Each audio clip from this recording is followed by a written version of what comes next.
1v1s, and you see that player almost taken out. And you know what? Those players up there are pinging exactly, fighting with Aton. Aton about to take that one out. We're down to a 4v2, 4v3 situation. Does not work though, but actually Syndicate does get a knockback, and just as I say that, they are finished out. 4 kills. But is able to get that support from the rest of his squad and just abuse Mazex's Solitude. Stayed in that vehicle. Totally forgot it was. They're taking shots at everybody. Yeah, at this point, it's just YOLO send them, be able to save them, and to be really had. And yeah, that's one. I think that's easy confirmed for Sam just as well. So scrappy fight. It's all around everyone. 1v1s left and right. And oh, Chico gets drop shotted. losing 1 for 4 points. That is solid. A7 though, in the fields, trying to avoid the gunshot from.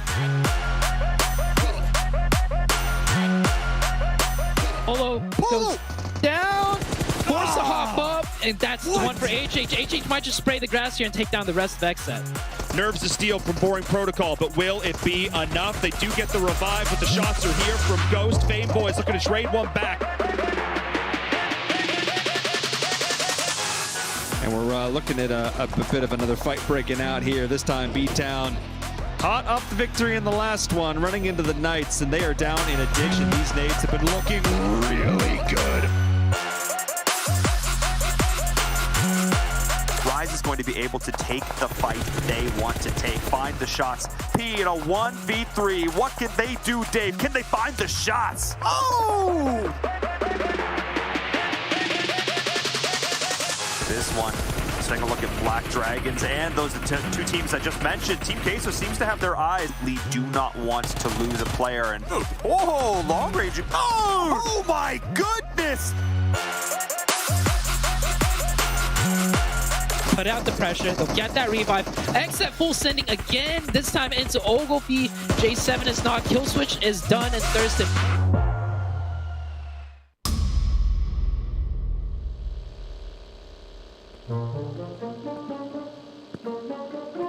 Vamos, galera. A gente consegue. Só um minuto, pessoal. Preciso fazer um negócio. Carrilho, um minuto. Onde você tá? Onde você foi, cara? Carrilho!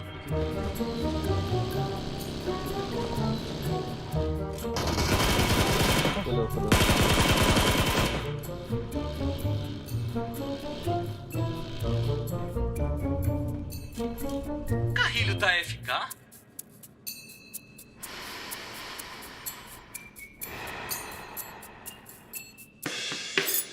Traz aquele carro pra cá, Carrilho.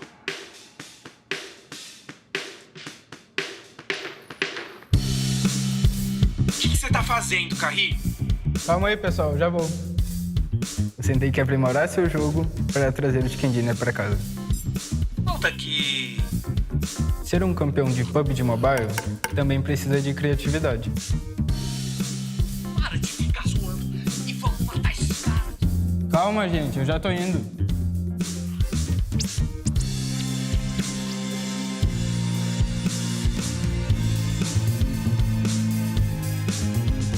Perfeito.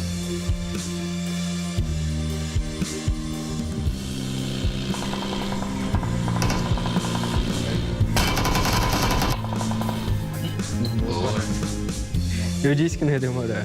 Vocês têm que acreditar. A gente conseguiu. Tá bonito, hein, Kaká?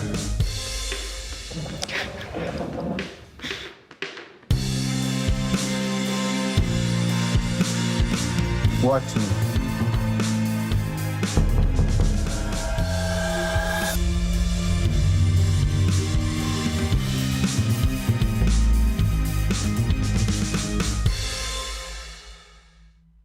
PUBG Mobile fans around the world, welcome to the 2021 PUBG Mobile Global Championship. To the top teams across all regions, we have a message for you. The Middle East. You have proven your worth. Now, Make your formidable debut on the PMGC stage. South Korea, forget the past. This year, show the world you've ascended. Remind the world of South Korea's raw talent. Japan, you came so close last year. But what doesn't kill you only makes you stronger. Bring it back better than ever. The Americans, you're the alpha dogs that dominated the West. Now, lead the pack on the world stage. Southeast Asia, you took down so many strong teams on your journey to the top. It's time for a comeback on the global stage. Europe, it's now or never. Push your limits and surprise us all. This is the moment to create your legacy. South Asia, you were the dark horse of 2020. Amaze those who would underestimate you again. China, you carry the crown of last year's PMGC. Now, with everyone's eyes on you once more, can you secure back-to-back victories? PMGC needs a champion. The world needs a champion. Who will stand victorious in the end? Who will be next to glory?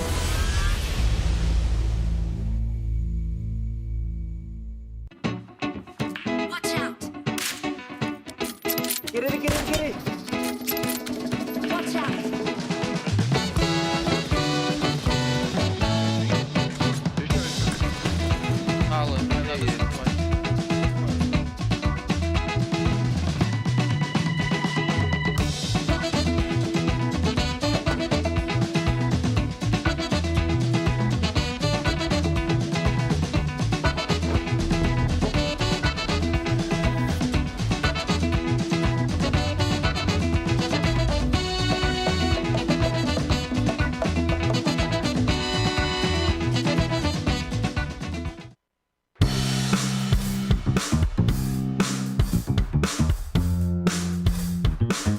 Fechou o olho, pô.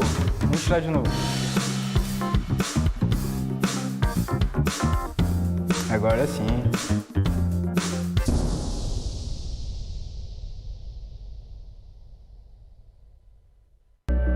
I saw the first light, the first steps. Now I see much more. I capture Earth in all its beauty. I see action. I see drama. And I see it in the finest detail. Moments of inspiration. And the first steps. I am the 1+9. Hello, PUBG Mobile fans. It's almost time to bring together the world's top teams for the PUBG Mobile Global Championship 2021. This year's PMGC has a total prize pool of $6 million for teams and players, and tons of great rewards for our fans as well. PMGC will consist of 2 stages, League and Grand Finals. The League phase will last from November 30th to December 24th. During the League phase, teams from the Americas and Europe will compete in the West League, while teams from Asia and the Middle East will compete in the East League. Each league, 20 teams will compete on Tuesdays and Wednesdays for 16 slots to compete on Friday, Saturday, and Sunday in that week's Super Weekend. The total Super Weekend scores over the first 3 weeks will determine which 16 teams will compete in the PMGC League Finals during the final week. The top 9 teams from the East League Finals, the top 6 teams from the West League Finals, and a special invited team will advance to the PMGC Grand Finals. The PMGC Grand Finals, which will take place on January 21st, 22nd, and 23rd, will determine the PMGC 2021 Global Champions. Who will be the next to glory? Don't miss a single minute of exciting PMGC action.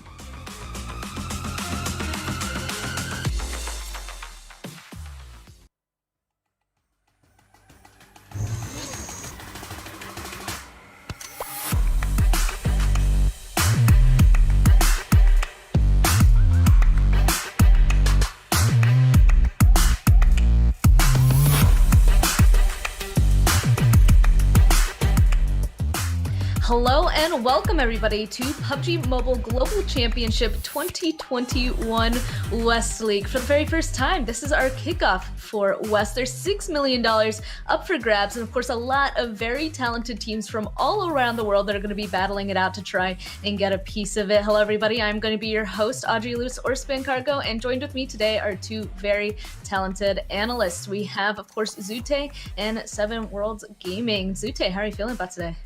I'm feeling great. I've been waiting for this moment for a really long time. I'm on the analyst desk for the first time, so this should be exciting, but I'm more excited for the teams that we're about to see compete in this one. First time for me as well, so it looks like today's going to be a very interesting day. But 7 Worlds Gaming, how are you feeling? Zute already brought it up, a lot of talented teams. I'm feeling great. I'm ready. I'm ready to see some of these American teams go up against European teams, and I can't wait to see the fireworks that we're going to be getting on the first match, especially some MVPs going up against each other. Tixie, Revo, you got Coops wanting to be MVP as well. It's going to be a fun tournament. It is going to be fun, definitely. I'm looking forward to it. I've been mostly following Europe teams now to Americas. But first we have to go ahead and describe what's happening with the format. So there's 20 teams broken up into 5 groups of 4. They'll be playing their matches throughout the weekday on Tuesday and Wednesday, and the top 16 will then move on to our Super Weekend, which is 3 days, Friday, Saturday, and Sunday. The points they gain there in the Super Weekends, all 3 of them, will totaled at the very end to make the top 16 move on to the league finals. Well, they'll again battle it out to be the top 6 teams from West that'll move on to the grand finals with the teams over in East and of course our invited teams. That's a lot of pressure, 7. It definitely is. I mean, we saw it at the beginning too. Only, 6 teams are going to be qualifying out of West, so it's going to be interesting. But we do have some points here that we're going to be talking about. You're going to be able to see how many points these teams are going to be gathering. You can see right there, it's the same points. Nothing has really changed. First place is going to get 15 points. Second place is going to get 12 points. Then we go to 13 and 16. They get a big old 0. And if you get 1 kill, that's going to equals 1 point. And Sute, I'm pretty sure you just like me. We're both looking at that $6 million prize pool because if I'm not mistaken, I think first place is going to end up getting somewhere along the lines of $362,000. What? Yeah, I'll tell you what, the point breakdown has stayed the same for the entire year. But you know what's different? That's right, that prize pool, $6 million every year, 7. It just gets bigger and bigger and bigger, and what's even better, the competition, of course, is going to get tougher and tougher, and I'm so glad I'm here about to witness this. This is day number 1, and of course, let's talk about the teams, right? We got to move on to the teams. We have Group A, B, C, D, and E, and the 2 teams I'm looking at, I don't know about you, 7, is A7 and Na'Vi. Man, why you gotta take my pick, Sue? Huh? You know, I even talked about the MVPs already. That's definitely 2 teams I'm gonna be looking at. Another team that I'm gonna be looking at that was quite a surprise, especially if you guys were looking at the Americas Finals, was Team Queso. This was a team that was completely different than what we're currently used to, at least from the past. And then I am going to be looking at Ghost Gaming. That team didn't even get a chance to play in Americas. They haven't really been able to play it in a while now, I guess almost a month here in the competitive scene in a way. So I'm going to be looking forward to seeing how they're going to be doing. How about you, Span? Which one out of all these amazing teams are you going to be looking at? That's, of course, a really difficult question, but, you know, being able to follow a lot of teams from over in the Europe region, I'm going to have to go ahead and follow, obviously, Na'Vi, Unicorns of Love, and I think Papara Supermassive Blaze, I gotta say, I really like how they play their matches. So those are the 3 teams I'm specifically going to be keeping an eye on, personally. Definitely. I mean, Sue, we got to mention them, too. Footballers! I mean, I know Mustache Dave is going to be so happy seeing that team back here in PMGC, especially for the West League. And, man, I cannot wait to get started and see what these teams are going to be able to do, especially with some of the up-and-comer teams. If you're wondering, we do have Besiktas Esports. That team was actually changed with the rosters of World, I think it was called, something along those lines. So if you are seeing that team for the first time, they did get that rostered. So that's why they currently have a different team name. Yeah, and you mentioned the MVPs, right? We talked about A7, Na'Vi. I think one big pick that we didn't mention is PK. The Knights, Coops, really big star player. But let's move on to today's matches. We got 5 games today. We're going to bounce back between Erangel and Miramar. We will throw Sandhawk in, but not today. Today it's going to be more standard. The 2 maps that less RNG oriented, you could say. What are your thoughts on the 5 matches today? I'm excited. Yeah, for so him. I'm super excited for him. So sorry about that, Sven. I mean, Erangel, that's the one that we're kind of used to seeing, right? Miramar, we have seen Miramar kind of pop off every now and then. We've seen Miramar be as hectic as Sandhawk can be, so it's going to be interesting. And keep in mind, Group E is going to be sitting out on that first match. I was going to say that it's going to be Erangel and Miramar throughout the entire weekday and super weekends as well. So I think that's going to be an interesting dynamic to see. And also, I'm kind of excited to see how this first match is going to be playing out on Erangel. You said it has less RNG. It's definitely the map people are the most used to. What are you guys kind of expecting? This group of teams haven't necessarily played together at this level just yet. So what are your expectations? Shoot. Well, the thing I'm looking forward to the most, we talked about A7 and Navi already, but let's focus it down onto the map. Erangel, both of these teams drop, and they pretty much drop right next to each other on that northwestern side up in North George Pool. So that's going to heavily impact how these teams do, and rotations-wise, I'm expecting they're going to be running into each other a lot on the map of Erangel. What are your thoughts, Seven? See, and based on that, and I'm glad you mentioned that, because then we come down to, if they do start engaging early, are these teams going to find a way out? Are these teams going to find to reposition? We have seen that happen before. I mean, we saw it happen in Americas where 19 Esports used to land with A7 in boot camp, and then it got to a point where they were just losing too many players at the start, so they decided to switch up the tactics. Another team I'm going to be looking for, you mentioned it perfectly, Knights. I want to see how Coops is going to be able to do. I am definitely looking forward to seeing how Xenox is going to be able to perform at this stage. Is he now comfortable enough with the team? They have had a lot of time to build up that chemistry. How are those 2 big gunners from NAs in Xenox and Coops going to be acting here when they have some of the new people, new faces, right, from Europe coming up facing them? Now, I'm going to have to interrupt you really quickly, of course. We'll go ahead and answer that in just a moment. But first, we have to, of course, shout out our sponsor, OnePlus 9 and 9 Pro. With flagship performance, an immersive 120Hz display, and hyper touch technology made specifically for gamers, the OnePlus 9 and 9 Pro are your best shot to climb the leaderboards. Had to point that out really quickly. Of course, we can continue on with the conversation now, and we'll see, as you said, if these teams are going to be kind of changing it up, because this is a new territory for them with these teams. So now, Zute, if you wanted to go on ahead and talk about more what Seven was talking about with those thoughts. Yeah, so like this is the regular week. With what we want to really focus on is the super weekend. So teams just need top 16 to get into the super weekend where the points really matter. So I'm expecting a lot of teams to fight for their turf right now. Like I'm expecting to see some hot drops. I know Pachinki and Picado, the center of the map. Ghost Gaming for North America, right, has gone uncontested, at least in the North American region, like all year long. You know, team just kind of gave them their spot. But now that we're on more of a global stage, that spicy drop in Pachinki and Picado, I'm really hoping we get to see some hot drop fights for like maybe all 5 matches today. I also got to say now, so that we talked about the differences, right? All these teams first time playing to each other. Of course, though, we kind of got to talk about the mental part of it, right? This is the very first match of the first day of the hugest tournament ever, right? Like, what do you guys think is running through these players' minds, Zute? Oh, I think a lot of teams are going to start off a little bit slow. Like we've had a little bit of a break, and every time we go to a higher stage, at least globally, when we bring in another region, teams are going to start feeling each other out. At least that's what I'm expecting. Seven, do you have any opposite opinions on that?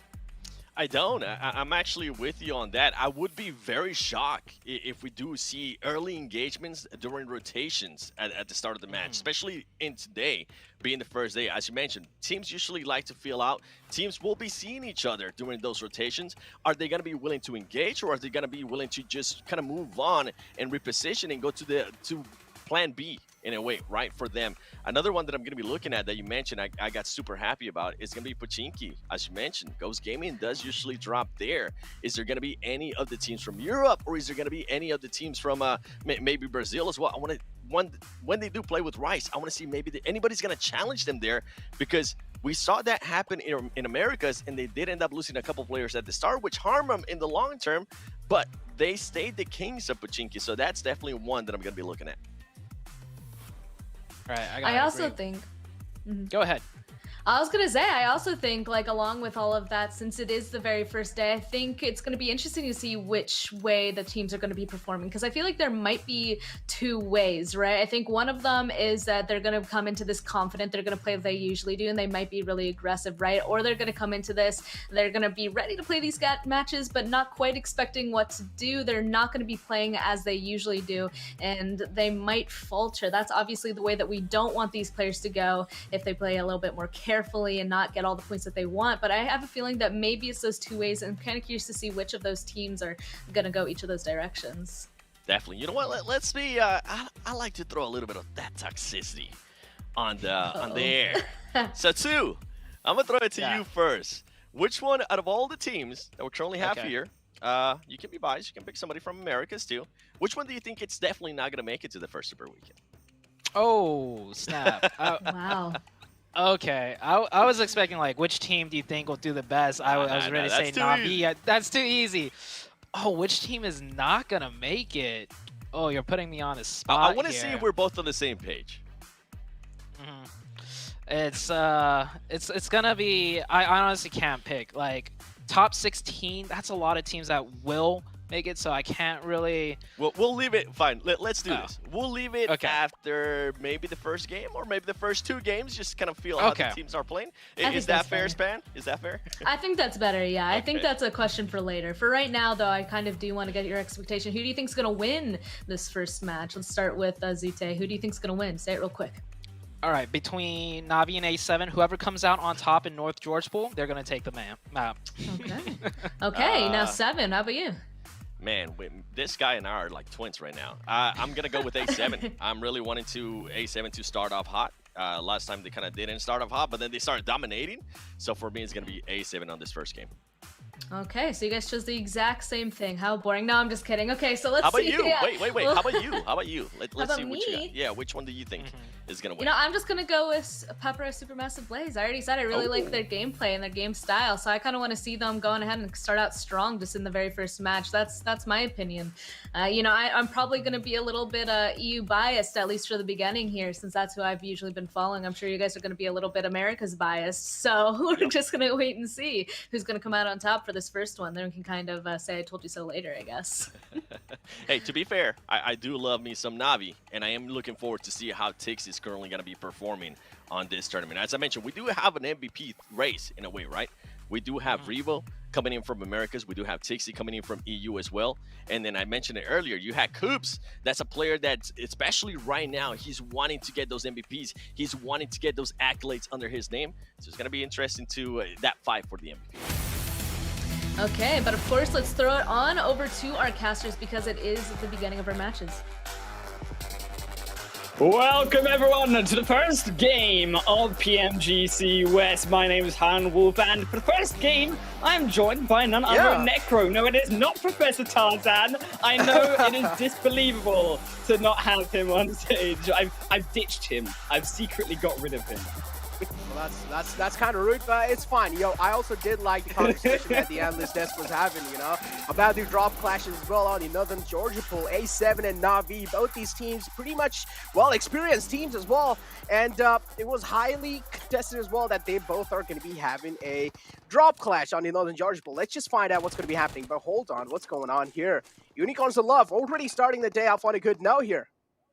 Already? I mean, you talked about drop clashes, you talked about North Georgia pole. Well, Unicorns of Love, they're the ones striking first blood here. Necro, GK first, no surprise, takes down a second knock already. And GK dismantling the opposing team here already in Pochinki. And I think the Unicorns love one of these teams who were not possibly the favorites, but definitely a strong contender coming in. And you talked about slow games. I don't think we're going to have any of this, because on the opposite screen on that bottom side, Necro, there's even more fights going on. Exactly, there's even more fights going on. For sure, it's the day one teams as well. They're trying to figure out how to go, how to not. Even the plane fly path played a big role in these kind of early game fights as well. But now, you already have Unicorns of Love charging in forward in that compound. They do know they're pretty much handicapped. Only have 2 players alive. Unicorns of Love have confirmed themselves. 2 kills. Looking to find the third one though. And guess what? He almost does. It's down quite low. Bullock barely trying to hold on. But guess what? They are replying back as well in style. Finally, the third man falls down. The fourth man's down quite low. Reyes has a lot of pressure on his back. He's trying his best to hold on, but guess what? He's going to fall short. I actually think the Unicorns of Love, they almost played that in a way there that was dangerous, because they went in one by one there, Necro, and as a result, it was actually their Baluk Sheptan, who they didn't come out on top of the fight, but they were finding those knocks, and it was very close by the end, Alan securing that win. Navi as well, stepping back. I like this patience, of course, footballers, when it comes to around these situations on around the fields. Never mind, I'm going to hold my tongue here, because I was expecting him to try be a little bit more patient and try to not rush into this, because I felt that footballers might have that upper hand, right? They have the high ground, they can shoot them down. But actually, if you look at the way that footballers are split, they are very split. They aren't able to support each other, because the actual hills itself are blocking the views of each other from being able to defend against the push coming out from now. Exactly. I mean, Luz is the man who's one with the nature. Still hiding inside the bush. He needs to make sure he's staying alive as long as possible. It's just the first game. I do understand there's going to be a lot of jitters as well. The mental game plays an important role. And this is where the first day is where it kind of players do tend to have a lot of shaky aims and stuff like that. But it's no problem. It's no problem. They are still going to be having a few more games in the forward. Even if first game is kind of slipping off, they don't really need to worry about it much. But guess what? Football is one man falls down. It's Rom. Lutz's ball has been spotted. Takes a few shots. But he swallows that one. Yup. Whizzing past him. He's quite lucky to be alive. Oh man, footballers are getting destroyed, of course. A7, we talked about potentially them being up towards the northern side, but we have to step back a little bit and look, of course, at the rest of where this zone is happening, Necro. And it's not going to be easy for the first game for the West. It could not be other with Erangel than a South Island zone here for the first game, and you can already see the bridges. These are where the teams are going to be contesting the most. I mean, the Western Bridge in particular, look at the amount of players in around this section. The East, yes, except they control it, but it's chaos compared to the other side. It's a complete chaos for sure. As I mentioned, the plane fly path played a huge role in this early game kind of fights going on over here. I mean, again, League Days isn't really where you're going to be expecting a lot of teams to show their strategies, right? This is where they try to take things a little bit slow. Super Weekends is where what we're really eyeing out for, because that's when teams start to try hard. That's when team play that survival and tactical game. I actually think Team Queso here, one of these teams who can prioritize. Again, when we talked about that chaos on the Western Bridge, Necro, you can see in the way that they are waiting and waiting and waiting for all of these players to come up from the edge. You can see it's pretty disastrous right now for Ghost. The American representative #1 is getting dismantled in this first game by Team Queso from the rest of America's, and they will not be stopped by that #1 rep. They are out. Ghost eliminated in 15th position. I think a big surprise, considering that we actually perspected potentially Ghost. They didn't make it into the PMPL Americas in full split. We wondered where they would sit because of coming in qualifying from the PMGC points. A different call, I think, coming from this first game. They've got a lot to show still. They have a lot to show for sure. Ghost Gaming be taken out just like that. That's quite an unfortunate thing for sure, but I'm pretty sure, as you mentioned, they still have a lot more games in the future as well to go. Eastern Stars swimming their way all the way down to the military island. It's pretty understandable as well. At this point in time, all the bridges are completely sealed. They're packed. It's being camped by a lot of teams. On the right side is Exit holding down the bridge, and then on the left side is Black Dragons making sure no one's going to be crossing the edge lines. But still, this zone has screwed a lot of teams over, and already we have started the day off with a complete chaos. I'm not gonna lie, I am finally so proud here, Necro, to see a use for the paraglider. I have been waiting for so long to see that on camera used properly and to see them come out from the hilltops of Milta in on towards Novo completely mitigates actually the use of those camping in around Nova. Of course, they aren't as far up front to be able to capitalize on those approaching onto the shoreline, but I think it is something that teams are going to be aware of coming in later on. And for a long rotation like this that Eastern Stars, despite still are going to have to take, it is going to be difficult for other teams, potentially like A7, who are also making that journey towards Milta. If actually you do see the likes of Eastern Stars, then do what we're saying, camp around that ocean side to take those kills that are pretty free and available.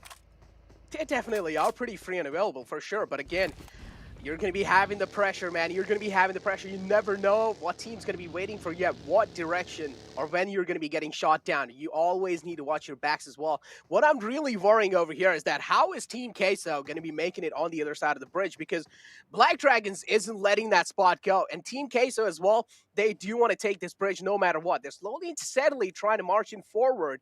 But Black Dragons, they have their eyes dead locked on that bridge. Team Queso as well, taking things pretty cautiously. Knights, on the other hand, still on a rotation, making sure they're putting themselves in a kind of a good spot. They are still all the way on the northern side. They still need to make it down to the military island. A few teams, including A7 as well. I do want to see what kind of route these guys are going to be choosing. I'm going to be honest here, Necro. If I didn't have 4 paws, if I had 4 wheels, I could be a car. And I just love these vehicles. I love the use coming out of not only the cars coming in from the north side, but actually what Unicorns of Love are doing. It's not on the map, but what we can see ourselves, because we're sneaky casters and we see the map feed, Necro, is that Unicorns of Love, they came in rotation on towards the beaches of South Sovnovka. It's something I really admire and something that's going to help them a lot, particularly if the zone had shifted up north. It could have been risky, but because they are away from all of that action onto the north side, you're going to have a slower game. They've already confirmed these kills, of course, from BC previously in Pachinki, and now actually all they have to do is just try to find that positioning, and they got priority to do it when you have those high hills and towards the south of Sovnovka. Exactly. Those high ground as well in the end is really an important thing that teams do want to eye out for. Again, a good positioning is what's going to be helping you win this game. And as I mentioned, up till now, things have been pretty just all over the place. We haven't really seen like a complete systematic game up till now. It's just teams going for that early game engagements as well, playing fly path as well, kind of screwing a lot of teams over where they wanted to go. They couldn't really make it that far. So yeah, the circle down all the way towards kind of tilted a little bit towards Nova Rupnoy as well. And you already do see Eastern Stars have the control of that containers area on Nova Rupnoy. A7 though slowly and steadily making their way in on the right side bridge, but Knights is the one holding the edges off A7. It seems like they have spotted the presence of Knights, but trying to cross through that is going to be one difficult task. And I am concerned, of course, yes, for A7 crossing this bridge, but they've actually got a comfortable position heading in towards those small towns edging into the eastern side bridge. Yes, it's going to be more complicated to get past Knights, but it's not as difficult a situation as what you would see like the stereotypical players of Na'Vi. And Na'Vi, who are one of these teams who started all the way up, of course, remember, in North Georgia Pole, they roamed their way down, but they're still nowhere near that more south side. And they actually are probably the ones who have the harder time getting in onto this zone, particularly because this zone in phase 2 and now coming into phase 3 has already shifted directly opposite to them. It's gone actually to that southeastern side of Novo and actually away from Sovnovka military base, and that's congesting a lot on how long it's going to take their Na'Vi to rotate in onto the South Island. If they can manage that past, of course, Team Queso, past, of course, Black Dragons, and somehow manage their way into zone, they're not going to have the information available to them like those other squads already there, and they're going to be playing in the dark actually for a lot of this game, which is quite scary indeed. Exactly. Late rotation, it means you're not really going to be having that much amount of info as the teams that are already in the circle they have. As you beautifully mentioned as well, they're going to be pretty oblivious about what exactly is going on. Na'Vi, they made quite a late rotation. They're still trying to get through it. But again, as you mentioned, going past Team Queso and Black Dragons, man, I don't know. I don't even know if they're going to be able to make it past because there's another team that is heading on the same bridge as well. So it's going to be complete chaos on the left side. But on the right side as well, there are a few teams that might just clash, including Knight, as I mentioned. A7 and Exit is the one holding off the edge. But I also like that little separation coming in from the side of Exit. J7 all the way separated out, trying to scout the areas. Took a few shots onto himself. But guess what? Footballists and Eastern Stars, they have cost their eyes. Right, of course, unfortunately, Footballers, he has been spotted. Footballers, they were already broken down 2 players, going to be broken down even one more by the next First Blood coming through from Eastern Stars. And actually, I like this Eastern Stars position. This is something Eastern Stars do quite stereotypically inside of the PMPL West. They're not a team that you see go for the kills as much, and first 4 rows are a lot more about positioning and drawing the opponents into an uncomfortable position. And I appreciate they're actually sitting on around these hillsides, not on the top, because it could be more difficult on those wider shifts. We're still in the early game to get down off the high ground, but by lingering along and actually on the outside, they're catching all of these wider rotation teams. As you can see, a lot of them who want to make that rotation in from the south side, like in Akulzalov, of course, trying to make it round, of course, we say that back side of the zone to then wrap around in more quiet fashion. Navi, as we said, also going to be a problem, of course, coming in from the dark. Team Queso have prioritized this bridge excellently, and they take 6 kills already, and it just looks like they're going to be able to grab their 7s here. It could even be a Meku. He's far in onto the blue. They've tanked for so long, and in phase 3, it only hurts more when you have nothing left to defend. Exactly, and as I mentioned as well, it's going to be really tough for Navi to actually get past through Team Queso and even Black Dragons. Black Dragons have already made their way in the zone, but again, Team Queso is the one holding Navi off. They're making sure they're just being on the edges. On the other side, though, we have Exit locking their horns against Knight. Took a few shots. Knight is already down a man. It's a big man as well. Coop's falling down there. That's not a kind of an individual you want to be missing, especially in the late games. You need a man like Coops to stay alive because we do know he's the man of action. But Team Queso, over here, they're guarding the bridge. They're making sure no one's going to be crossing over. For Team Queso, these are pretty much kind of like free kills because they do know they're the one holding it off, and they are the one who has a little bit of advantage. But next Ruya over here, they have a little bit of high ground over a couple of members of Team Queso. The difficulty, though, look at the amount of distance from that zone. Yes, next Roy are in control of actually Queso with their kills, albeit, but they're still 1,200 meters, give or take, away from that blue. And it's only going to hurt more as we get into phase 4, phase 5. We start to pick up the pace. We start to come to the fastest point of that game, which is phase 5. And I do wonder, are they staying this too long? Because you have these teams who are as we say, already inside of that zone. They already have that information, and now you really need to pick up that pace. I think for Team Queso, it's a much better decision if they actually leave this fight and they've got the kills, go for more of these position points, because we still got 13 teams alive in this first game. Exactly. We still got 13 teams and 42 players alive in total, but I don't know. I mean, yeah, of course, the viewers cannot really see it, but we've got the map view over here. Navi tried to go all the way in from the left bridge, but now they've rotated all the way down the right side of the bridge. But what they don't know is the right side is even more chaotic. And as you pointed out before, this is the disadvantage of making that late rotation in the zone. You're pretty oblivious of what exactly is going on. And Navi, they seem pretty confused. They don't know how to make that entry in the military island. Navi already being spotted out by Revo. I'm pretty sure the info has been conveyed to the team. The player has reported the info, and Navi now, they are going to be in a huge trouble because Alpha 7 is on the team.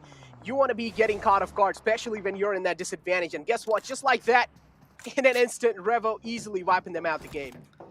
A7, we talked about this fight between them and Navi. It wasn't what we expected. They come out on top, but they still got a problem because now they need to cross the bridge too. So they go from the perpetrators to the victims. And Exet, who have actually had this position all game, they actually haven't moved this entire first match.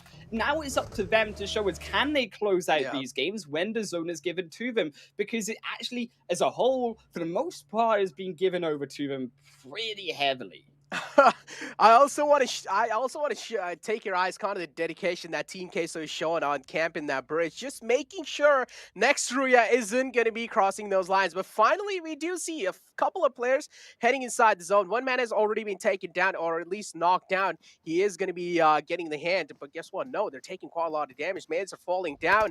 Team Queso already 3 men short. It's only the man Ayala left who's trying his best to make inside the zone in time. Is he going to be able to do so? No! Team Queso got wiped outside the zone, unfortunately.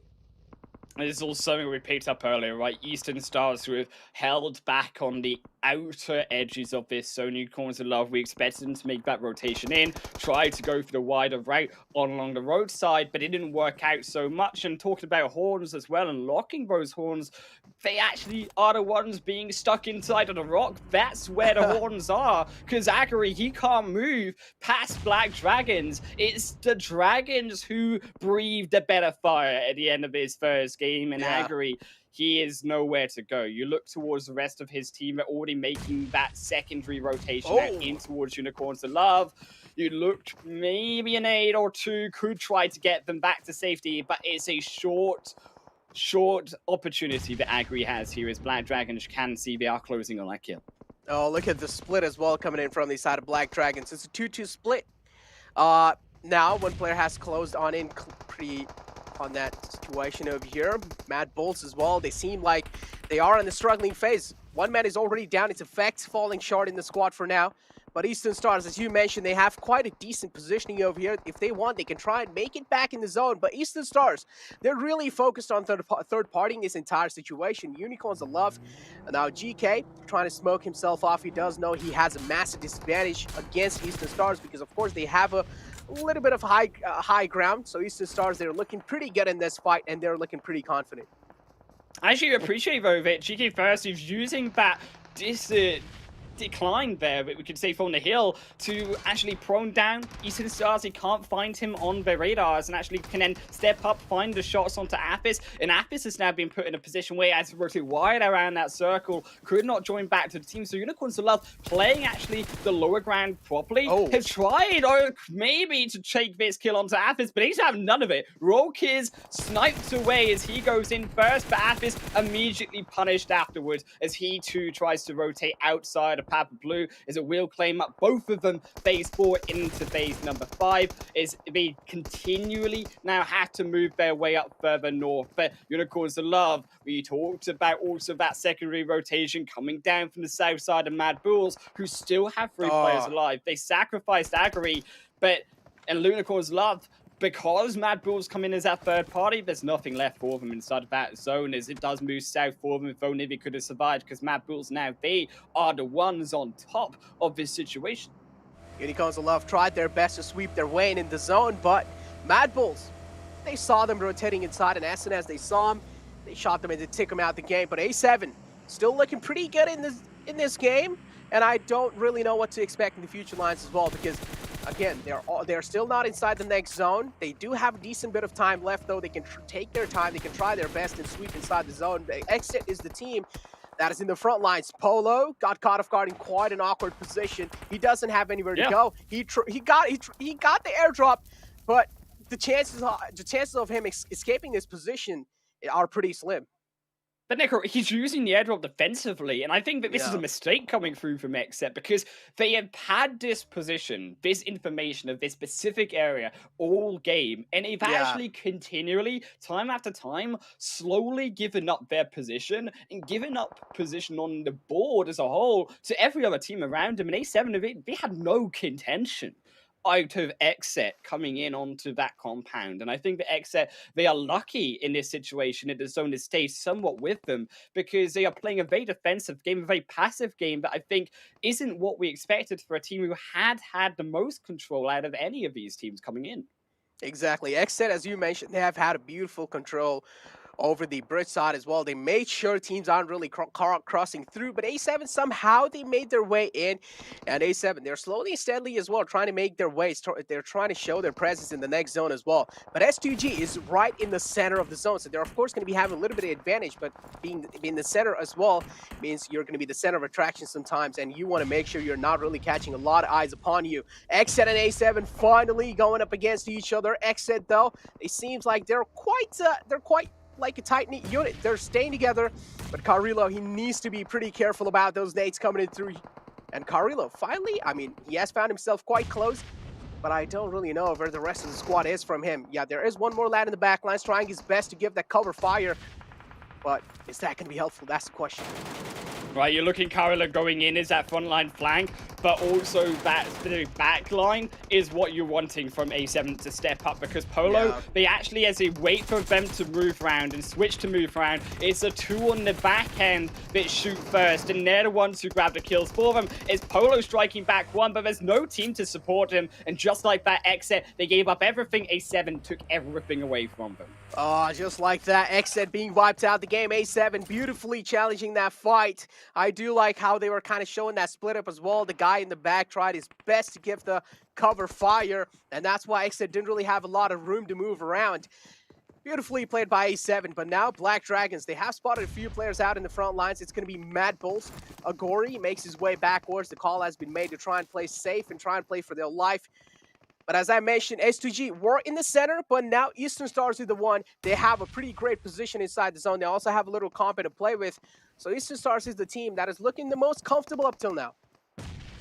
A nade almost finds Zagari. Black Dragons taking one back as they also cannot escape that situation coming down off the ridgeline. The zone only going to continue to now move further forward. It has begun to close up, and at 27 meters at this point in the game, 27 meters feels like 200 here, Necro.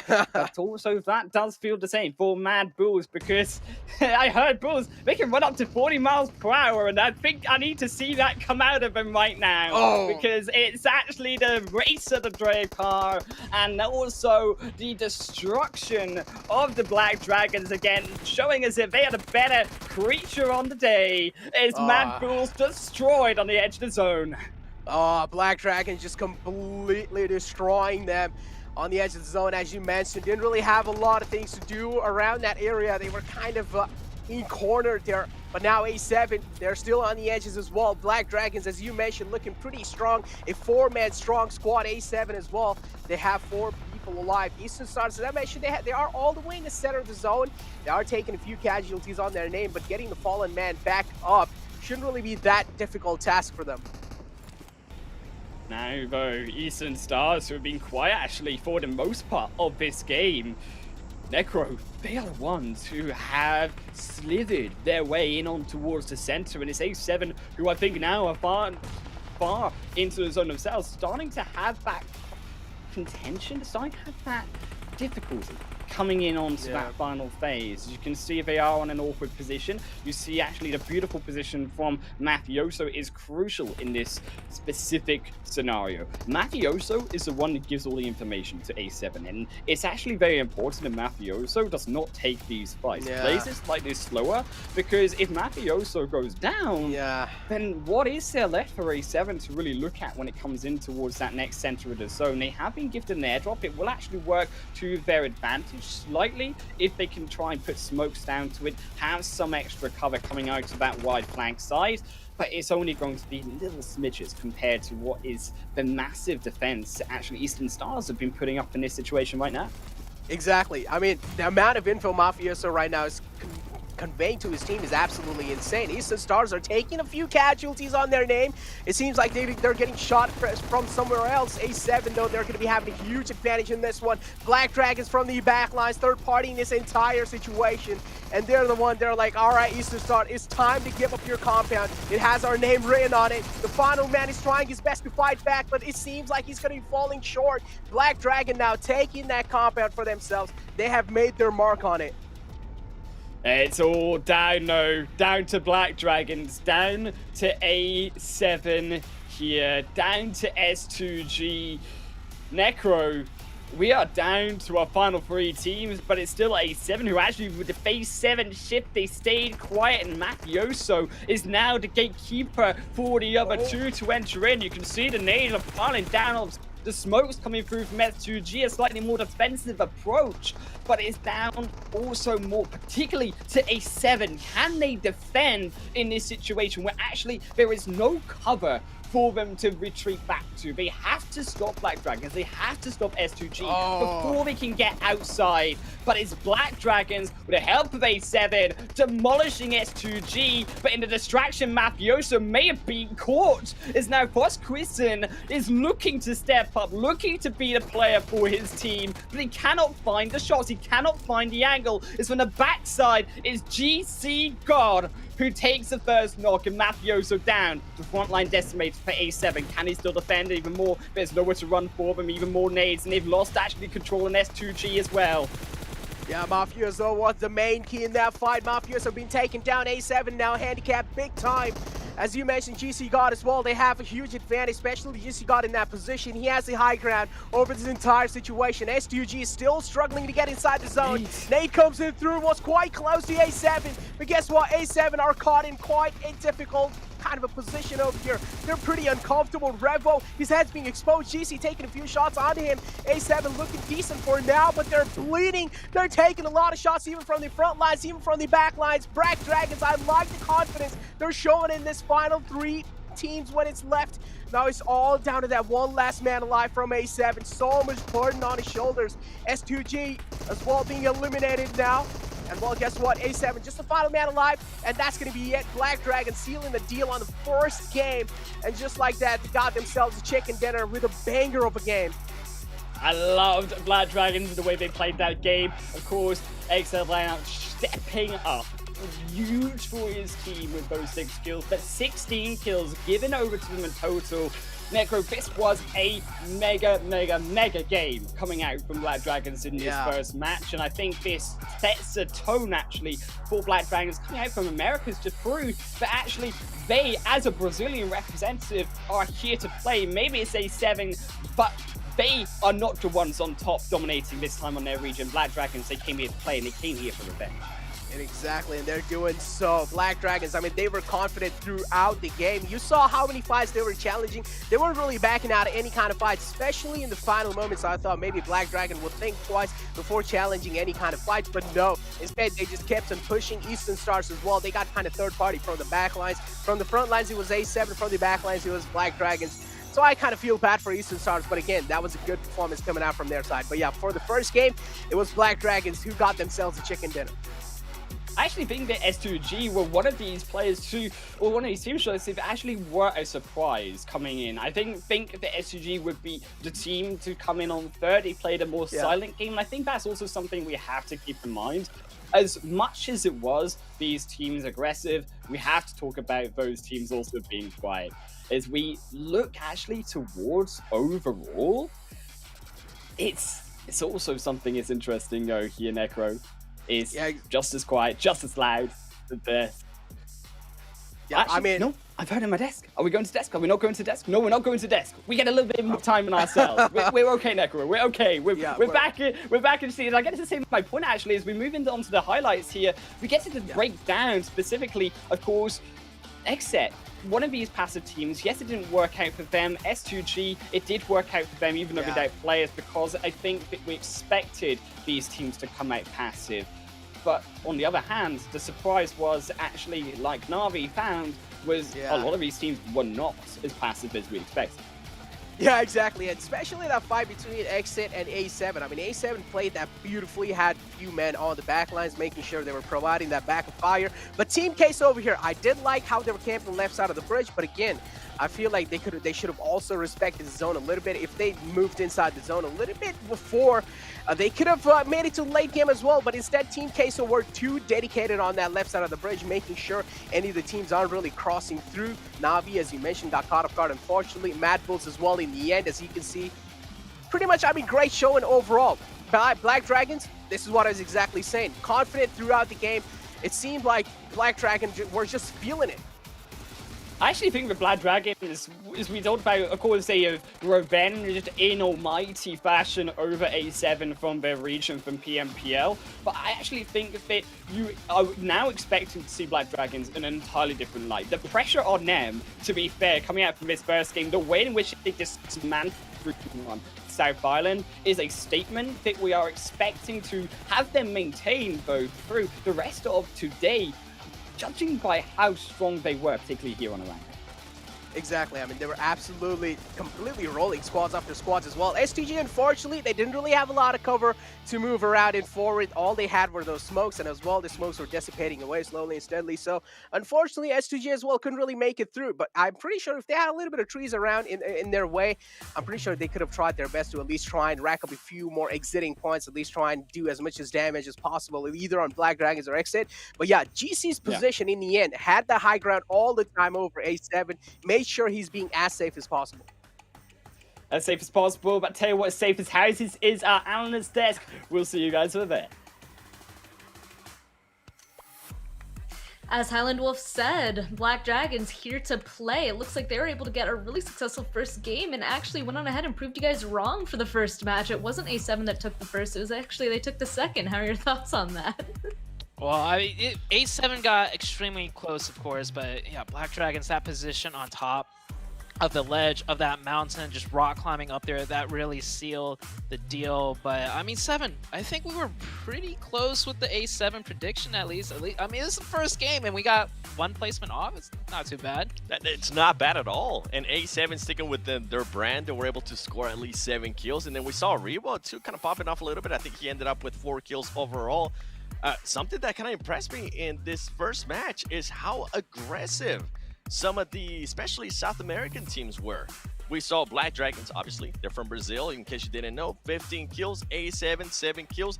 Team Queso, this was actually a very interesting stat for me. Team Queso ended up with 8 kills.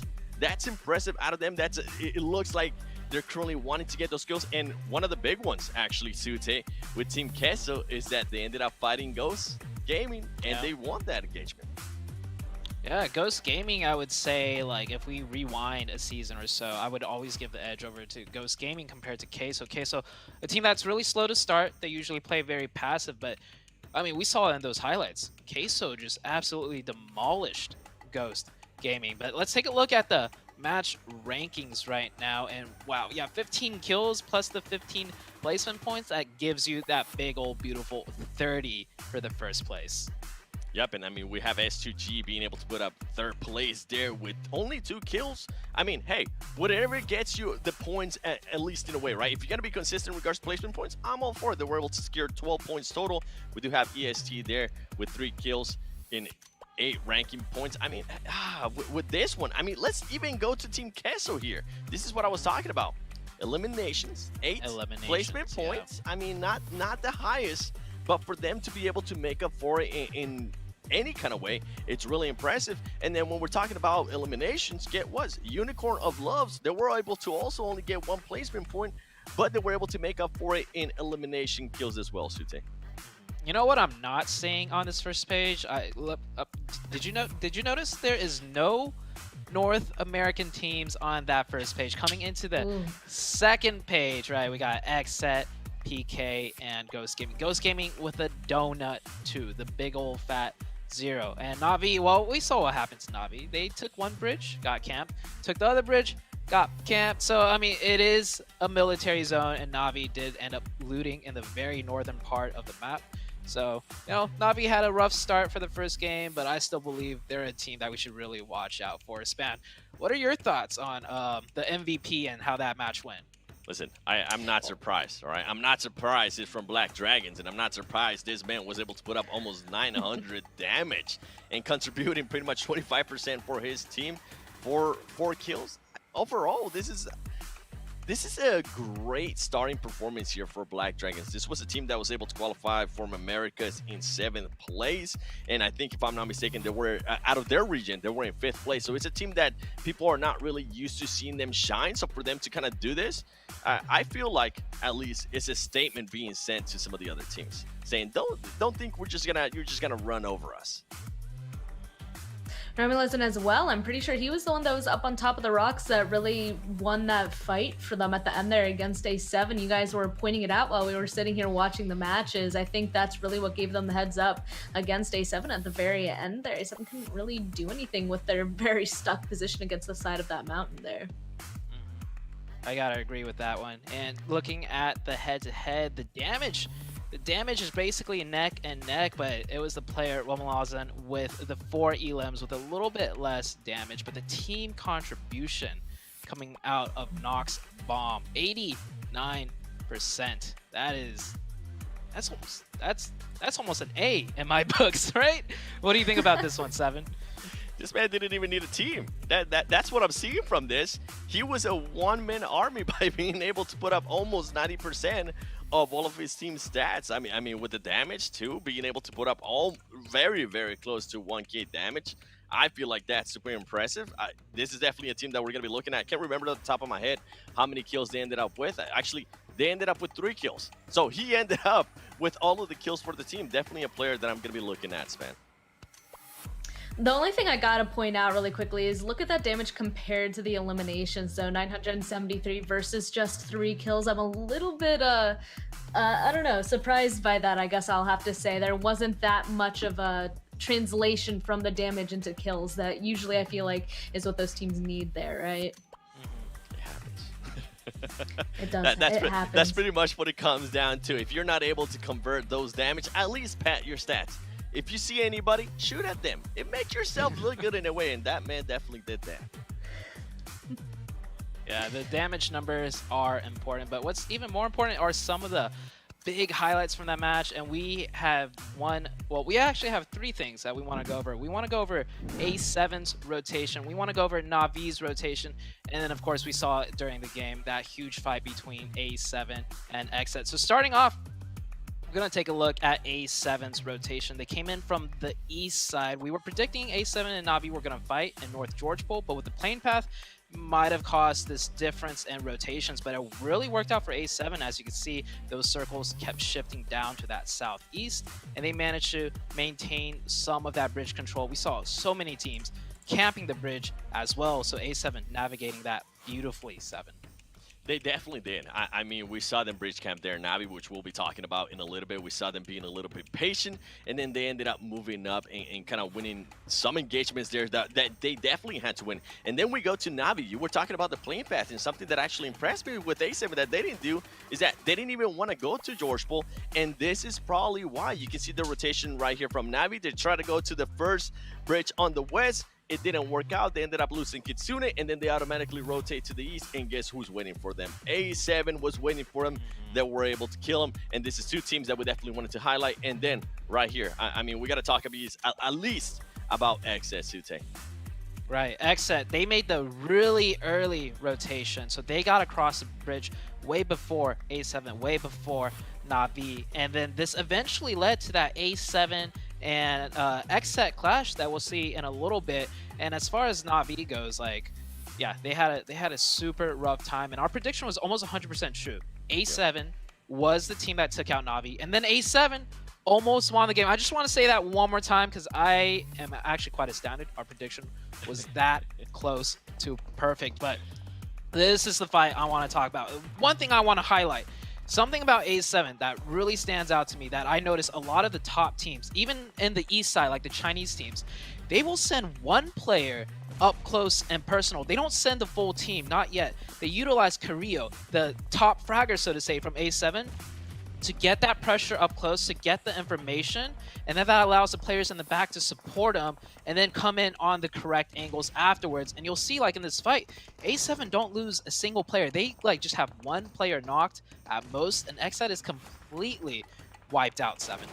They definitely are, and I'm with you on that. What really impressed me is that they decided to risk one of their best players in a way when it comes to kills in Carrillo, and he was able to put up that pressure, as you mentioned there, on Xset. Something else that actually really surprised me is that Knights, if I'm not mistaken, Knights were a little bit kind of towards the angle, the other angle. They couldn't third party.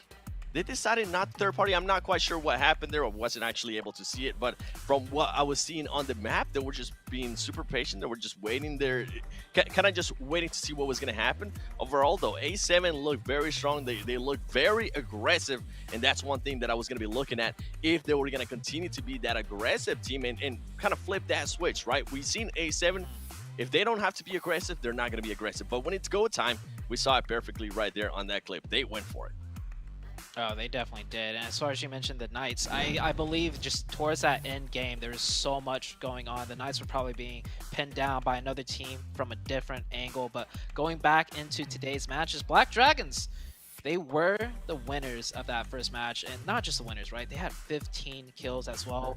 But we're going to be going to Miramar coming up next. So Span, what are your thoughts for Miramar? We did a game of Erangel. Our predictions were almost like 99% correct, but Miramar, you got any predictions, or what are your thoughts on this map?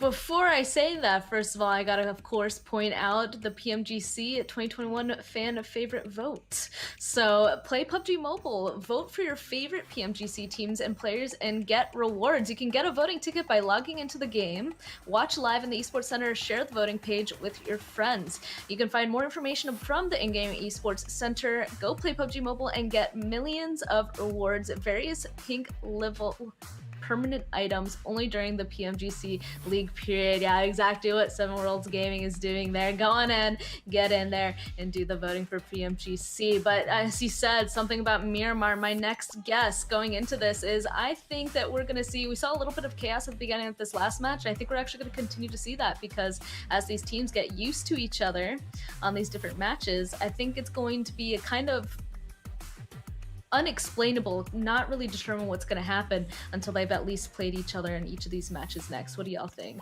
Zute? I gotta agree. It's the fact that these points right now, you just only need top 16, and at the very start, these teams are just asserting dominance. You know, we saw so many fights early on in that last match, and Miramar map's a little bit, you know, spread out. But even then, on a map like Miramar, we could see some early fights, and teams are almost, in my opinion, looking like they're going out of their way to take some of these fights, to get some of those kill points. What are your thoughts, Seven? I'm with you on that. I mean, these teams, even though we said they're going to be cautious, they do kind of want to defend their territory, right? They do want to let them know, hey, this is where we loot. We don't want to see you, or we will engage you. And usually what we don't see, and what I was really surprised at, is how many engagements we saw there at the start of that Erangel. I wouldn't be surprised if we see the exact same thing, especially going into the first Miramar. I think once we go to the second Miramar and the second Erangel, things might kind of dial down a little bit. Teams might know exactly, okay, you know what?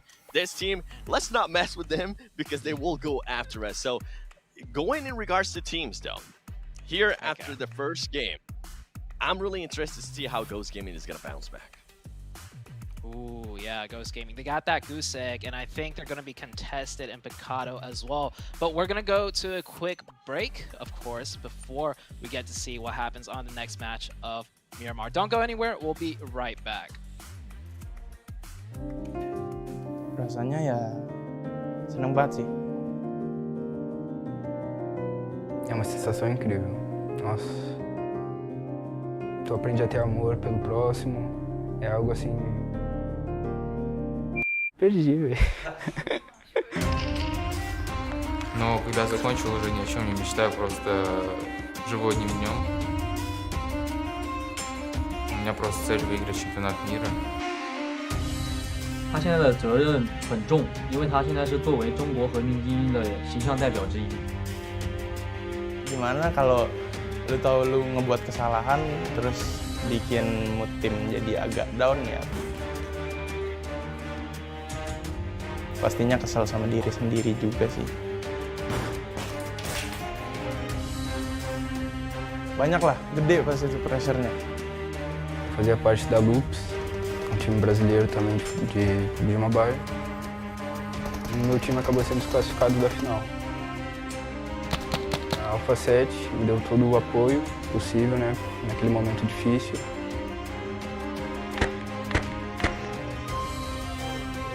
Я уверен, что команда в нашей текущей форме готова стать чемпионами. И мы идем за этим. Yang pasti gue belum puas karena semua player, semua tim pasti mau yang terbaik dan juara itu cuma satu, yaitu juara satu. 在 PMGC 夺得冠军后，只有2个方向可以走，要么是继续保持胜利，或者是其他队伍击败你。 I feel like if you're not one of those who have participated in these big past events, then you're gonna crack under that pressure. Or maybe, again, you turn out to be a diamond and you turn out to get into PMGC and win the whole thing and make a dynasty of your own.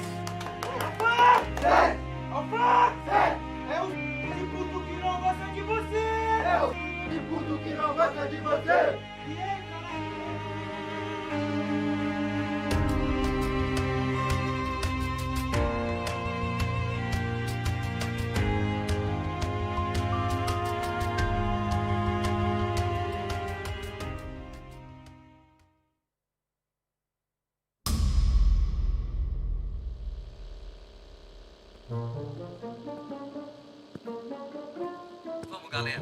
A gente consegue. Só um minuto, pessoal. Preciso fazer um negócio. Carrilho, um minuto? Onde você tá? Onde você foi, cara? Carrilho!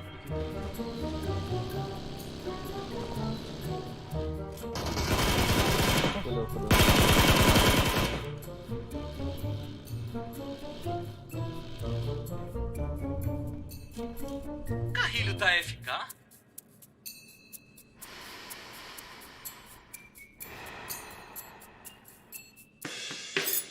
Traz aquele carro pra cá, Carrilho.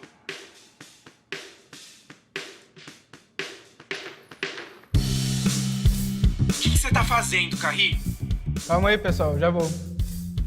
Você tem que aprimorar seu jogo para trazer o Chicken Dinner para casa.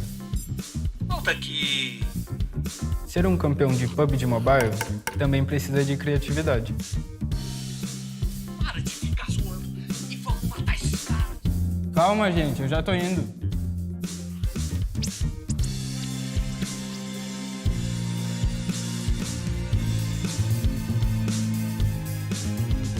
Perfeito.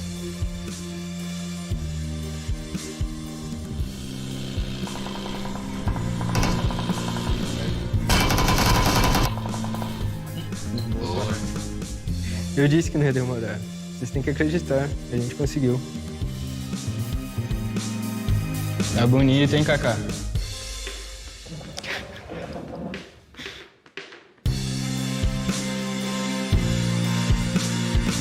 Ótimo.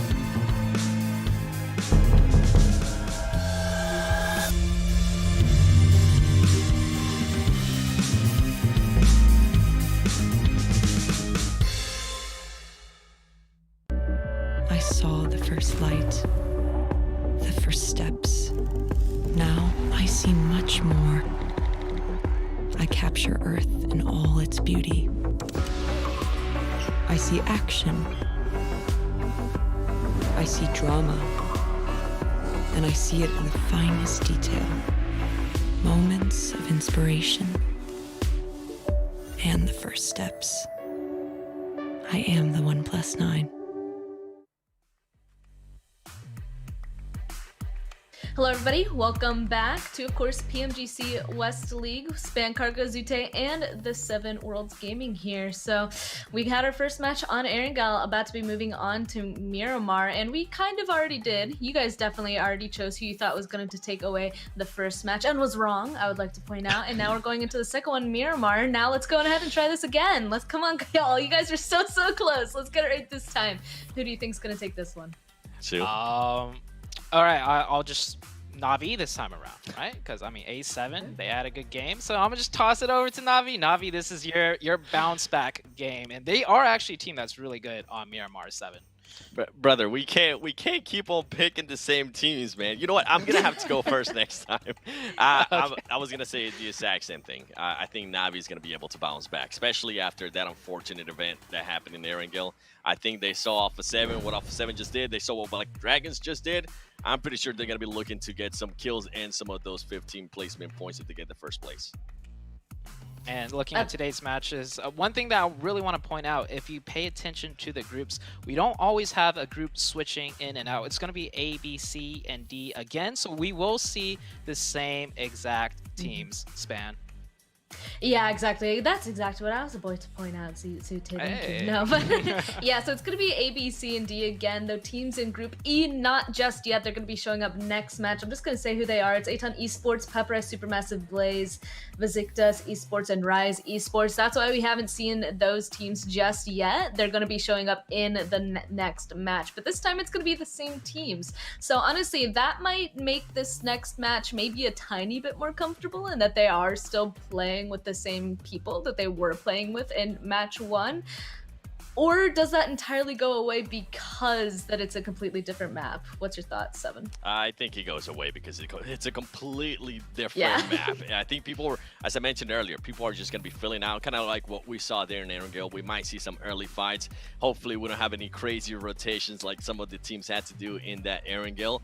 And I'm looking at Aton Esports. I'm looking at Supermassive Blaze. I'm looking at those teams currently sitting out. In a way, they're getting a great advantage because now they're watching these teams play in not just Erangel. They're also watching them play in Miramar as well. So they're going to be able to hopefully collect a lot of information. And when they actually go into the first Erangel, I think, and tell me if I'm wrong here, Suti, but I think with all that information that they have gathered from those 2 matches, they should be able to put that into work and hopefully have a great performance.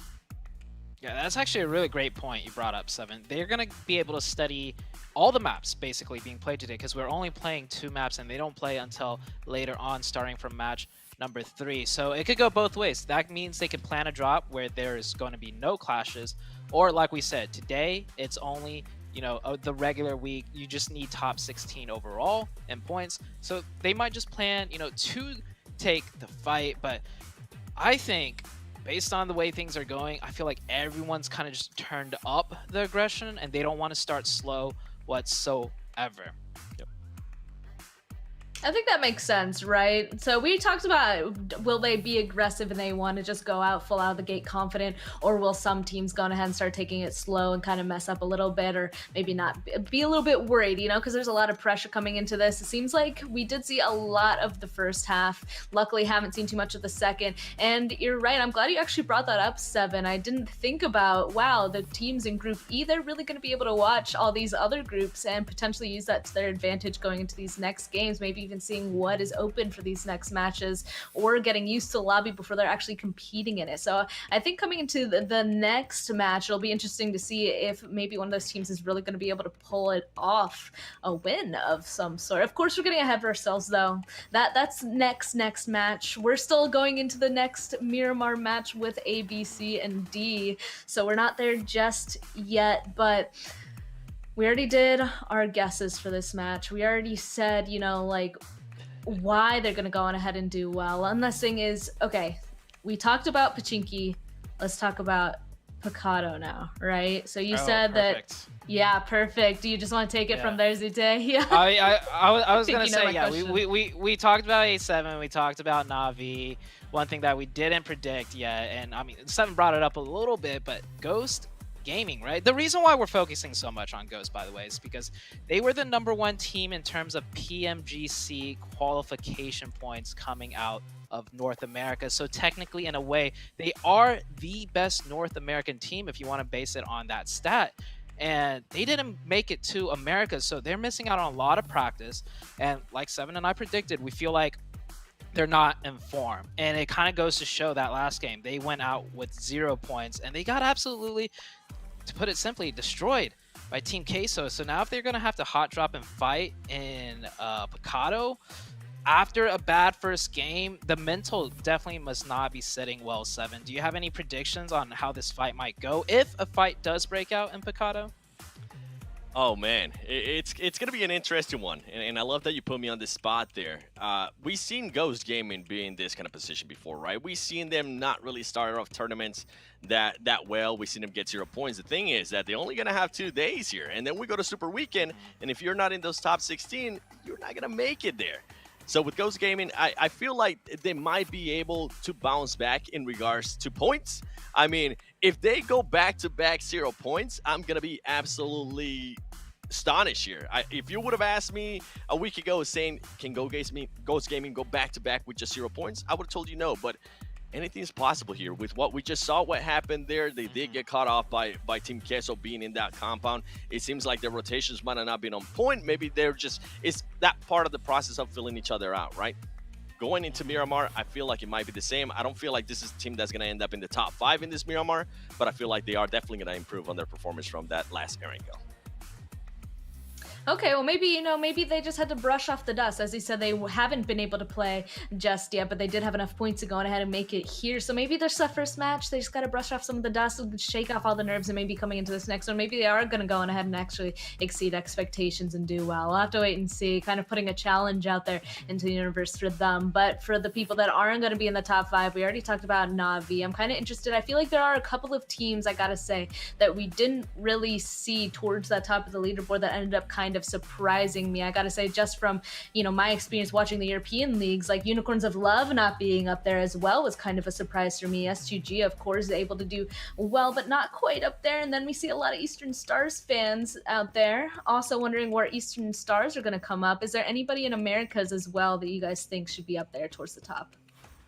I'm actually interested. I'm not even going to go with Americas. I love the team that you just mentioned in Unicorns of Love, because that was a team that I was looking at as well. The good thing about that team is that whatever they weren't able to get in regards to placement points, they were able to make it up quickly in a way when it comes to kills. They were able to at least, I think it was 4 kills, if I'm not mistaken, on that Erangel. So hopefully they'll be able to just improve on that placement points. And we know that can be an aggressive team. We know that that's a team now that can get kills. So, I mean, that's definitely a team that I'm going to be looking at, especially from the EU side. Now, really quick, Zute, before I throw it over. Who? Say a name, just a team name. The Knights. Someone from North America and the front page, please. Like, we saw what happened first match. Okay. Well, you guys saw it. We're about to jump into our very second match on Miramar, and this time it is going to continue to be Necro, but also joined with him is going to be Mustache Dave. So we're going to be jumping into that second match very shortly, and I mean, we sent all of our predictions. You know, we have all of the data that we have from all the past matches that we've ever seen. Now let's see if those are going to be educated guesses. Gaming! Week 1, day 1, match number 2, PMGC West League. We got you covered. Thank you, Span on the desk. Shout out to Chain, Zute, Gold Chain looking fly, and of course, the 7. The 7. Exactly. How's it going, man? How's it going? Game 1, what'd I miss, man? What'd I miss? Fill me in. What are we expecting in Game 2? Man, I mean, I don't really know what to expect, but honestly, I'm expecting a clash between Ghost Gaming and Black Dragons. I mean, they were looking quite strong in the Erangel, so I do want to see how things are going to be looking like inside the map of Miramar. And as I mentioned, there might be a clash coming in the Picado. We do know it's going to be one of those hotspots as well. So already, these two teams kind of fighting each other off. Even the analyst desk mentioned Ghost Gaming. This game has to be a little bit really kind of like important game for them as well, just to try and improve a little bit from that previous game, because they racked up 0 points. I'm just vibing right now. We got the tunes in the background. I am just vibing. And to add on to your point here, 0 points equal bad, right? 0 points equal bad. The main objective here, we might have to get back to that, because what is this? We got a little fight going on. You kind of talked about it. We see A7 send a Texa, the last one to land their boots on the ground. This is going to be A7 getting involved here early on. Exactly. 7 getting involved against Next Ruya. Already one man fell off. Senatexa kind of late on that drop over there, will be punished instantly. Next Ruya, though, looking in full control inside this fight. Revo separated out from the rest of the pack, getting the res back up on the fallen man. It's going to be quite tough. Yeah, looks like Alpha 7 already going to be down a member, so we kind of see them pumping the brakes just a little bit. They don't have those numbers to their advantage, but Frozen cooking a grenade, tossing a grenade. It looks like it bounced off that little ceiling right there, actually ricocheting back, doing some damage to themselves, but it's going to be Carrillo right down there below, one of the best players in the lobby, in my opinion. Gun lock and loaded, and right now it's all about gathering that intel. Alpha 7 trying to get as much information as possible right now before making their next move. And Revo, I see Revo on the outskirts, might actually get this revive. If that's possible, That's a huge mistake from Next Rio, in my opinion. Yeah, exactly. Next reaction really they should make sure that the revive isn't really coming through, but again, don't really know what's going on there. But on the other hand, though, Team Queso, this was the team that kind of got outside the play zone in the Erangel. They were dedicated too hard to try and camp the left side of the bridge, but they kind of didn't really respect the zone, so that's why they had to face the unfortunate side of that as well. But now Team Queso, this is another chance for them to try and make the best out of it. They were doing a good job camping the bridge, but I do want to see what they have for us to show in the map of Miramar. Still, again, as we mentioned, yeah, exactly. Senetex, picked up, back on his feet again. Alpha 7 looking pretty strong. Oh, the mini catching them toes right there. Can we get the 1v2?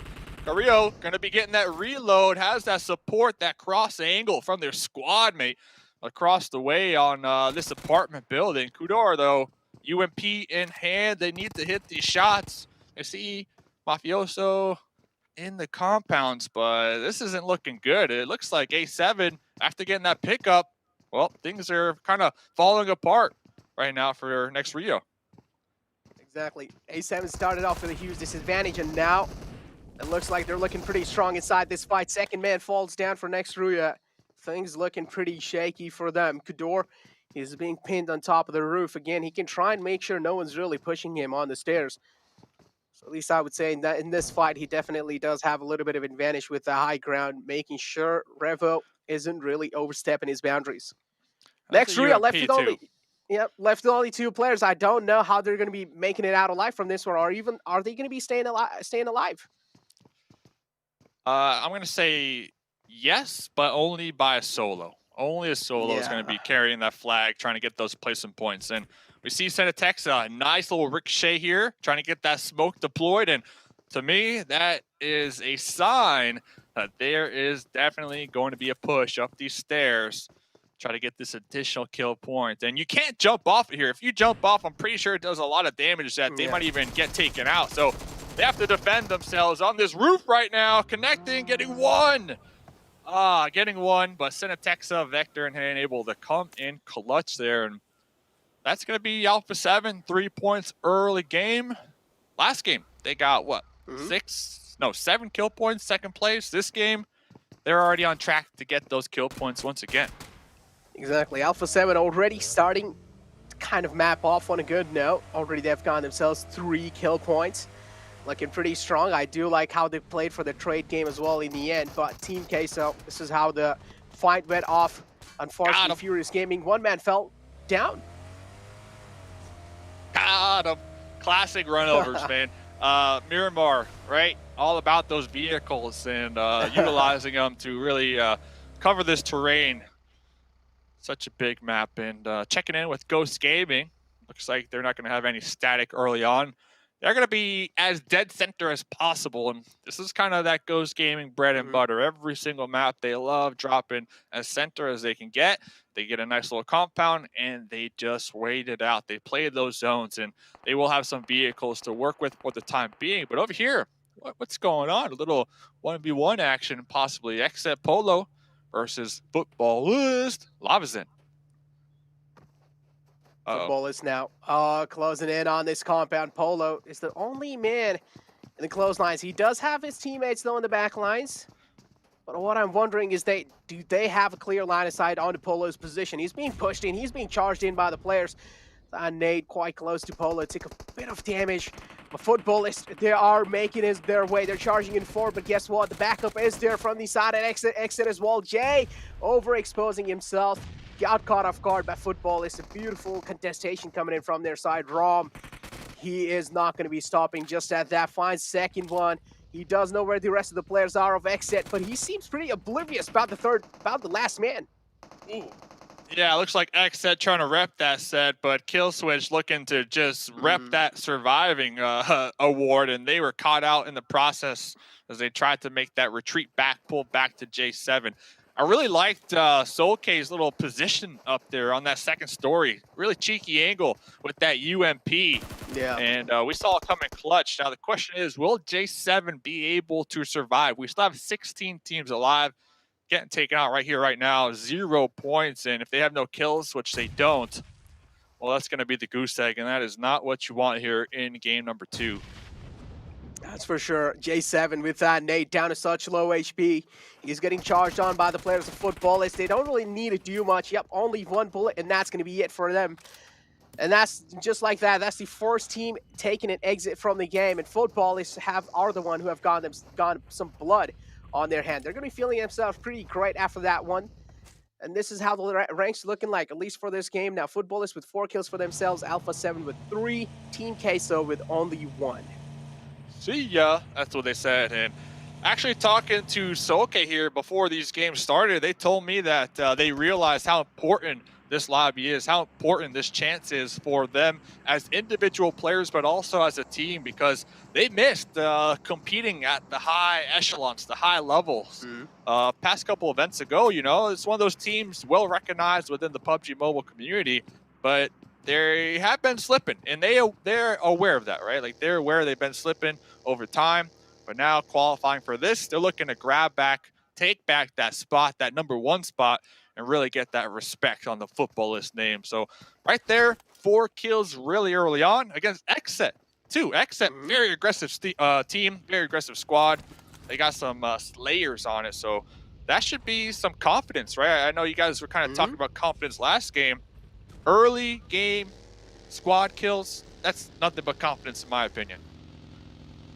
That's definitely going to be helping them quite a lot, though, for the future game, for the future time as well in the map of Miramar. But as you can also see, Na'Vi, they have made their entrance in the zone, and as we all do know, they like to play on the edge of the zone as well. So I'm not really expecting them to just, you know, straight up go for some fights. They're going to be trying to play things out as safe and as cautious as possible.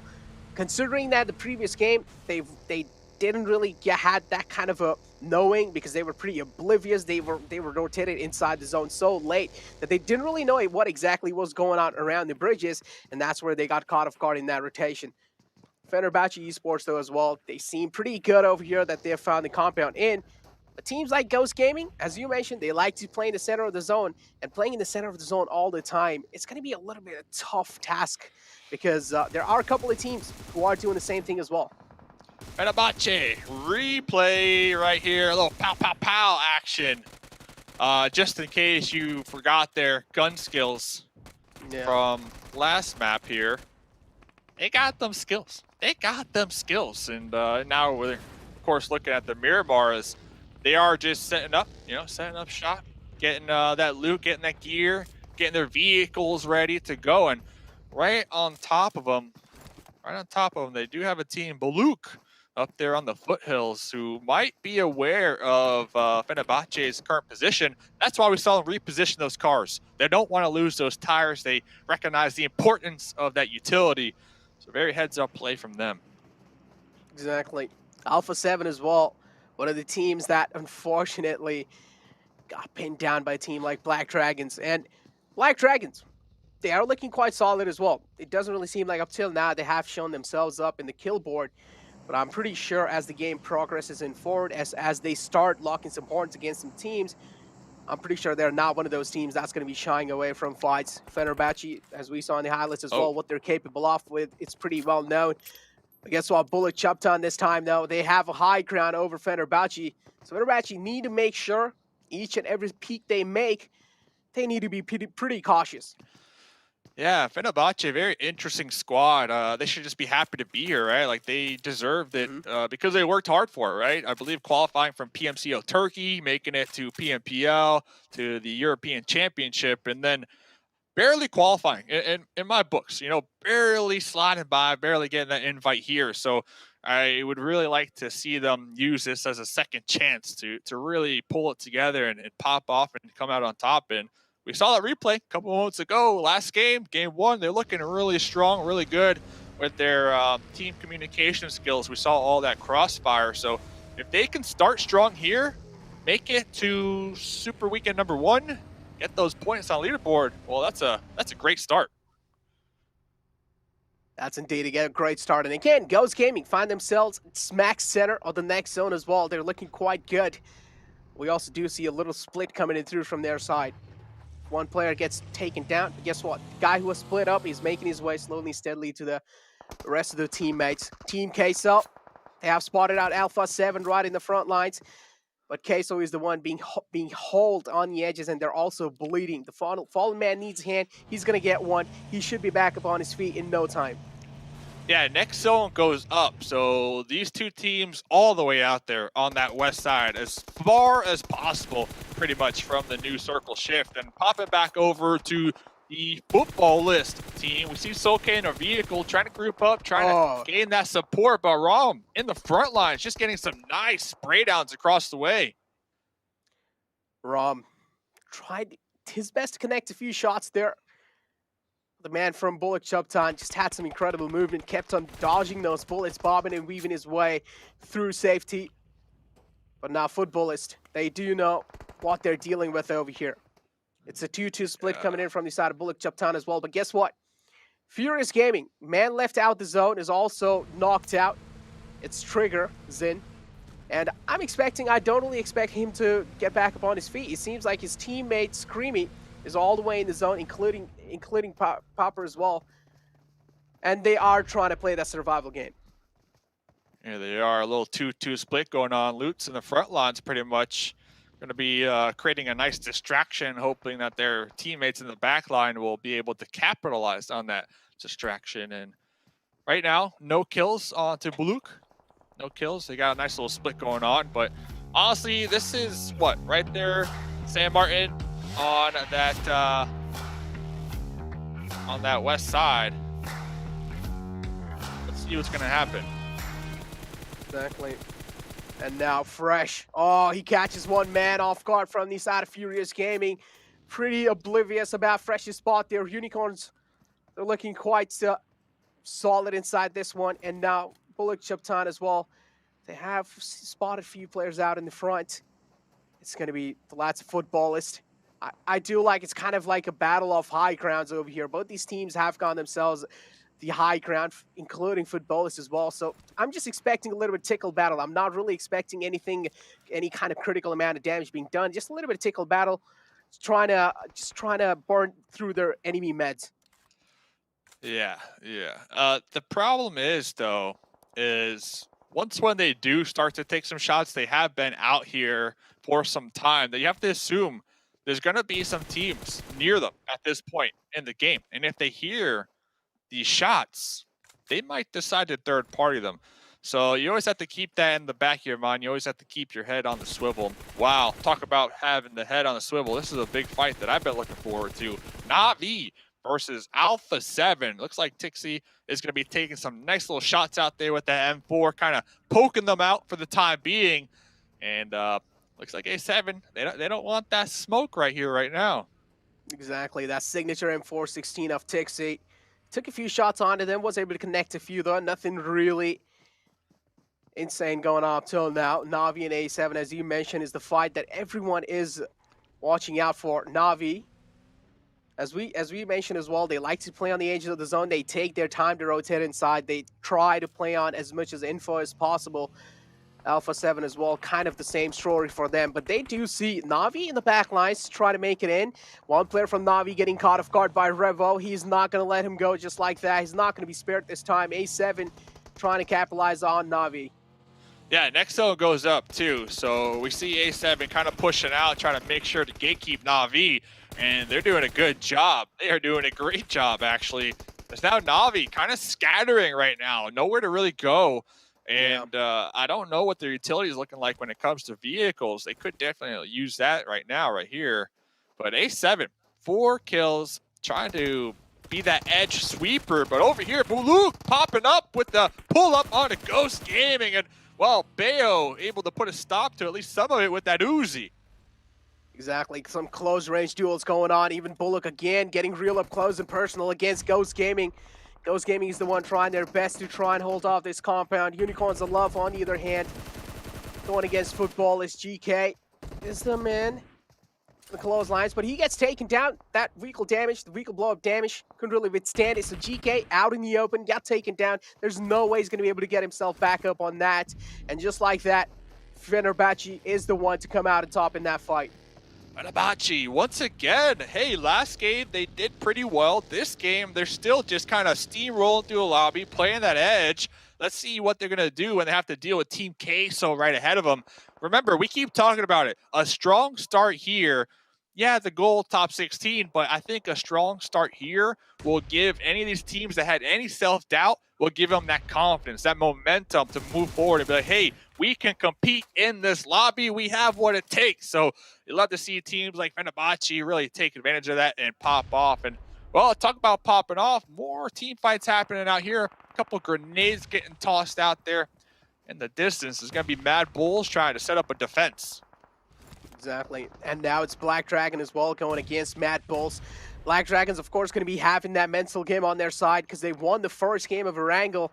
So I'm not really expecting them to kind of at least having some jitters over there. But Fenerbahce, one man being taken down. They're only left with 3 players alive. Flaky not in the game anymore. Fenerbahce kind of handicapped. Team Queso in the front lines. They will have to try and go through, or at least try and penetrate through Team Queso's defense. Utilities coming in from both these sides. Nate Parade comes in. Smokes as well utilized to try and make a safe rotation. But that's not going to be the case. Instead, Fenerbahce slowly and steadily, they're crumbling down. Another man falls apart. Team Queso, they're doing a great job making sure Fenerbahce isn't really overstepping their boundaries.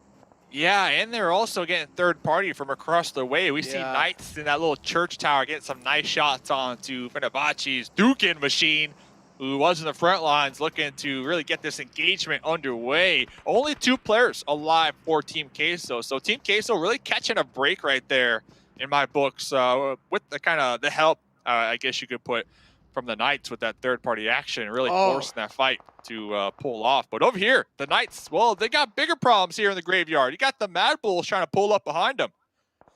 Mad Bulls as well joining the party over here. But guess what? They're the one facing the front side over here. Agori goes down. The man falls down. I don't really feel like he's going to be able to get him back on the feet. Yes, Mad Bulls left with only 3 players alive. Effect making a little mistake over there. He gets caught off guard instantly. He's not going to be spared this time. Navi as well making that crucial rotation that they need, but they take a lot of damage. And just like how they caught off guard in the previous game, the same thing happens over here. They get caught off guard. They get caught in that rotation. And Navi, they are eliminated pretty early. 10th position, if I'm not wrong. Alpha 7 getting pushed on by the players of S2G. Oh, Cario being spotted out. That jump shot landing. And just like that, Cario, though, he's doing a great job replying back in style. But not enough. He will be taken care of. Yeah, really surprised with Navi's kind of, I know it's only been 2 games, but really surprised. They did get that direct invite from CIS. They did finish #1 in the EU Championships. So it's one of those teams that they kind of ramp up as time goes on, right? They ramp up, but you don't want to miss that super weekend. That's the spot. So top 16, the goal here. We're going to keep talking about it because that's pretty much the importance of the weekdays. Yep. But you would like to see, you know, a lot of expectations, right? For Navi, for a couple of these teams like A7. They got a lot of fans showing up here, supporting them in the chat. Talking about fans, well, Ghost Gaming, another one of these teams representing North America out here so far with 8 kills. They're going to be right there on the edge, trying to take some shots at the Knights and also keeping Fenerbahce at bay. Both teams on the edge right now. Exactly. Both the teams at the edge. Black Dragons as well, kind of over there. Golden is the man on the edge of the zone, including Ghost Gaming and Fenerbahce. Black Dragons, as I mentioned, they're looking pretty confident as well. They were looking pretty confident in the Erangel game. They were the one who won it up. They are looking pretty confident in the Miramar game as well. Eastern Stars, on the other hand, taking a dig on the enemy hills, and this time it's going to be Black Dragon taking a few shots onto themselves. It's equal, right? Octavian also falls down, but the rest should be back up without any worries. Yeah, we got, 8 teams still alive, about 22 minutes into the game. Next circle did shift. They went out there to that east side. Looks like Eastern Stars are going to be benefiting off of that one. And Mad Bulls in that graveyard. Remember, we saw them pull up a little earlier on. Now Ghost, now Knights, now S2G. They all need to reposition, and Knights going to be trying to defend right now. Gatekeep as all these teams collapsing right on top of them. And S2G, ooh. One of their squad mates catching a couple members of Ghost Gaming slipping off guard there in that bus. Exactly. S2G as well, all the way on the right side. They aren't really showing their presence too much in the game. They're making sure they're being as anonymous as possible. But finally being spotted out by Eastern Stars. Took a few shots onto them. Eastern Stars as well, looking pretty shaky inside this one. Circle has shifted over to Eastern Stars, so they're looking pretty great up till now. But guess what? Knights catching one man off guard from Fenerbahce Esports, and he will be taken down and confirmed as instantly. Fenerbahce now left with only one last man alive, Mad Bulls, spotting the rotation from Black Dragons. That's quite a risky one as well. Both of them fall down. That was way big of a risk taken back. Black Dragon took the gamble, and they are the one to get down.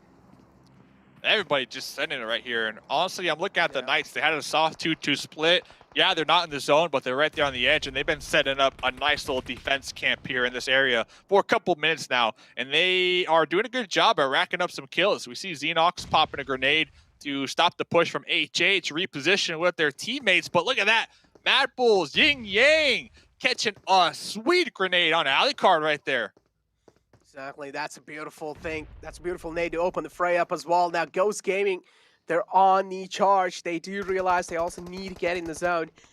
As we mentioned, there's only down to just that one last man alive. It's H24. But Eastern Stars, they have the high ground on this entire situation. They're going to be also having a lot of advantage over any other team in the game right now.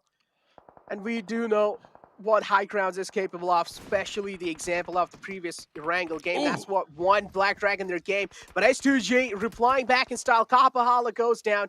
Ghost Gaming, last man, HS24 being spotted. Prone's down behind the wall. Mad Bulls in the front lines.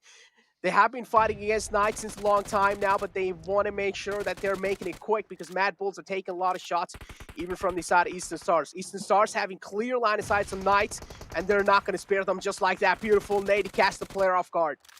Dude, we got, what, like 3 of the Eastern Stars teammates up here on the high ground just spraying down their UMPs. We saw a couple of moments ago, Octavian get a nice little knock on the Coops out there. Now there's going to be pre-firing through those smokes who currently Knights are trying to utilize to get the reset, get the pickup. But honestly, Eastern Stars up there on the high ground just peppering shots at anything that moves down here in the graveyard. Huge opportunity for them right here to capitalize because next zone does pop. And it looks like nobody's dead center. So who's going to survive? HH24, though. Oh, talk about the discipline right there. Oh, my goodness. Uzi in hand. It's all effect right ahead of him. Just trying to survive, though. That's the name of the game. 5 teams to go. Placement points. That's what these teams who are currently hiding in the graveyard, you have to assume that's what's on their mind right now. That's what Ghost Gaming is going for as well, especially having the first game.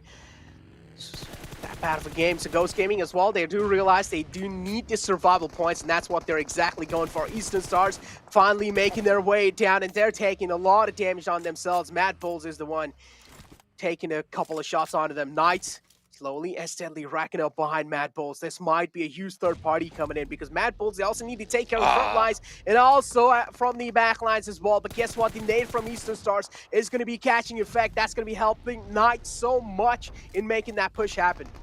Yeah, Knights have such a strong dip. They're utilizing this terrain to perfection, but Monkey, UMP in hand, catching Chico off guard. Alucard trying to pop their heads up from that dip I was just mentioning, trying to take some shots, but Eastern Stars starting to flex out right here. Well, they're going to be sweeping around this edge that the Knights are currently holding behind. Xenox popping a nice molly out there to kind of put a halt to that push, but this is it. Comes down to this, game number 2. Exactly, this is what it comes down to. Knights versus Eastern Stars. Eastern Stars have been looking pretty strong. It's a 3-on-3 situation for now. Eastern Stars as well, they are looking pretty decent. Knights, they have the edge to work around with, but the Wall of Death is moving in further as well. And Knights, they do seem to have a lot of pressure on their backs. Xenox slowly and steadily being forced in the zone. Including that, Eastern Stars, they have the advantage inside this zone. They are pretty much in the center. They have the most amount of zone covered as well. Knights, they will have to sweep their way in. Yeah, look how Xenox and Alucard, how they're splitting up. They recognize the situation, and they know if one grenade was to connect onto them, they do not want to be grouped up. So, real heads-up play, but Octavian picking up the MG3, the Shredder here. On that off angle, tossing one of these grenades. Let's see, where's it going to connect? Right in front, right at the foot of Alucard. Here comes the push now. Up next zone shift favoring Eastern Stars as well. It's quite a tough task for the Knights to try and make it in the zone. They're trying their best. They're utilizing these walls as cover. But again, Eastern Stars, they're making sure that Knights are being held off at bay. They're making sure Knights aren't really getting a lot of breathing space for themselves. Knights trying their best to fight back. The separation again coming in through Alucard in the close lines, and Octavian is just conveying so much information for his team. That jump shot comes in through. Octavian getting caught off guard, getting taken down. Wasn't really close to his teammates. Kapahala looking to take the revenge. Alucard still behind that little wall. Is Alucard going to clutch right here? Going to be peeking their head around that wall, getting that confirmed, and now here comes the collapse 2v1. Ah! So close, but GG's right there. Game number 2 getting sent to Eastern Stars. Much deserved. We saw them up there on the high ground for some time. They were able to capitalize on that position, overlooking Graveyard, get a couple kill points, and then finally we saw them at the end using their numbers to their advantage to pretty much get this winner chicken dinner. Exactly. I like how they played off of it as a trade game in the end as well. But there were a couple of mistakes being made by a couple of teams as well, especially the team that was playing all the way on the right side. Kind of got a little bit too overconfident, tried to go inside against Mad Bulls, and there was huge separation coming in from their sides as well. It was a player from Knights. He got way too a little aggressive against them, but again, I mean, as long as they got themselves a second place and also a decent amount of kill points, they're looking pretty solid. A win's a win. A win is a win. Top 16 is the goal here for weekdays, Mondays, and Tuesdays. And of course, top 16, well, they're going to play in those super weekends where teams can get as many points as possible to qualify for the finals. And the finals after that, we are only going to be sending 6 teams. So there's a ton of money on the line. By the end of the day, only 6 of these teams will be making it to that next stage. So Eastern Stars coming out on top. Octavian with the MG3 clutch at the end, though. I saw him loot that crate. I was like, okay, this has to be it. This has to be it. Not only did you get the MG3, but also the level 3 gear. So important right there. So we're back, baby. Winner, chicken dinner. There's the players right there on the screen looking good, looking fresh. But we're only 2 games deep. Like, we're only just getting started, man. Yep. Exactly. We're only just getting started, and we also do know League Days isn't really the days where teams do reveal their strategies, right? They start revealing their real strategies in those super weekends. This is when they do realize this is where the ball's hitting the floor as well. They do realize this is where it really has came down to. Super weekend is what we're really eyeing out for, but again, League Days, up till now, it has been a complete show being put on by all these players, especially that Erangel game. I mean, it's just really hard for me to get my mind off of it. That play at Flypath was just screwing so many teams over, including team like Na'Vi. They got caught off guard in rotation even in the previous game, and same thing happened inside this game as well. Weren't really able to make a successful rotation. That's why they got caught off guard by a couple of teams in the front lines. Na'Vi, where you at? Where you at? Kind of getting caught out there, but straight out the gate. Yeah. Forgot about that. The hot drop. Alpha 7. I can guarantee you this. No team's going to want a hot drop Alpha 7. That's just a fact. Like, if you have a drop spot that A7 like to go to, just leave it alone. Don't go there. Pick somewhere else. The map is big enough for everybody to find somewhere to loot. And at the end of the day, you just got to recognize real. And Alpha 7, well, they're real. Exactly. I mean, Ghost Gaming as well. We saw a huge improvement from their side inside this game. They played the survival game. They also had a decent amount of kill points for themselves. So Ghost Gaming, compared to the previous game, definitely a huge step up from their side. Black Dragons, yep, this is how this end moment really looked like. Eastern Stars really being lucky with that zone. They got to keep that high ground for themselves. And in the end, they just kept on taking those teams down. As you mentioned, anything they see moving, they were just taking a few shots onto it. Really love the heads-up play right there, the positioning for Knights. They took a spot, they held down that spot, and we're watching these highlights, and there's multiple point of views of just checking in with the Knights, just all together as a unit, as a team, just firing upon the enemy as they try to breach their way into that zone. And I believe because of that play, because of that position, they racked up a ton of kills. But look at, Chico, talk about 3 points right there. That thing just went right into that building.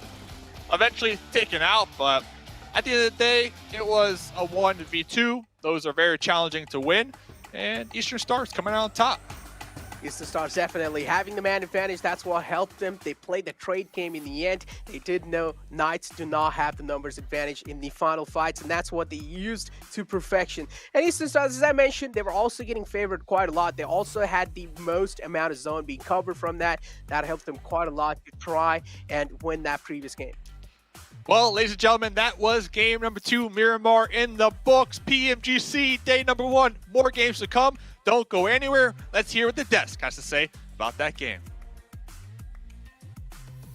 I have to say, if you were in the green room with us, we're kind of gasping, kind of screaming at the very end there, not sure who was going to win at the very end. Was it going to be Knights or Eastern Stars? So that was definitely a really exciting moment. And I got to say, I think both of the teams actually had really interesting ways to have gotten up to that point. So what are your thoughts on that, Zupe?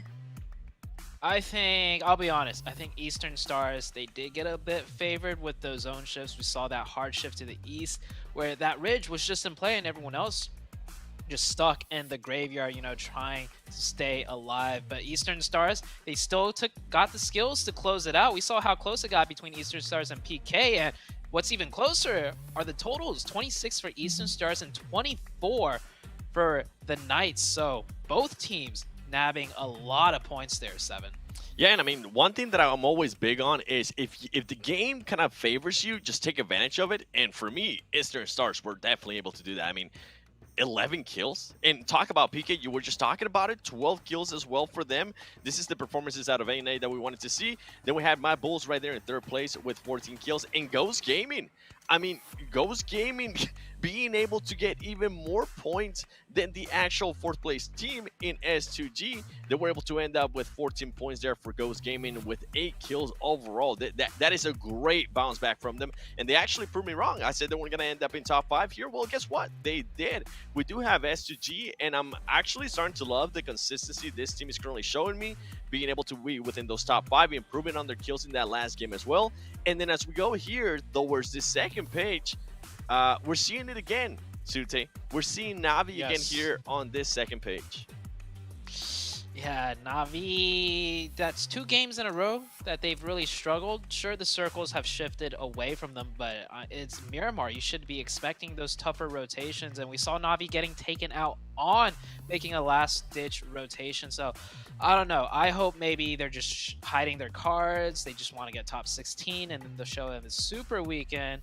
But we'll see. And the MVP of the match, Kappa Hala for Eastern Stars, are 818 damage, almost hitting 1K, but 4 eliminations. That's huge.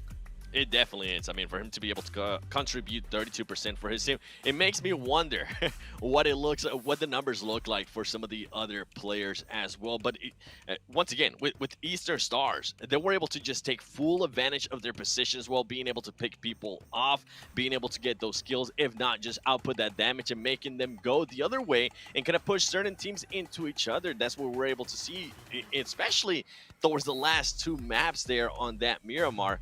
Something that actually stuck out to me, and it's not going to be anything in regards to the MVP here, and something that Mustache Dave was actually able to mention, Sute, was how patient HH24 was at the end here. But before we even talk about that, let's do this head-to-head with Alucard and Kapahala. Hopefully I'm saying your name right. We do see the damage. Alucard, my boy, those locks, being able to put up 1,000 damage with 31% contributed for his team. I'm pretty sure if they would have ended up getting the win, we would have seen Alucard as the MVP. And I mean, that finale too, you mentioned it, Span. We were screaming. Luckily for Eastern Stars, they were able to trade there because Knights looked like a man on a mission and he wanted to get that win. I need to point out really quickly, by the way, what team contribution is. It is the percentage of a team's points earned by a player as well as their share of their team's total survival time. So that's kind of the definition of that team contribution down there. As we can see, Kapahal literally winning over Alucard by a singular percentage point, but that is what that is. I gotta point out as well, I mean, it does look like they're able to pick up a lot of damage. Pretty typical for a Miramar match, I have to say, but still, the eliminations kind of on the lower end. A lot of people being able to just heal on up or be able to survive in these situations. Oh, and look at that. We got our weekday rankings as well. So this is after 2 matches. We can see that all the way up to the top there is Eastern Stars after that big performance. They have a total of 37 points. And in second is our other team that ended up getting a chicken, Black Dragons with 32. Black Dragons this last match did not do too well. I think they got 2 points. So they're still able to hold on to that second place position from such a big match from the first one. Yeah, they're hanging on, and their one chicken dinner is a lot, of course, because we've only played 2 matches so far. So these weekday rankings is just a little bit of an update. Don't take it too seriously as to which teams are going to be at the top, which teams are going to be at the bottom. We still got 3 more games today. It is nice to see though that there are some North American teams now on the first page. After the first game, I was getting a little bit worried, but moving to the second page, ooh, Seven, I'm gonna let you take over this one. I mean, with this one, what's interesting is that we still have Rise, Aton Esports, all those teams that haven't gotten a chance to play yet. But you know who has gotten a chance to play and is still sitting at 0 with those teams that have been sitting out? Buluk Chaptan. Buluk Chaptan, after 2 matches, they have put up a total of 0 points. And then if we go to the other side, some actually big surprises for me here. In 11th place, we have Exit. I mean, this is one of the champions from Americas. From North America. They were able to put up 5 points. We do have Navi. This is a team that we're expecting them to be super heavy. They're currently there towards that second pitch. I believe it was 13th place. As you said earlier, this is just after 2 matches, right? But I have seen Navi get caught off now twice on the rotations. Whether it could be that the circles didn't favor them. Listen, you can't be expecting the circles to favor you. That's the thing that we know about PUBG Mobile. Expect the unexpected, and so far they just keep getting caught off guard on that rotation. So I am looking forward to seeing if they're gonna switch that up. Speaking of rotations, let's go into the match recap. We got a few teams that we want to look at in terms of rotations. So Ghost Gaming, they ended up doing way better than the first game. They went from a 0 point up to, I believe it was 14 points. So we're going to take a look at some of these teams' rotations. We're going to start off, though, however, with the team we've been talking about the most up in that northwestern area. I believe that was possibly Na'Vi that dropped up there. The images are still loading in, Ghost. but 7. Yeah.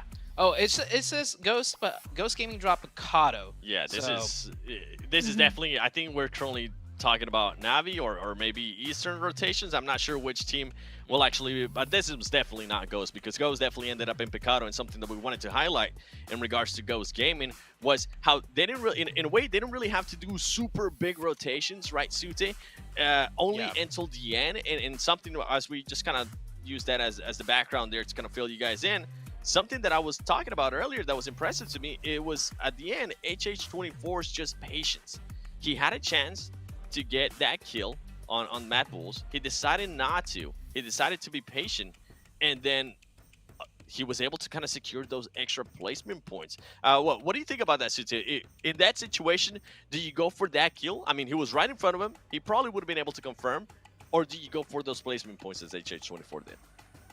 Yeah, towards the late game, right? Each difference in ranking, like if you go out 6th place versus 5th place, 5th place versus 4th place, it's more than 1 point. So I think it was really smart for HH. Yes, he could have got that guaranteed secured kill point, but when you're that late into the game, if you could just out-survive one more team, that's like 2 points at the very least when you jump up another placement. So I think HH played that really well. And yeah, Ghost Gaming, their first rotation, they picked up 8 kills because 2 different teams crashed into them. So it did work out for Ghost Gaming. And then the other team, though, Eastern Stars, I mean, we saw towards that end game, right? They got on top of that high ground, and the circle hard shifted to them. And that's what really secured them that win. And you can see it here, the circle did shift off the high ground, so it wasn't like an absolutely free win by any means for Eastern Stars. And we got so close to seeing a potential Knights win, but you see on the screen, it was a 3v2, and the Knights put up a really good fight from such a disadvantaged position, 7.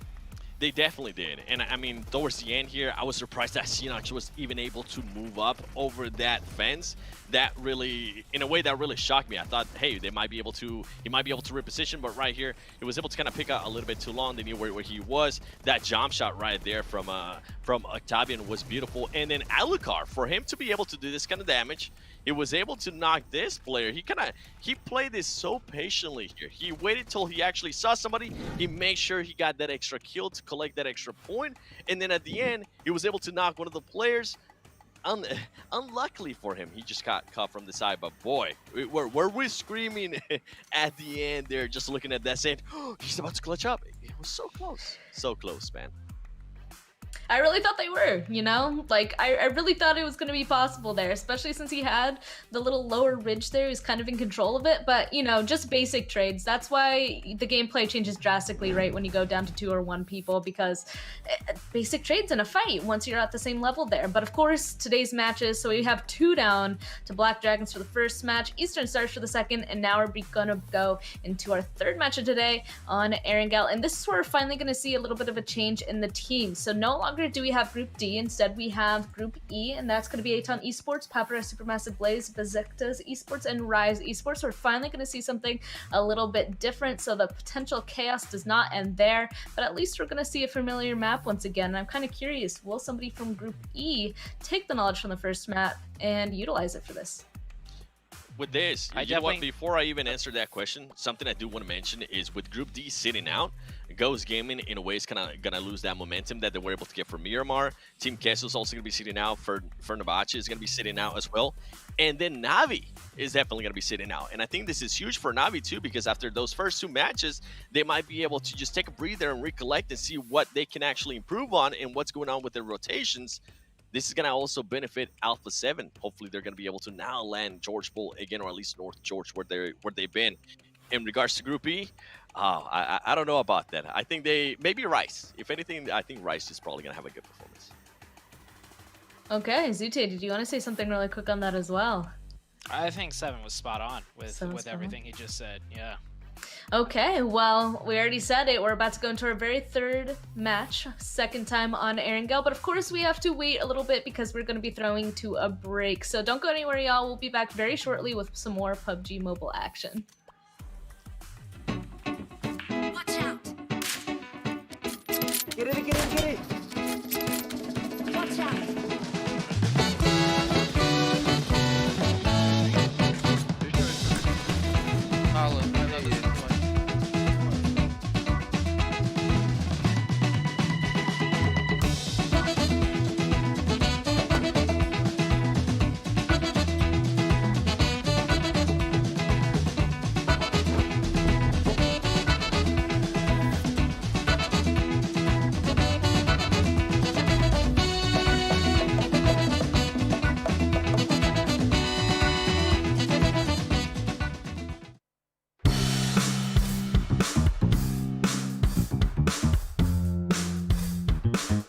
Fechou o olho, pô.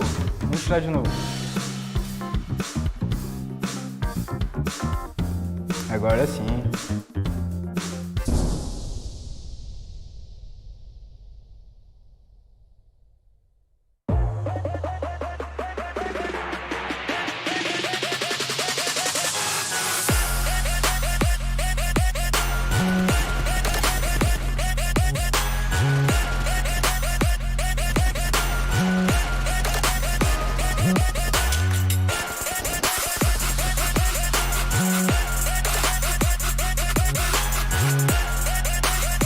Sidelines, and you see that player almost taken out. And you know what? Those players up there are pinging exactly, fighting with Aton. Aton about to take that one out. We're down to a 4v2, 4v3 situation.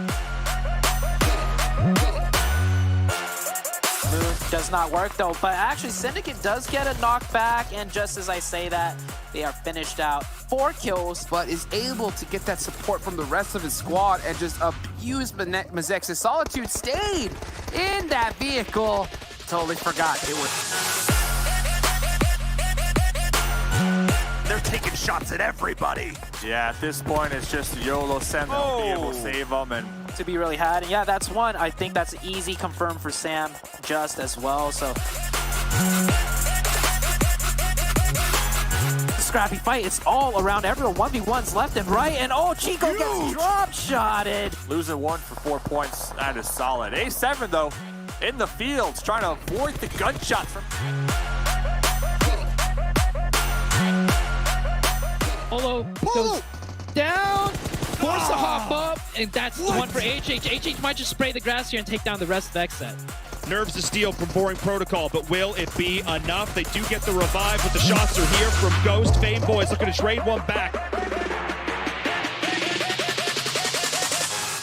And we're looking at a bit of another fight breaking out here. This time, B-Town hot off the victory in the last one, running into the Knights, and they are down in addition. These nades have been looking really good. Rise is going to be able to take the fight they want to take, find the shots. P in a 1v3, what can they do, Dave? Can they find the shots? Oh!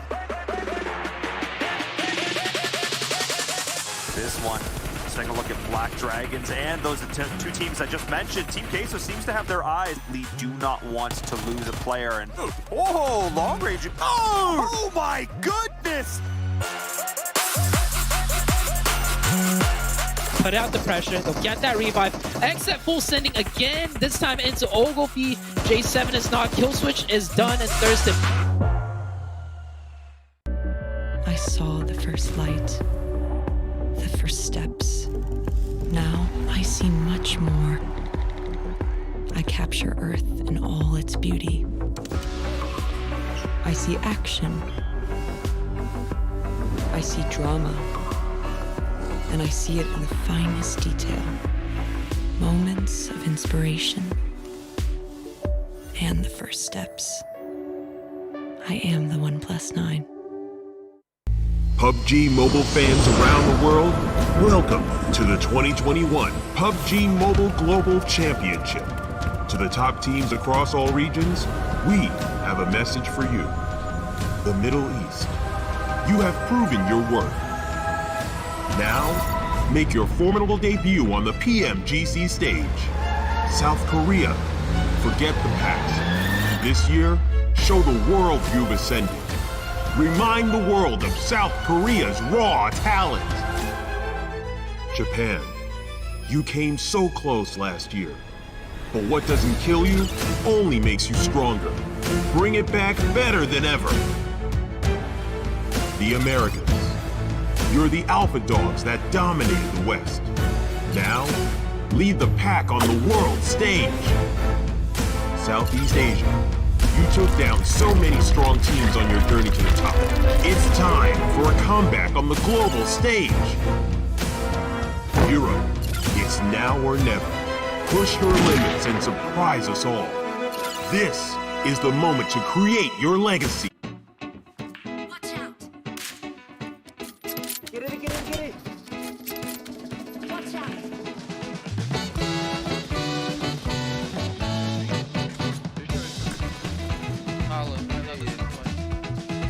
PUBG Mobile fans around the world, welcome to the 2021 PUBG Mobile Global Championship.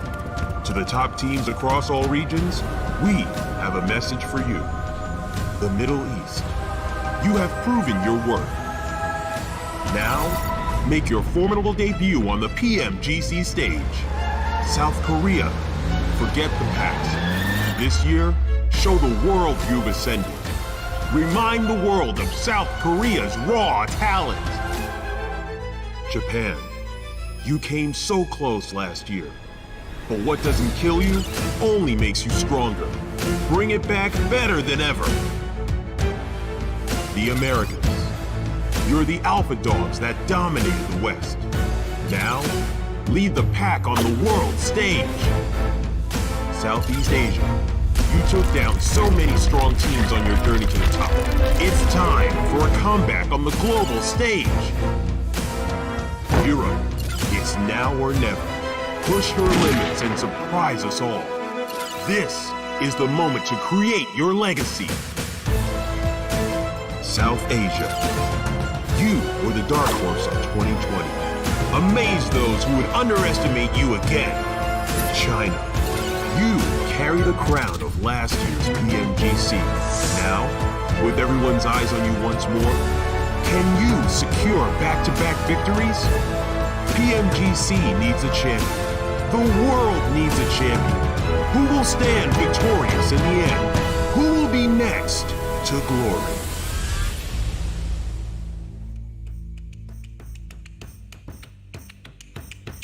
Hello and welcome back to PMGC West League. We already talked about 2 matches are up, the third one's coming in. We got a trade out of teams finally. Group E is in, Group D is out, and we're about to find ourselves on Erangel once again. So we already kind of touched on this, Zute and Seven, with the differences of team leaving and a new team's coming back in. Is there anything else that you guys want to touch on coming into this Erangel?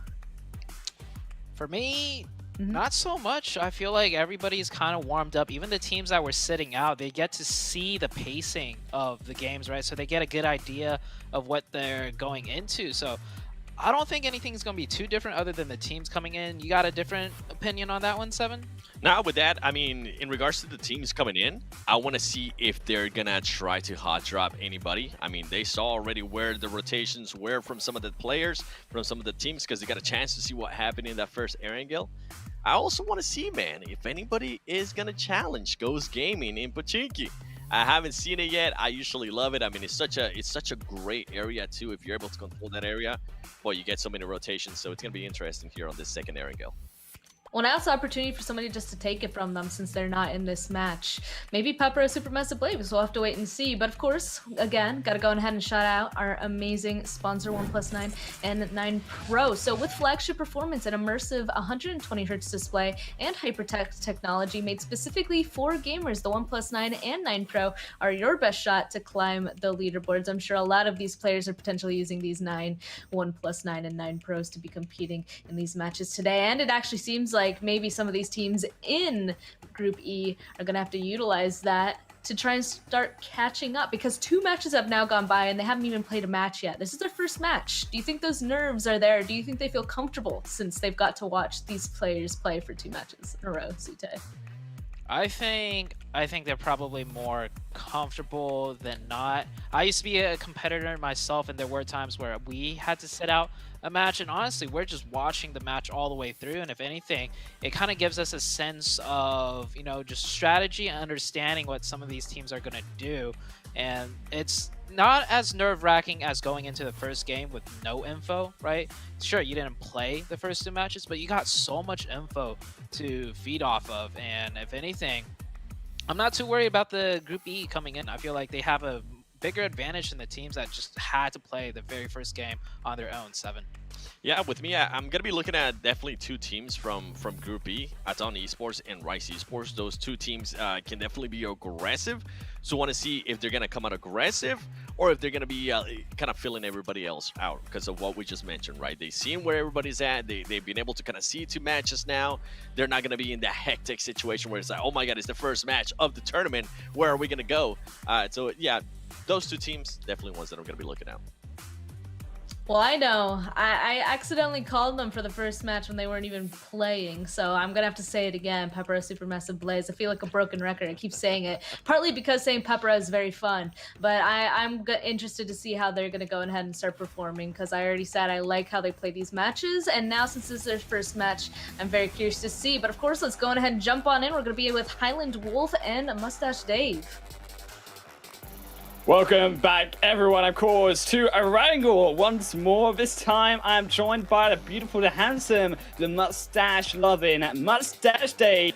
We had a beautiful Miramar, but now we're back onto the green wall in the hills. Dave, what are we bringing this time around? We're bringing Rise in the lobby. We're bringing Aton in the lobby. I like it. So they're bringing that heat. They are bringing it, man. And talking about Rise in particular, Nunez was in the DMs telling me, make sure you spam that hashtag GoRise. Expect a lot from this squad. They've been prepping for this night and day, playing scrims, doing VOD reviews, and doing 1v1s. And talk about some 1v1s. What's happening down here? SMB? Uh-oh. Are we squaring up early game once again? A7? Mario with the crossbow? Swapping. Okay, Don't excite me, Dave. Don't excite me with the crossbow. I know, right? I mean, if we got a crossbow kill in PMGC on the first day, we can sign it off immediately. We don't need no more. That's some level of skill right there, but albeit, I mean, Supermassive Blades, right, already hitting off hard when they come from Group E, now stepping against what is, or has been even some of the stronger teams in Erangel we've seen so far of Alpha 7. I think that Alpha 7 actually, they have slowly started to creep up. They didn't have the greatest of Miramar games, we could say, but Erangel, I would definitely say, is more their forte. My boy Tron, man, back against the wall. Do they even know? It's a 1v3. Tron versus Mafioso in the front lines. Rebo jumping off that second story, trying to get that support for their squad mate. Mafioso, Tommy gun in hand. Make sure not to let Rebo get thirsted. And yes, teamwork makes the dream work. Rebo in the front lines, kind of soaking up a lot of these bullets, a lot of the damage here. The meat shield, as you will call it. But at the end of the day, Tron, done, son, done. What type of meat is he, though, Dave? I mean, if he's going to be a meat shield, it's got to be something fancy for PMGC, right? It's got to be like the divine flesh, you know? Divine meat. I agree. Divine meat. And by the way, did you see that skin? Oh, some yes, of these players I are did. rocking those skins. The helmet's looking pretty nice. I think it's a telephone, right? Ring ring. Who's there? Highland Wolf. That's who's there. Oh, am I here? Is that who's knocking? Am I here to 1v4 the lobby? I wish. I wish I was that good, Dave. I'm more of a bot killer myself still. We've not progressed far in the year of PUBG for my own skill. So checking in with A7 here. I saw SMB, a couple of their squad mates kind of flexing towards them. I'm real curious if they want to get some type of revenge. And, well, that window quickly dissipating as looks like A7 are going to be finding some vehicles out here and going their separate directions for the time being, with the main goal of just getting some nice, sweet, juicy loot here in game number 3. Actually, I'm really surprised at one thing, and that is that actually both Na'Vi and Alpha 7, we predicted them to drop at the start of the day over on George Paul. And for the second time, we don't see Alpha 7, but also no Na'Vi. Of course, yes, they're not here. So actually, this has left it through to footballers to really open the door when it comes to North Georgia Ball. I'm actually really appreciative of what footballers are doing. They're changing it up and trying to take advantage of teams not being, of course, in this lobby and not being able to contest a specific area. I think that they, with this zone, are going to have a lot of priority, footballers, because they're going to be able to take advantage, likely of that Everest area. They're going to be able to take advantage of these bridges and actually prevent a lot of those wider rotations coming in, which you could assume come from the likes of Knights, heading and utilizing that northern side of Erangel to approach back into that central zone. Yeah, they have a huge buffer pretty much between them and everybody else in the lobby. Not only that, Mount Everest kind of right between them and everybody, right? So I wouldn't be surprised if footballers get that loot from South George Hospital and go up there on top of that mountain and kind of set up a camp for the time being, because if these zones do favor that west side, they're going to be looking mighty fine up there. And I think today we will see some different drops, right? As teams try to feel it out, teams maybe drop in their secondary locations just to avoid being so predictable. But after today, I have to assume teams are going to go back, watch the VODs, watch the footage, and come together and be like, hey, North George, we like it. It's wide open. Why didn't we go there? Type of deal. And I think tomorrow we might see it get a little more tighter, a little more cleaner when it comes to those drop spots. But here's that skin I was talking about. PMGC. Look at that. Hey, ring, ring. Who's there? He is the telephone. He's smacking people with the telephone. It takes it off his head. He just whips him around with the handle, Dave. That's what he's going to do. I mean, he doesn't look like he's got all that much, though. He is going to have to take the vehicle. He's going to have to loot himself back up, because actually for the rest of Supermassive Blaze, they're in an awkward position. They're in the center of this zone, coming in on towards Gatka Fields. This is where they are, looking to head, but there's a lot of wars and players in front of them. You've got Exit, you've got, of course, even those around that Pachinki side. So it makes it a little bit more complicated. Being slower to that uptake, being slower to that compound, they're going to struggle to actually enter in. I think with Supermassive Blaze, they're going to have to play a much slower game rather than trying to force a way into the center, which it looks like what they're trying to do now.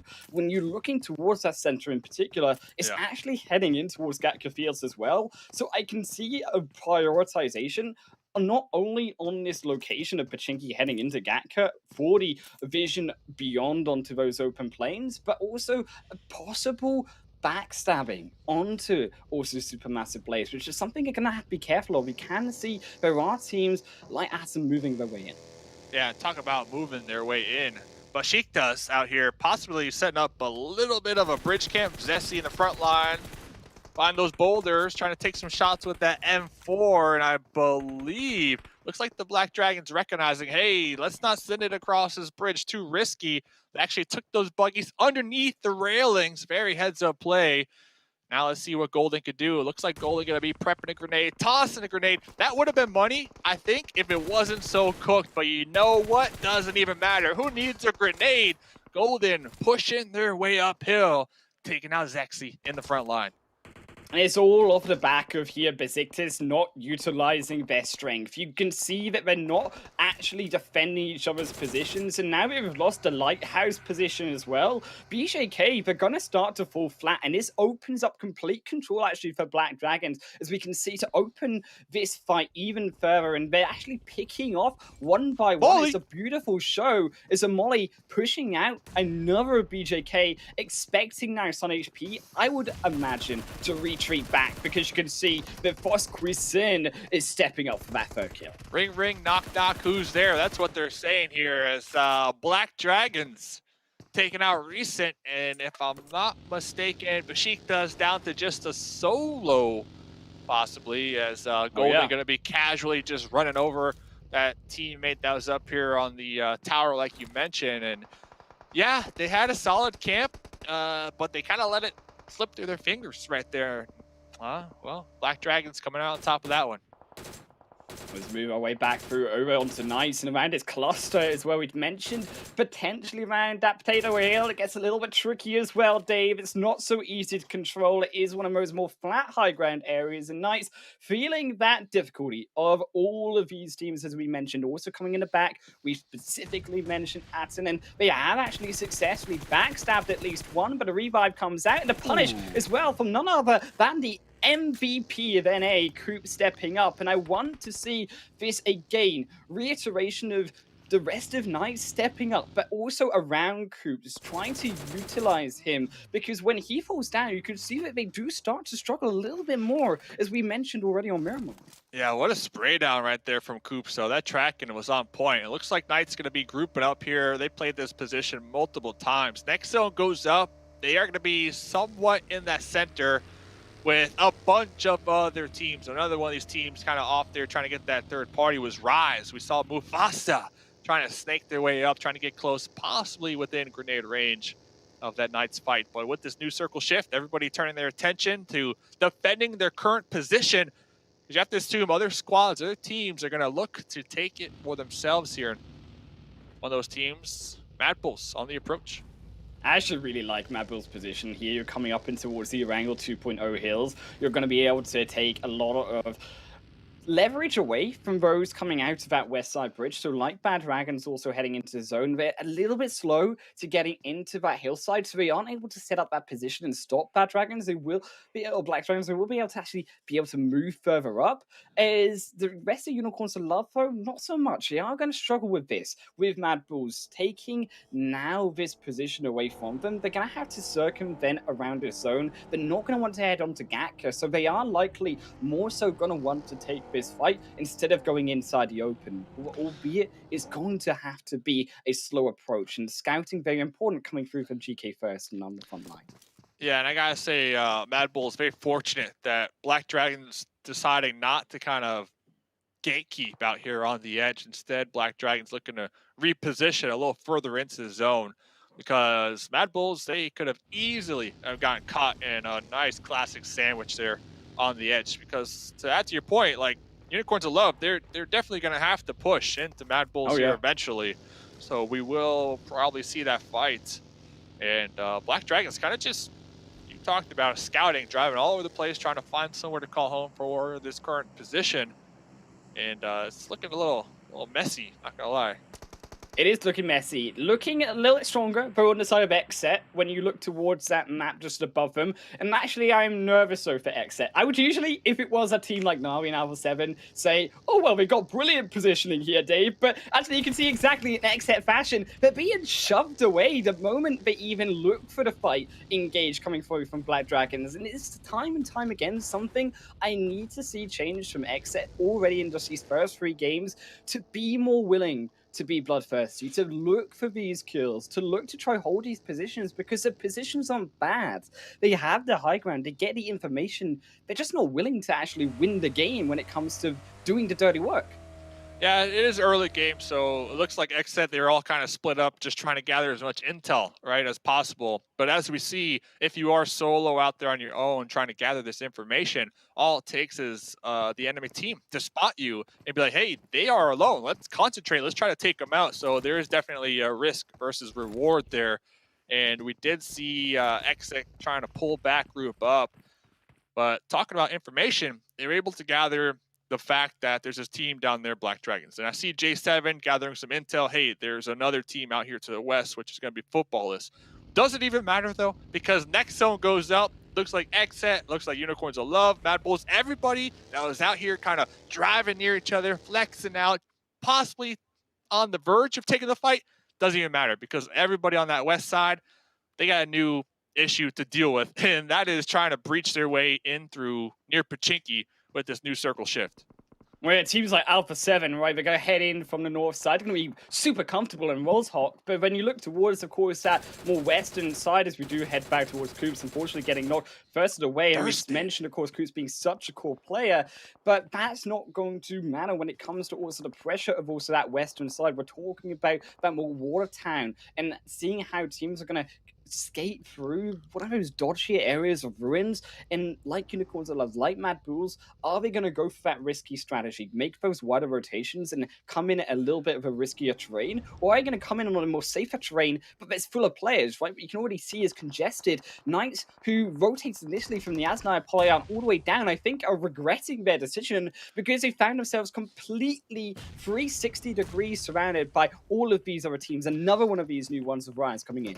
Yeah, there's about 7 to 8 smokes on the playfield right now. Knights trying to block those sight lines, but Rise, they're going to be using these smokes to make the push up and get right on top of Knights. It's up to Xenox behind the boulder, not able to survive the onslaught of Rise. Hashtag go Rise right now in the chat. They did lose Mufasa in the process, but remember, Mufasa took out Coops, one of the best gunners in the lobby. So that's a win in my book as they get 3 kills. And over here, the migration. Xset still in their vehicles trying to make their way into new zone.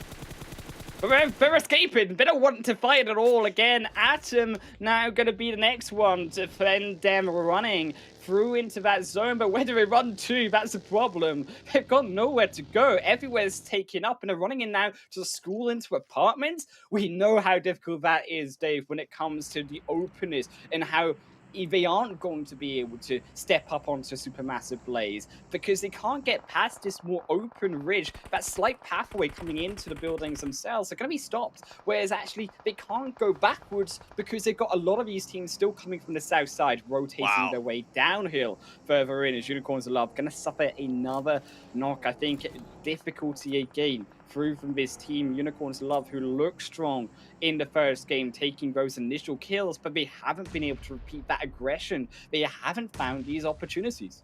Oof, yeah, using the little broken wall right now to try to use it for cover, to get these grenades onto the compound. The Bullock is currently holding down. Looks like 2 of them are going to get knocked. Blue Zone going to start to apply some pressure as well. And here comes that revenge from Unicorns of Love after losing their IGL in the front lines. Roll Kiss.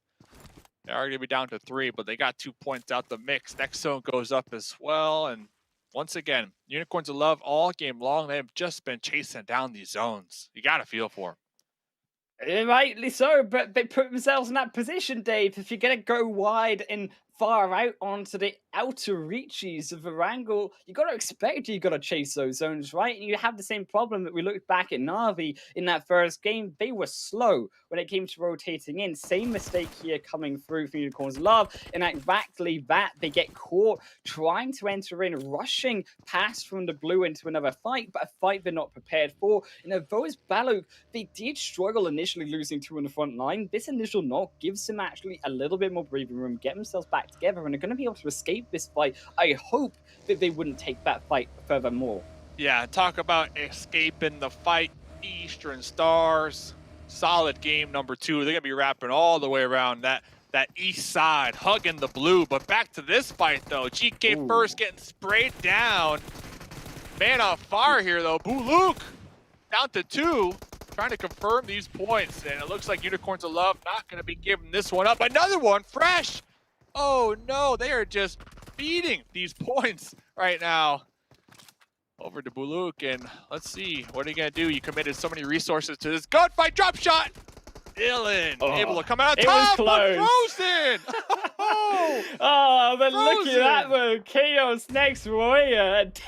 They were the assassins waiting for that fight to end. Lin, they lost the 1v3 to Baluk, and then that left them nothing left to actually take down Chaos Next Warrior. And again, they tunnel visioned their way forward into, of course, that zone. They forced themselves into that unnecessarily fight because they were slow, and then exactly doing so, a third party we expected comes out from the dark and takes them away. So again, another unfortunate result from Unicorns of Love. They're starting to struggle when it comes onto this leaderboard. Keep in mind, they played 3 games already here, Dave, and none of them has really looked that strong.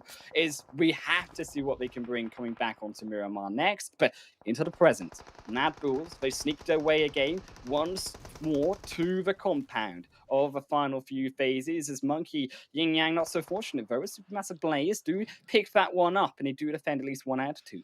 Yeah, we can see this is right there on the edge of this new circle. We see school, we see apartments out there in the distance. Looks like Monkey just gonna be smoking themselves, letting their squad mate Yin Yang kind of bleed on out right here. And SMB looking to make the pull up, looking to get this kill point. No points so far. They see a tasty treat here in the building, in the compound, and they recognize the situation, how they need to get some type of points here. Still 12 teams to go. So if you get taken out right here, that's only 1 placement point. Oh, but is it worth it? That's what they're going to be telling themselves, because from across the way, Rise Nunez with the third party. And this is a problem coming through from Supermassive Blaze. A mistake here, Dave, because we saw in the kill feed, Dave can see in the kill feed that Rise were in the vicinity. They were the ones who took down Yin Yang. So for Supermassive Blaze to then go for that first, rightly so punished by Rise on the opposite end of school, and shows again the difficulty, even with smokes, of trying to navigate from one building to next in such as open area, which has again gone towards where this zone is, towards the school side, and you can feel the hesitancy of all of these teams wanting to go into that zone, hanging around on the edge, because they know coming down into that open expanse is all but death for them at this point. Holy cow. Next zone goes up. Rise, school in the zone. Are we going to have a school finish? That'll be insane. Golden from Black Dragons doing some donuts, trying to bait these shots from Aton, and they are taking that bait. I'm surprised Golden's still alive here, just missing all these shots. And let's see Groza. Will it connect from Aston? Man, Golden is in a tank right here. He is. It's all skill. It's all skill, Dave. And now he's stepped back down. Black Dragons, they 1v3 Asta. He aborted time. Golden, the MVP for his team in this situation, is now Asta steps further back. Choco, they can't step up. They lose 2 as their Cardi's also demolished from the fight. Executed away. Aton rolling in on for the third. And they obliterate through their front line defense that were stopping them from moving up. Yeah, that buggy OP right there, not gonna lie. Talk about the distraction play. And once again, Eastern Stars, they love the high ground. They love playing the tippy top of the hills. Let's see if Octavian can get a couple knocks here. I do see one of the squad mates from football is trying to get that wrap around, that spray down from behind. And surprise is what Lutz just said right there. Able to practically save the day. Can we get the last one? Yes, we can. Footballist right there coming on top. I'm proud of you, Dave. I was going to say, just to say, team. I was waiting for the footballers to shout out to come, and I'm proud of you for that one. Been practicing for this moment all my life. And talk about practicing for this moment. Golden once again in that level 5 buggy. Gonna be picking up their squad mate right here, trying to bridge the gap, take the fight with NR, but almost as quick as that fight's about to erupt, we got Alpha 7 here on top of Rise. Rise, so he's all on his own. There's no surviving. Yes, you gotta think, you gotta believe it's Alpha 7. They can't get across that, of course, gate, but they can keep him in that position. There's no escaping, and fortunately for Black Dragon as well, looking next, Royer, they are also moving in. They assassinated one and looking to assassinate two. They revive Yetka. Revive results coming through from Black Dragons, but Fast Cuisine, they can't find the shots. That 1v1 is crucial. Now they've lost a flank, and it's all advantages Chaos. Wow. Down to just 2. Black Dragons trying to spit hot fire out here. I do see some burnt out buggies. I see some mollies. Let's see what can happen. 3v2. Nope. 2v2 right here. Right now. Frozen got connected on from behind. Furious with the sightlines. Oh, Furious. We see them in those vehicles looking to capitalize on the situation and make that pull up. We're about to have a party. Here they are pulling up in that vehicle. That Dazia. 4 members strong right there. Spray down from across the way. Scream able to connect and get the final blow. And look who lucked out. Black Dragons. They still got Solo alive after all that. They're praying for Furious Gaming, but Furious Gaming can send them into heaven. And above they go. 3-2 kills for Furious Gaming. They just lucked out on 6 different ones there. Wow. 8 now in total. And they have all of that south side, keep in mind, to work with.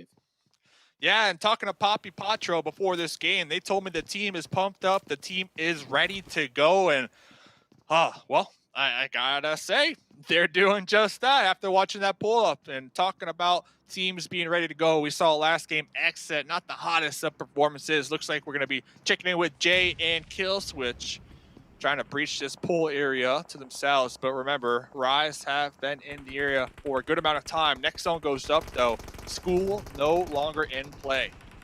That's a big shift, though, Dave. Of course, all of these teams like Exet, who are sat comfortable for these spaces, going to have to be aggressive now. They've got to move into this next shift. And it goes, of course, again over to Furious Gaming for the most part, who are demolishing once more. Third is Supermassive Blaze. They joined in this game with them, but they're going to be the ones to leave first. Is to a solo. That log pile only going to be burnt down, and just alongside the hopes of Supermassive Blaze.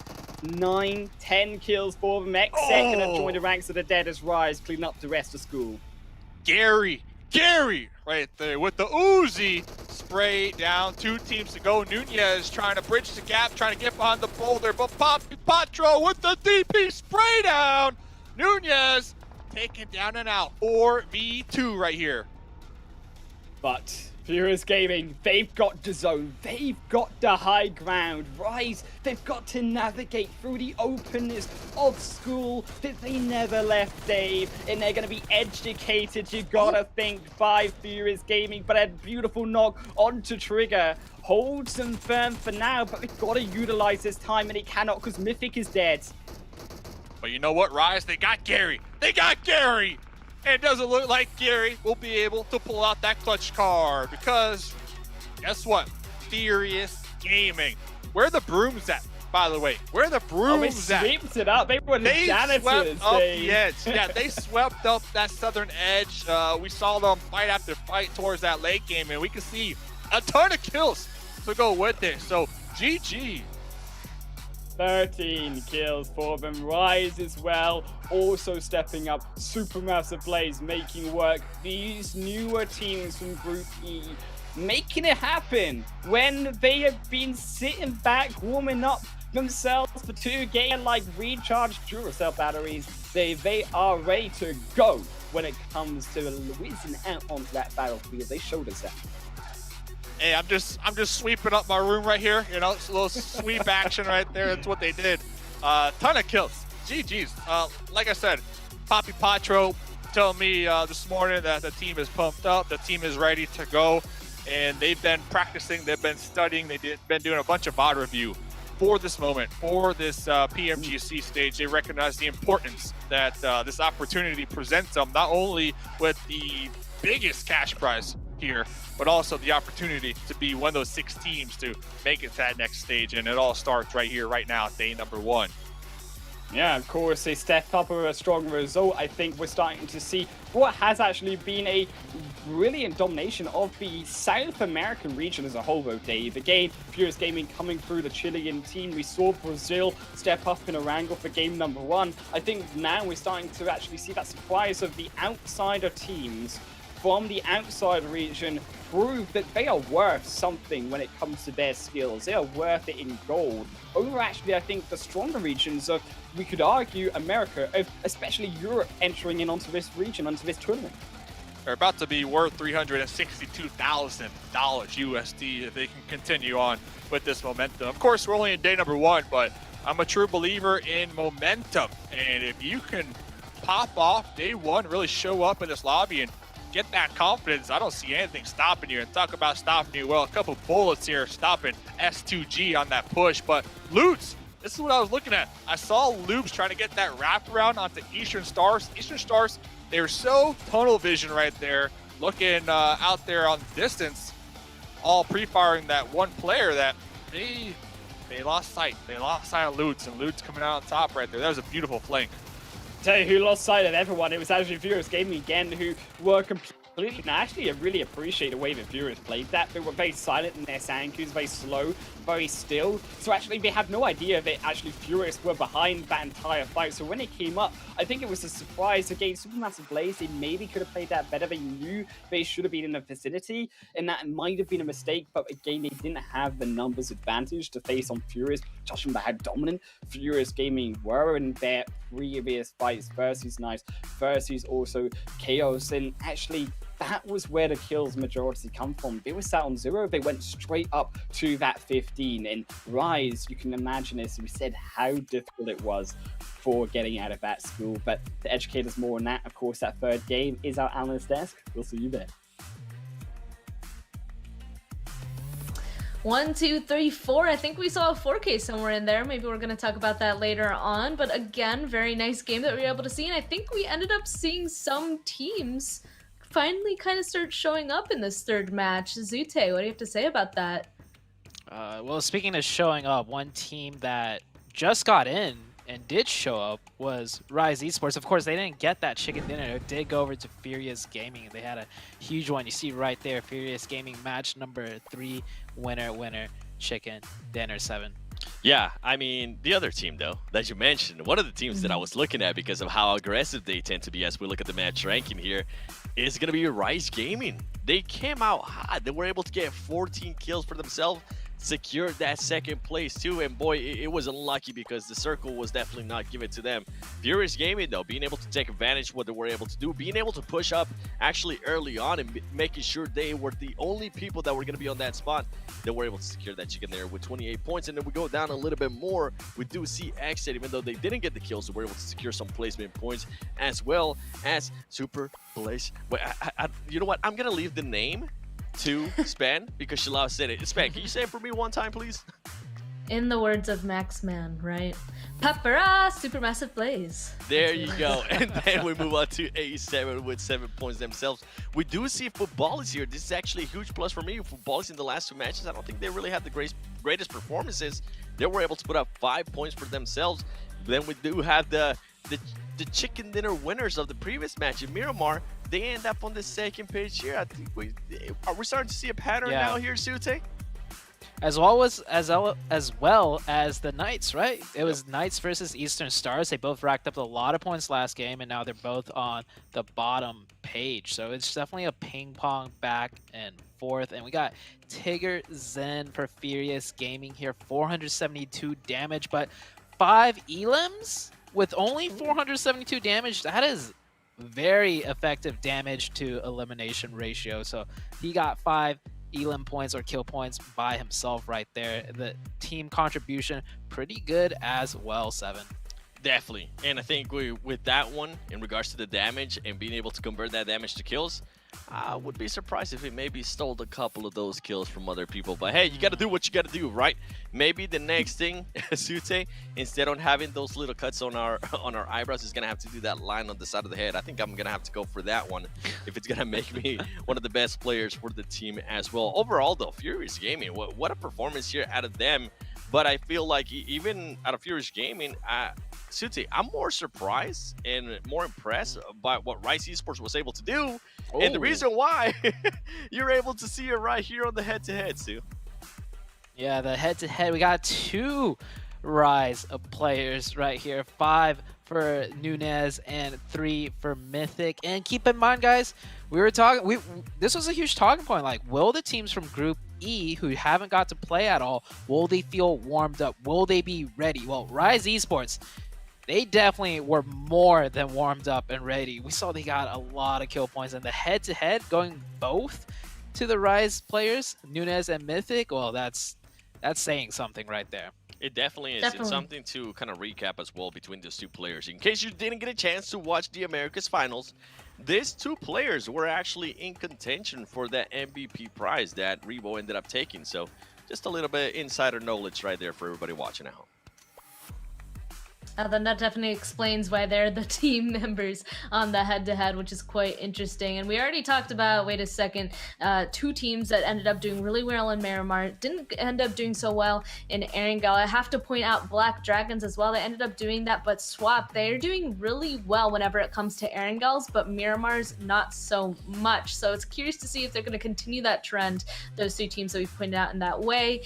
But of course, this is also our weekday rankings for our first day here. Eastern Stars still holding on to that first place position with 41 total points, and Black Dragons, after again doing well once again on Erangel, right behind them with 39. A7, I have to say, they're in 34 total points right now. They only got 1 kill point this last match.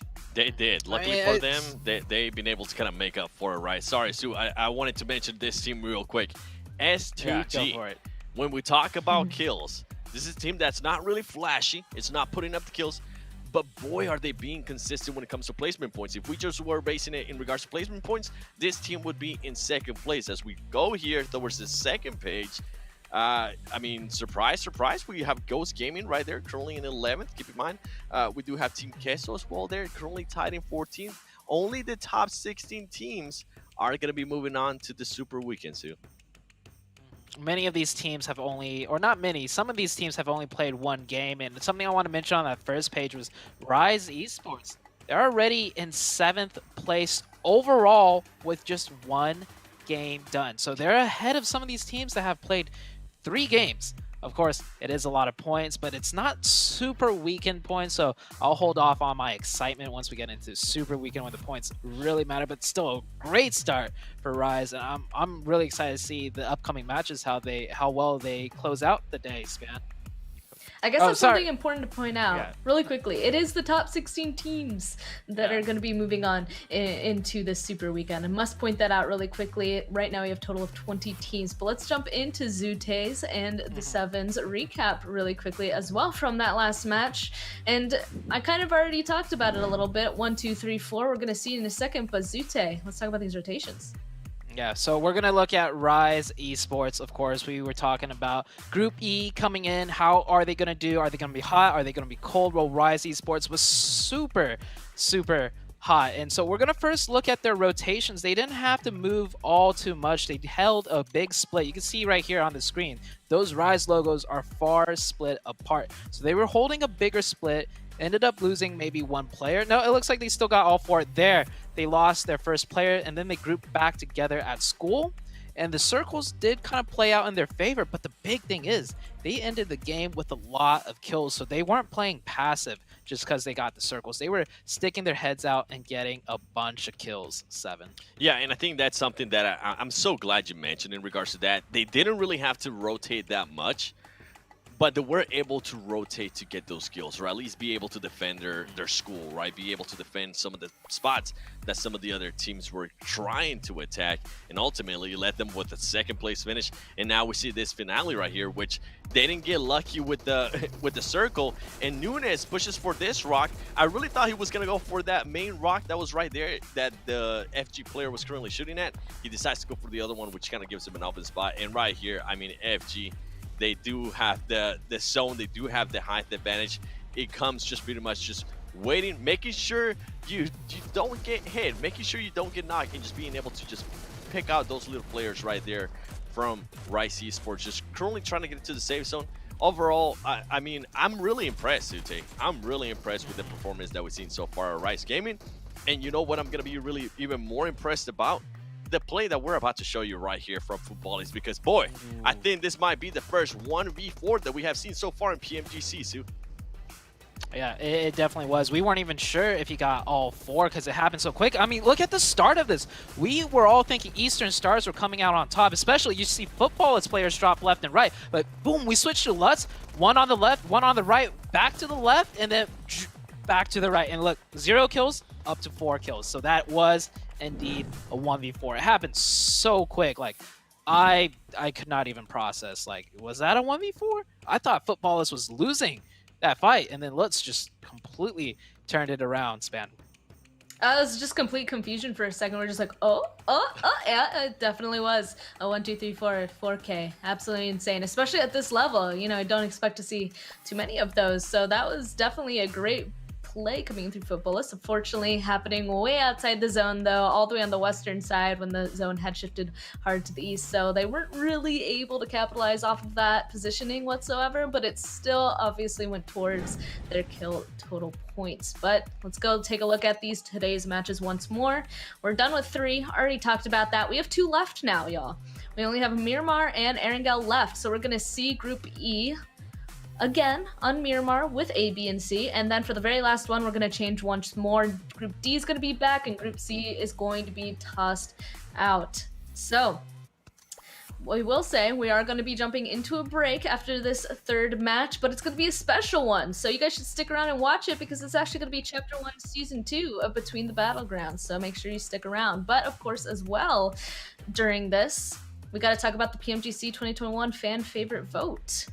Play PUBG Mobile, because there you can vote for your favorite PMGC teams and players and get rewards. You can get a voting ticket by logging into the game, watch live in the Esports Center, or share the voting page with your friends. You can find more information about the in-game Esports Center. Go play PUBG Mobile and get millions of rewards, various pink level permanent items, only during the PMGC League period. Now it's Zute's turn to do that. Okay, yeah, so definitely go ahead, jump in the game and get that. Maybe play that a little bit over this next break, but also definitely, I already said it, stay tuned and watch that episode, that chapter of Between the Battlegrounds that should be popping up. So there's a lot to look forward to. We got to get that fan favorite votes. We got to get the Between the Battlegrounds, and we're about to also go into our 4th match after this long break. How are you guys feeling? We're at the halfway point for today. Zute. I'm feeling pretty good. I mean, I heard you said millions, so it just I was like, millions? Just like the prize pool, we got millions and prize pool. And so, well, I mean, Span, you already said it. We do have a special episode coming up, so let's go ahead and take a look at that. Let's go.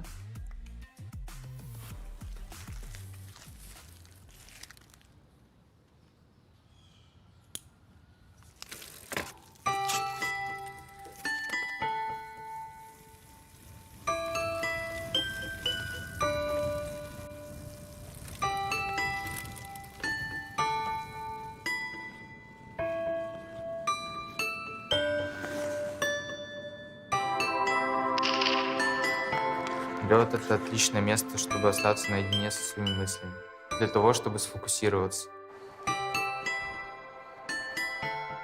Só me vem Dubai na cabeça. Aí eu olho o Discord, Loops classificado. Aí caiu a casa. Que melhor.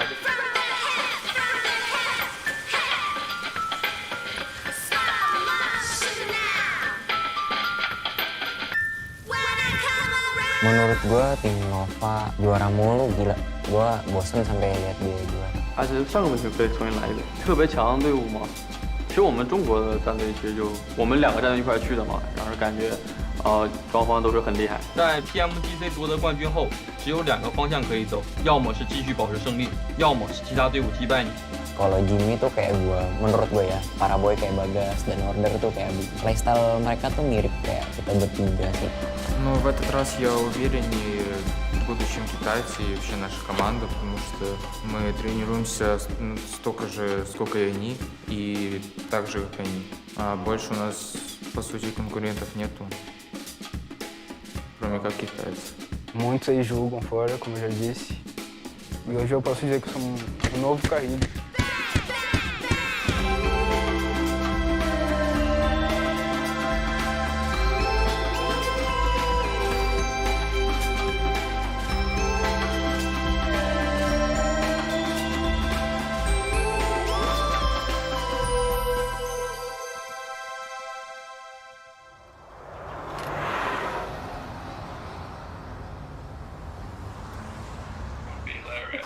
Okay, okay.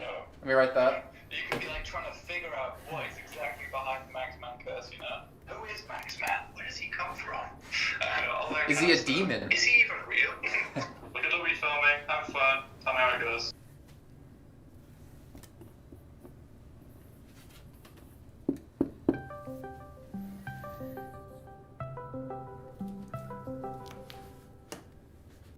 Hi, Jason. Hey Kaya, how you doing? Long time no talk. Pretty good. And you? Not bad, not bad. How's things down there? Trying to get ready for this new split, this new year, you know. How are you preparing yourself for the next PMPL? I'm really excited. PMGC finished, and I can't wait to get this new year underway. Definitely, definitely. Honestly, Kaya, PMGC, I still don't know what the hell really happened. I mean, you had Loops get disqualified and disbanded, and then you had Alpha 7 finish 9th place with Carrillo there with the team supporting them in the finals. Like, what's going on with the Brazilian scene? I got to cover them. I know how good they are. I think everyone is kind of shocked right now. They're still trying to figure out what really happened, and I don't think we're going to know it so soon. It's a great opportunity for all of them to get a new start, a fresh start, to show what they're capable of and to be on the top. Now that there is no loops to be on the top of everything, it's a chance for everyone to get better results, to, I don't know, to try to beat the new loops or something like that. Okay, well, I mean, getting better is a good sign, but like, can they compete against Nova, 4 Angry Men, like Bigatron? There were so many teams above them, and a lot of teams we never expected to be better than them. Look at Zeus. Definitely Alpha 7 is the strongest team we have right now, because they went to PMGC as well. But there are a lot of good teams on Red Souls, like Dragons, Vivo Cage, Influence Rage, which is a great team as well.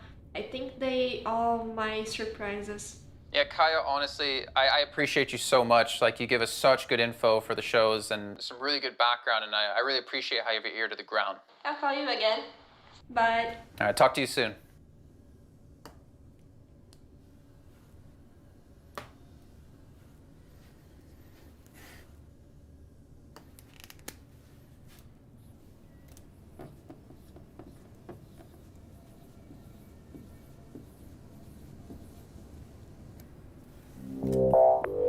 Loop's having a little bit of a meeting here about what they're going to spend their $20,000 on from qualifying in 6th place. Let us pray. What are you going to spend your share of the 20K on? Oh, I don't know, I think. Not yet, not yet. But either way, they will stay strong.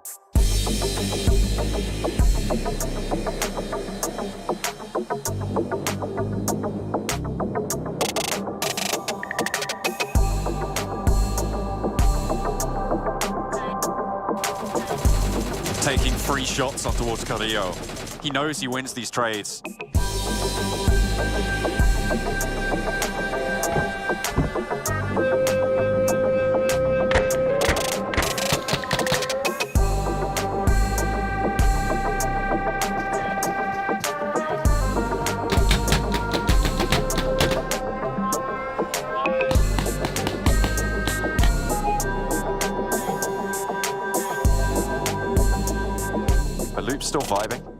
They're absolutely vibing. We'll have to get a double check on that. Someone needs to give them a little bit of a pep talk.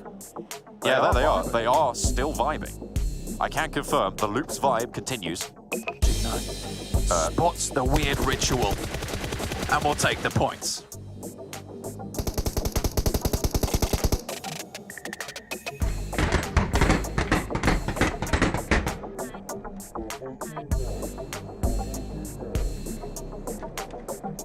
Dá maleta.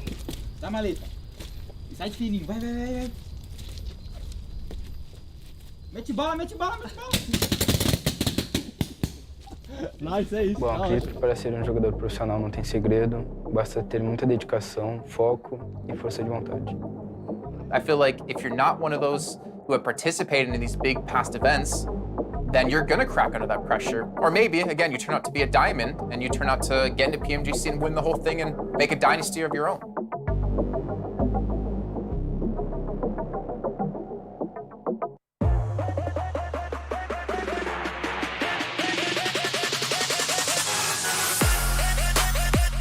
Aynısını söylemeyeceğiz. Son HP Vesi'yi çekecek. Sonrasında uzun mucizeleriyle beraber tabii ki Erangel de çok güzel puanlar toplamıştı ama ikinci bir mucize yüksek ihtimalle gelmeyecek burada. And their careful approach, their caution, their patience, it's paid off. They've had to wait a couple of months for the package to arrive, but the circle's here finally. But jumps out of the vehicle. Now it has to be a really slick movement. They've controlled the lower floor. This is really well played, getting that. I mean, there's nowhere for him to...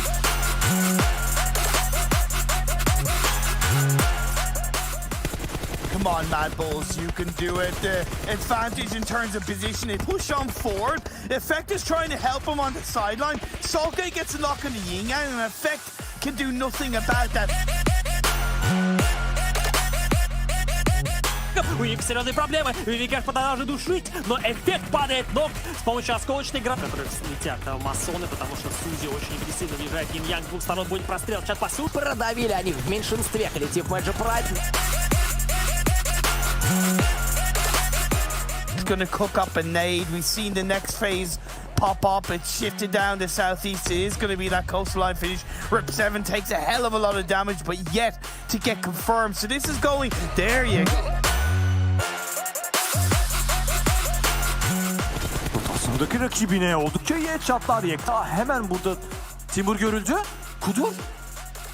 Bura almak isteyecek. Bedava bir puan var burada Kudur için. Ne bir kaldı. Açı vermek isteyecek orada Dark.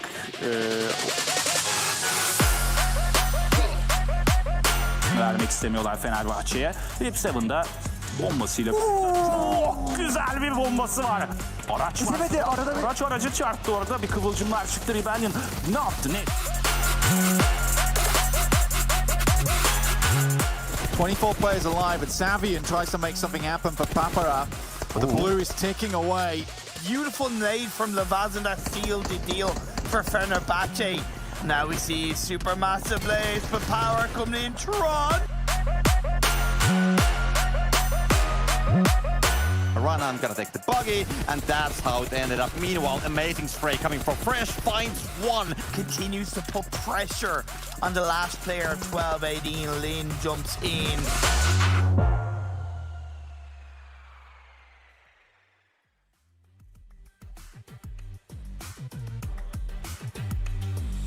And we are back. Week 1, day 1 of course, PUBG Mobile Global Championships West League. We're about to be going into our 4th match with, of course, groups A, B, C, and E. Once again, to see how they're going to go on ahead and perform this last match. I think it was a little bit spicy. It was a little exciting. Didn't really know how the ending was going to go. You can see all the winners of today so far. Black Dragons, Eastern Stars, and then, of course, Furious Gaming. And we have 2 matches left, Miramar and Erangel. So at this point, though, we're at the halfway point of day 1 is over. And some teams have not been performing to the extent. Is this the point where they should start getting worried? Or since it's the first day, are they still okay, Zite? If you're in the groups that have played multiple games already and about to play a 4th game, depending on how you're doing, you should start getting a little bit worried. Because if I'm not mistaken, some teams will get to play all 5 games today. And then I believe Group E will only be able to play 3 games today. So there is a little bit of a unbalance in terms of games played at the end of day 1. But after day 2 is said and done, everyone will have the same amount of games played. So what are your thoughts on it, Seven, going into match number 4 of Miramar? With this one, I'm with you. I feel like if you're one of the teams at the bottom that, pretty much along the lines of what you were saying, that has already played 3 matches so far, and you're still towards the bottom there has to be a change, right? There has to be a change because tomorrow you're definitely you're gonna end up playing a lot less games than what you've done today, and you don't want to be that team that's gonna be just waiting to see what happens into the last game. You're maybe 15 or 16 plays and you're waiting to see, oh, now we get to sit out the last match. Now we have to wait to see what's gonna be happening on that final match from the other teams. It's not a good position to be in. It's going to kind of drive into you as well and put a lot of pressure on your shoulders that you might not need. So Bulu Chaptan actually was able to get some kills in that last one too, Span. I know you were happy about that. I did. I pointed it out. I was like, "Look, they got 3 points. They got it." Because I had to. Because it looks like, I mean, I feel like some teams do just get in a rut sometimes. So hopefully, after getting a couple of points, or maybe even after just today, maybe they'll be able to come back and shine on our second day. I think maybe after all 5 games today, that's where if you're definitely at the bottom of the leaderboard, I'd be sweating it a little bit. I'd be a little bit worried because that obviously increases the difficulty of you getting into the top 16 teams to qualify for the first Super Weekend. But hopefully at this level, all these players are able to kind of shake that off as well and just get in the zone basically to get prepared for the next day, because they have to qualify for the Super Weekends because there's only 3. Yeah. Yeah, the Super Weekend is huge. We have seen teams that miss 1 Super Weekend and they can still make it into the finals, but just you don't want to put yourself in that position as the team that is down 1 Super Weekend. If you miss 2, I think you're pretty much out. We'll see what happens, but missing 1 puts you on that chopping block, and that's never a good feeling, Seven. It's not, because once you get to that second week of league play, guess what? Now you're going to have the added pressure of not making it into the last Super Weekend, and you're seeing all those teams gather all those points. You're trying to figure out, okay, first of all, we have to now make it through the second week of league play. Then we have to make it to the second Super Weekend. And then you have to make sure you make it to the third and final Super Weekend. So yeah, just, I was saying earlier, a lot of pressure that a lot of these players don't want to really put on their shoulders. I am looking forward to seeing, even though Navi's currently not playing on this one, I'm looking forward to seeing in the future of how they're going to be playing in Erangel, because now that's 2 matches that they're able to sit out. That's 2 matches that they're able to reassess their situation in something that really didn't go according to plan for them. I think they were in 13th place or something there, but it's not where I expect Navi to see. I expect to see them at least top 5. I was actually going to say, I feel like, you know, the teams that are definitely going to do the best in this kind of a format are those consistent teams, because as you said, it's really, you need to go ahead and do well every league play to get into the Super Weekends and be in every single Super Weekend to then go ahead and secure your spot into the West Finals. And so it's those consistent teams. One of them, in my mind, is Navi. And so far today, they haven't really been showing up. Why do you think that could be, Zute? Oh, that's a tough one. I usually have answers to that when I'm just talking about a regular team, right? Like, you know, nerves, it's the first day, yada, yada, yada. But this is Navi we're talking about. You can't say they got nerves. They were the champions at multiple stages. They have the experience. They have the practice. Like you heard it in that little segment we had. They practice just as much as the Chinese team. So I honestly don't know why they're struggling so much. Like, sure, the circles were kind of rough on the first game, but second game, they kind of dropped the ball on that one. Do you have any insight on this one, Seven? I think, and I could be completely off on this one, but I think they just might be being met with a lot of aggression from certain teams that they didn't really expect to see aggression for. I mean, especially you and I, Sute, we have seen the aggression that some of these Brazilian, especially South American teams have been able to put up.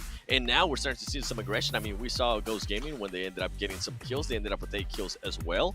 So it could be that, hey, Navi may be expected to be able to do certain rotations on certain maps, and now they're being met with a force. Now they're being met with, we're being challenged on everything that we do.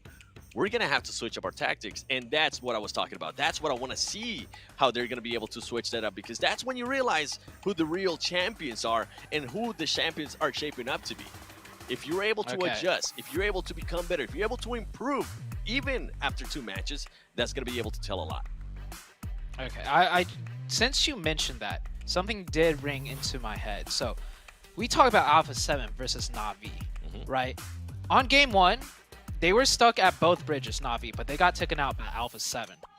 Game 2, it wasn't really caught too much on screen, but they did run into Alpha 7. Alpha 7 did take down one member of Na'Vi, and I think that kind of messed up their rotation. And then if you guys could recall, Na'Vi kind of had to do a weirder wrap, and then they had a full send into the next circle, and then they got taken out by another team.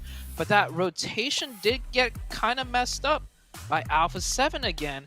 So maybe I'm stretching this a little bit, the whole Alpha 7 versus Na'Vi narrative, but it is kind of there. It is kind of happening. So I'm really curious to see, though, is when Alpha 7 is not in the lobby and Na'Vi is. That, if they have a big game there, maybe it is Alpha 7. That's been kind of throwing Na'Vi into a loop. Span, do you have any thoughts on that one? I mean, it could be. You are right. It is that first match where they were taken out by them. And it was kind of ironic because you guys had called that as well. So Na'Vi, I think, I had actually pointed this out while we were watching one of the games. I feel like Na'Vi does have a play to them that they usually go ahead and do. They usually start up on the northwestern side of the map and they go inside the zone every single time there. Maybe Alpha 7 has kind of figured that out in some point, and they're kind of targeting them because, I mean, being able to make sure that Na'Vi doesn't make it into at least this first super weekend could be at a huge advantage for them, on top of obviously just going on ahead and grabbing those points initially. 7, do you also have points on that? With something actually that you guys mentioned in the previous Miramar, in regards to the engagement with Alpha 7 and Na'Vi, we did see Alpha 7 kind of push away a little bit from the circle and readjust so they could put out some shots on that Na'Vi team. So it could have been Alpha 7 saying, you know what, let's kind of mark our territory here. Let's let them know if you guys come close to us along the lines of what we were talking about earlier,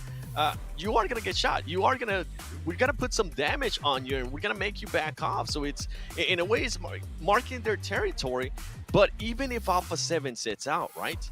Another team that I'm going to be looking at, especially that came out aggressive in a way, even though they didn't really have to rotate much, is going to be Rise Esports. For them to be able to put up those kind of kill points on their first match after being able to see what they were doing there, I'm really excited to see what they're going to be able to do here in Miramar, because if they continue to be that aggressive team, then Na'Vi is not just going to have to worry about Alpha 7. Now they're going to have to worry about another team from Brazil being aggressive as well. That's very true.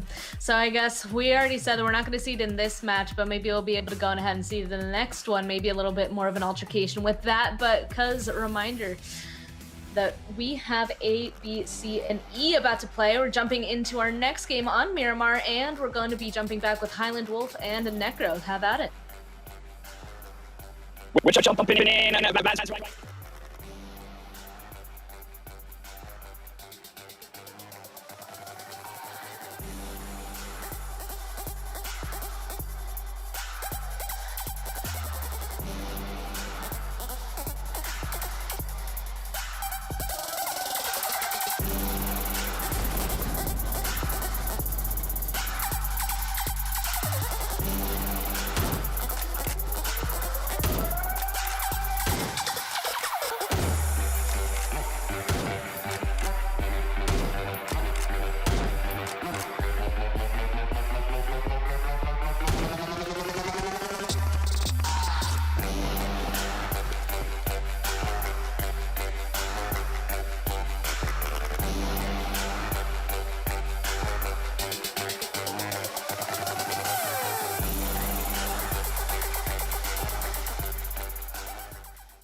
Welcome everyone, we're live now. We are here, Necro. We're back once more.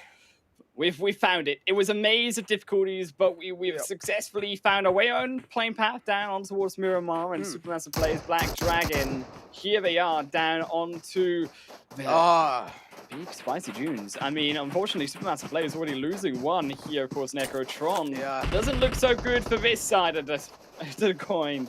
Yep, exactly. And as well, kind of separated out from the rest of the pack, Supermassive Blaze already being handicapped, taken down to a 3-man squad. And as I was talking about how this game is important for Unicorns Love, this is their final game of the day. And we all do know, starting the day off on a good note is what each and every single team wants. Teams like Bullock as well, teams like Next Ruya, they're looking pretty bad as well. Bullock all the way down to 16th position, and then Chaos Next Ruya all the way down to 18th position. Things are looking quite weird and quite sticky on the overall rankings, but I'm pretty sure in the end of the day it'll be pretty clear in front of our eyes. But Supermassive Blaze in this fight, they're already off to a disadvantage, and they would want to try and fight back in this one because Black Dragons isn't a team that is going to be an easy target.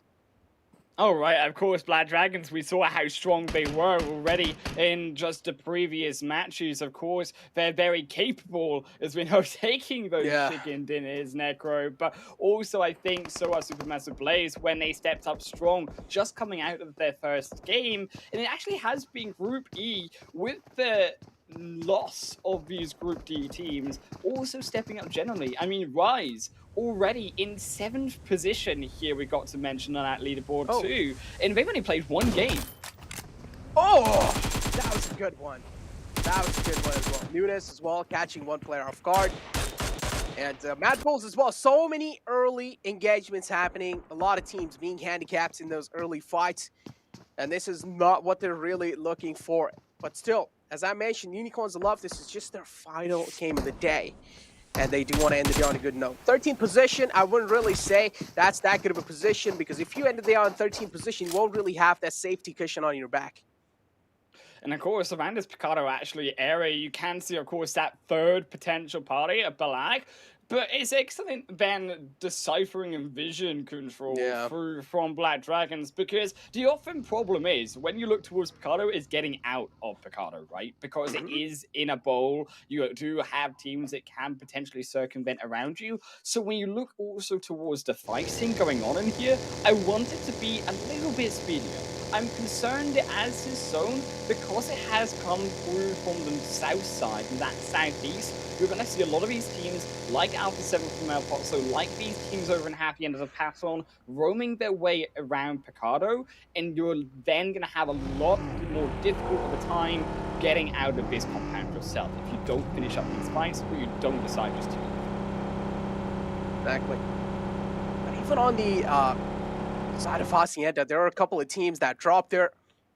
S2G being one of those, we do know they as well have been there in those late games, but somewhere down the line in those kill points still need to step up. But Supermassive Blaze, again, it's just kind of like a stalemate situation. Supermassive Blaze trying to play this one out as safe as possible.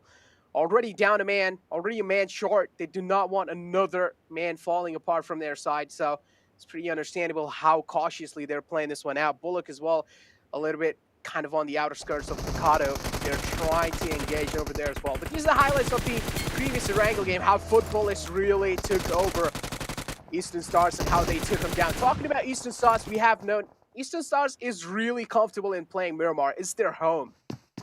Oh, it is their home. I mean, you look back towards PL Arabia's, Necro, before they moved over more towards the European side, and they were winning 3 out of 4 games, 4 or 5 games in a row on Miramar. Chicken dinners, big fat kills. This is where actually Eastern Stars grabbed their points in previous tournaments, and I'm assuming that we are going to see the same already, judging by the fact that Eastern Stars have taken 1 out of 1 game so far out of Miramar, in the way in which they play more towards these control of the circles, more towards waiting on everyone to come in around them and sniping them out because they have the better positions, because they can take those fights better than their opponents.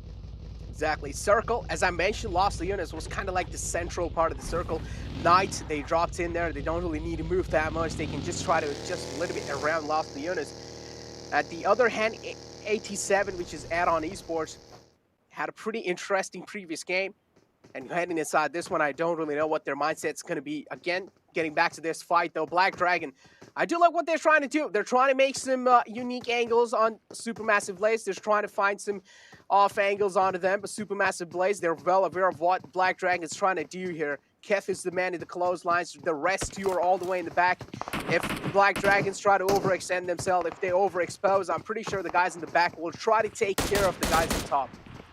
Oh, but they've been spotted, though. That secrecy is now no longer there, and Black Dragons don't know what's up. They know that the party is going to be elsewhere, but with, of course, those other players left outside, Supermassive Blaze looked to be rushed down, but I think a little bit too eager for Black Dragons. They did lose one because they didn't go in as a team. I liked the idea, though. They spotted that there were two players outside of Picardo in that casino. They knew that there wasn't going to be a full squad. They have to be more patient. It's that eagerness that is going to cost them because they are, of course, one less player now, and especially considering that they have been slow on these fights. You can see that there are multiple of these other teams roaming around in towards Picardo, like we mentioned, Al7, but also like footballers, S2G, some of these teams now approaching around Graveyard, making it difficult because this is the way that, of course, also Black Dragons want to rotate out in towards this Graveyard, utilize these high ground spaces before heading further in the event of that more southeastern zone towards Los Leones, which coming into that area, particularly from the west, is all but very difficult on those flats. Xtet spotting that rotation out from Unicorns Aloft. Fresh is the man, taking a couple of shots onto himself. Still going to be making out pretty safe from that position. Polo in this fight does have a little high ground over GK. GK deciding to back off, pretty wise decision from his side. But yeah, also going to talk about the instant thirst coming in from the side of Supermassive Blaze in that Picardo region. Black Dragons are definitely not going to be happy about that one because the rest of the players were right there to provide that backup, but that insta thirst coming in from the side of Supermassive Blaze, that tells us that Supermassive Blaze is pissed. And it's sort of these points, right, that you're looking to try pick up. You're looking to try and make these niche opportunities and get these points on board if you're Supermassive Blaze. You've already, keep in mind, playing from behind in Group E. You've got to pack up these points quickly. And actually, as a result, Black Dragons, they are trying to pack away those Supermassive Blaze into their suitcases. And unfortunately, I don't think they're having any of it. They didn't strike those kills just yet. But they definitely are trying to send those grenades in, almost sniping down another, but not quite enough. You have to also look, though, at that sound cues. Look at who's coming in from behind. None other than those who need the points most in bottom position footballists here, who are looking to try third party this fight and pushing their Black Dragons further back. Exactly, it's a 2-1 split. As you mentioned, there's also a third party coming in through. Black Dragons, they need to be careful about this one. Footballists just straight up heading in this fight. They might have a little disadvantage though, and yes, loots go down. Footballists, that's quite a questionable way to challenge this fight as well. Black Dragon playing that out beautifully. They didn't really have a lot of intel to work around with. All they were working around were those gunshots, and this is what lack of information causes off, and well, they had to pay it off.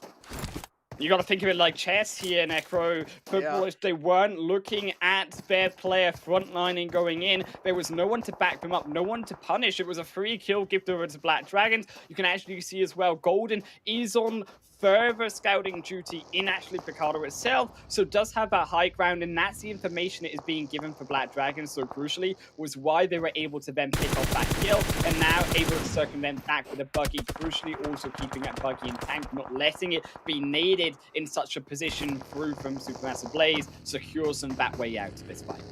Look at that instant cover fire from Golden as well, just making sure his teammates are being safe with that rotation. But here comes that aggressive push. Oh no, actually Mythic pretty safe in that position, but not anymore. Gets ran over by Trigger there. Pretty wicked move coming in from this man. Furious Gaming again looking pretty good to start a day off on the map of Miramar as well. Of course, they won that previous game. They are looking pretty good. And as we talk about, we're pretty much deep inside the day as well. So I'm expecting all these teams, I'm expecting the jitters to go away. Really, though, also I'm expecting those nerves to actually increase. Of course, if you are one of these teams who need those points, of course, as 2G you need, but you're looking also to Unicorns of Love, right? Of course, playing their final game of the day. They're not playing alongside Mad Bulls as well, that fifth game. They're going to sit out in the first game tomorrow as well. So you are really hoping to try pick up these points here if you're one of these teams playing in Group C, because some of them, they haven't been doing that so far, and you're going to then have a lot of of pressure relying down upon you to make that then happen suddenly in those final 4 games, which you don't want. You want that leeway, you want that sort of cushion of points coming into those final 4 games. Exactly. Always do you want to have that safety cushion.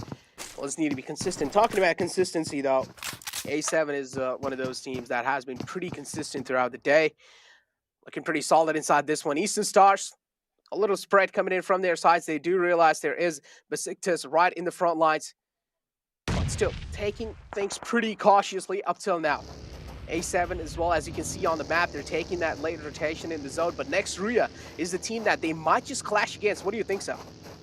I'm thinking I'm having PTSD right now, Necro. You know why? Because there are so many zones. I think it's a curse, to be honest with me at this point. But go at Miramar's Los Leones. We had, I think, in a previous tournament, one situation, Necro, where I managed to make a zone go to Los Leones 6-7 times in a row that we played on Miramar. So to see it go again, no surprise. I'm also very familiar with this situation, shall we say. And you're looking, of course, towards actually Knights who are in this more western side, who have actually the control of the more difficult entrance in onto Los Leones. I think if you're coming in from the east, it is slightly easier. You have that more high ground utility. You can enter in a little bit slower, particularly with the way this zone is. It does give you some of that movement room inside of those hills too. But coming in from the west is very open. There's actually not really space outside of the city, apart from those very outer hills on towards more the southeast side that you can look for. But those are already taken up, of course, by Unicorns Love, by Exet,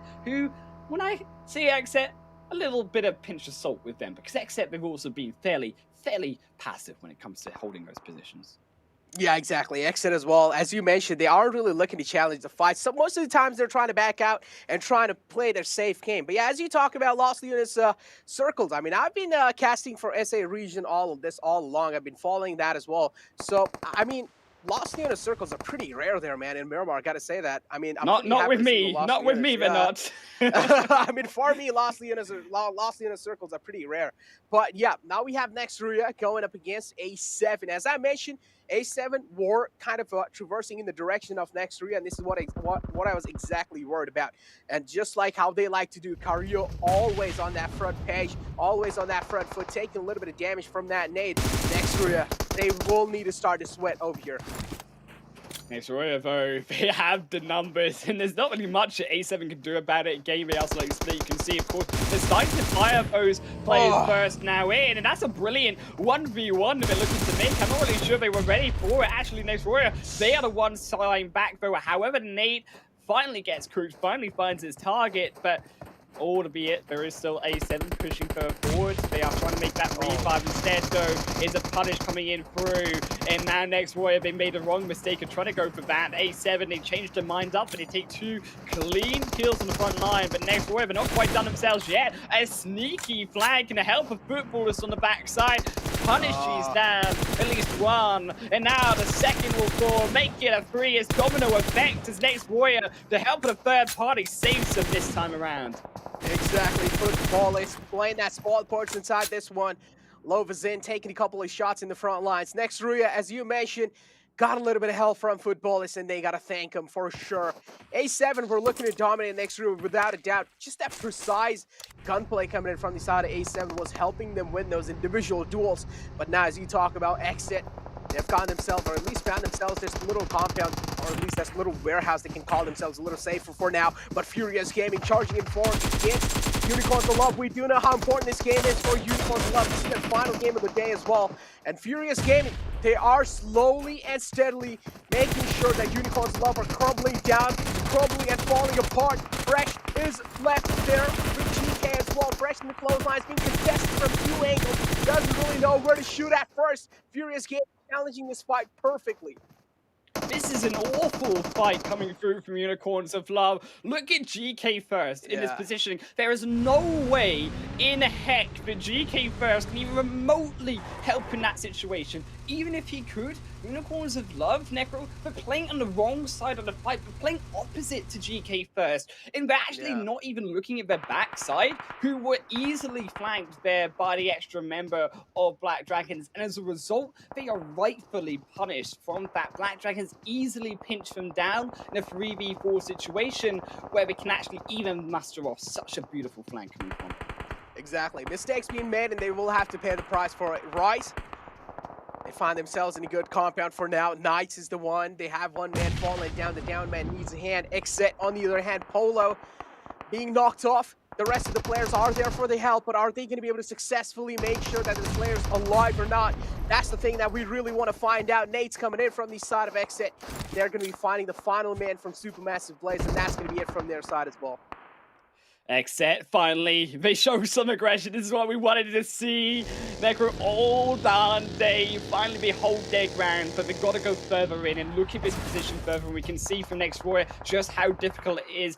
They have, yes, a crate. You have a few buildings here and there, but it specs around what is a very open, very, very open desert here, coming in around Los Leones, approaching into that city possibility finish. Phase 4 is going to shift Phase 5. We get to potentially see if it is going to be that finish or if we are going to head downwards and force all of these building lurkers out of their hiding spots and further in tonight.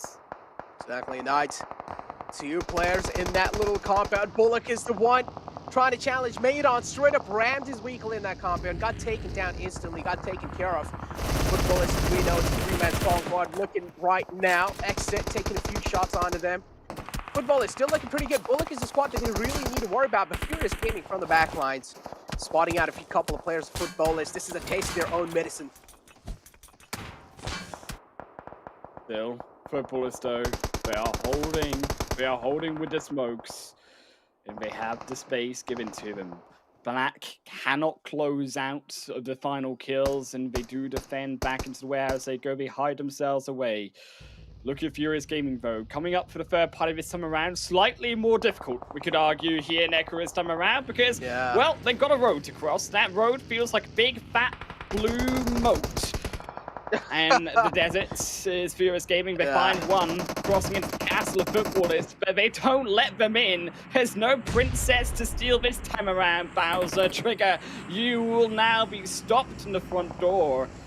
As they even look around to the opposite side flank. Is this so difficult? You can see why the smokes are coming out, because you can look at Eastern Stars, you can look at all of these other teams still exiting out Los Leones. They spy out these beautiful kills sat in the open as they come down from their top spots. And Furious Gaming, they are in a very vulnerable spot. Exactly. Furious Gaming realizing that they will need to breeze through Footballers' defense if they want to make it in the zone. Furious Gaming trying their best to find a knock, or at least to find an opening to make sure at least the go call should be given. Raw being fun for that nade. That's a beautiful nade. On the other hand, though, next Ruya playing the sport inside this one. Another man for Footballers falls down, and look at this ramming coming in from the side of Furious Gaming. Already in a massive advantage. They have the man number, they have the man advantage as well, and I feel like that's gonna be it for Footballers. Yes, they go down. Furious Gaming found themselves a comfortable spot, at least for now. They swatted them down, but can they again swat down the second team? But look, they are coming further and further in. And Blue Trap Time, actually, who have been quite out on the flank side, they find a beautiful nade onto now Triggers in. And this is the opening form, but the smokes make it so difficult to press inwards. Actually, you look towards Blue, they might just decide with that knock, it buys them further time to enter further into that zone as well. Exactly. Next Ruya, again, he's just third partying over there. From the other hand, Rustic Test as well, going against Eastern Stars. We do see that in the kill feed. Eastern Stars, threes are happening back and forth with that fight. Eastern Stars, as we do know, they're quite comfortable playing on the map of Miramar, but Furious Gaming over here. They do have a lot of things to take care of. Trigger and Scream, the only players left alive. 2 men fell apart. They got third party, got Bullock. Bullock as well, doing a good job, making sure Furious Gaming aren't really being comfortable in the position they have found themselves in. Trigger down quite low. It's going to be patching himself back up. Scream taking a bit of zone damage. For now, Furious Gaming looking decent. Yeah, they have to make that wider rotation as well, because you notice it throughout this entire engagement across that grey moat in towards Footballers, defending against Blanchard Tan.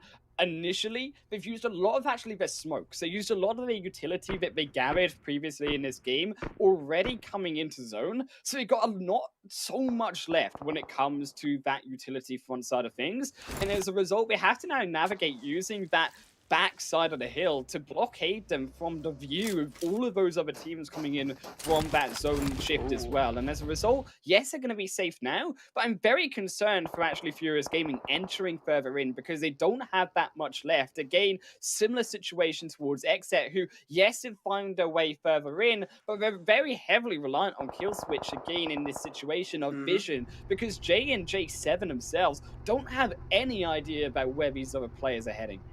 Exactly.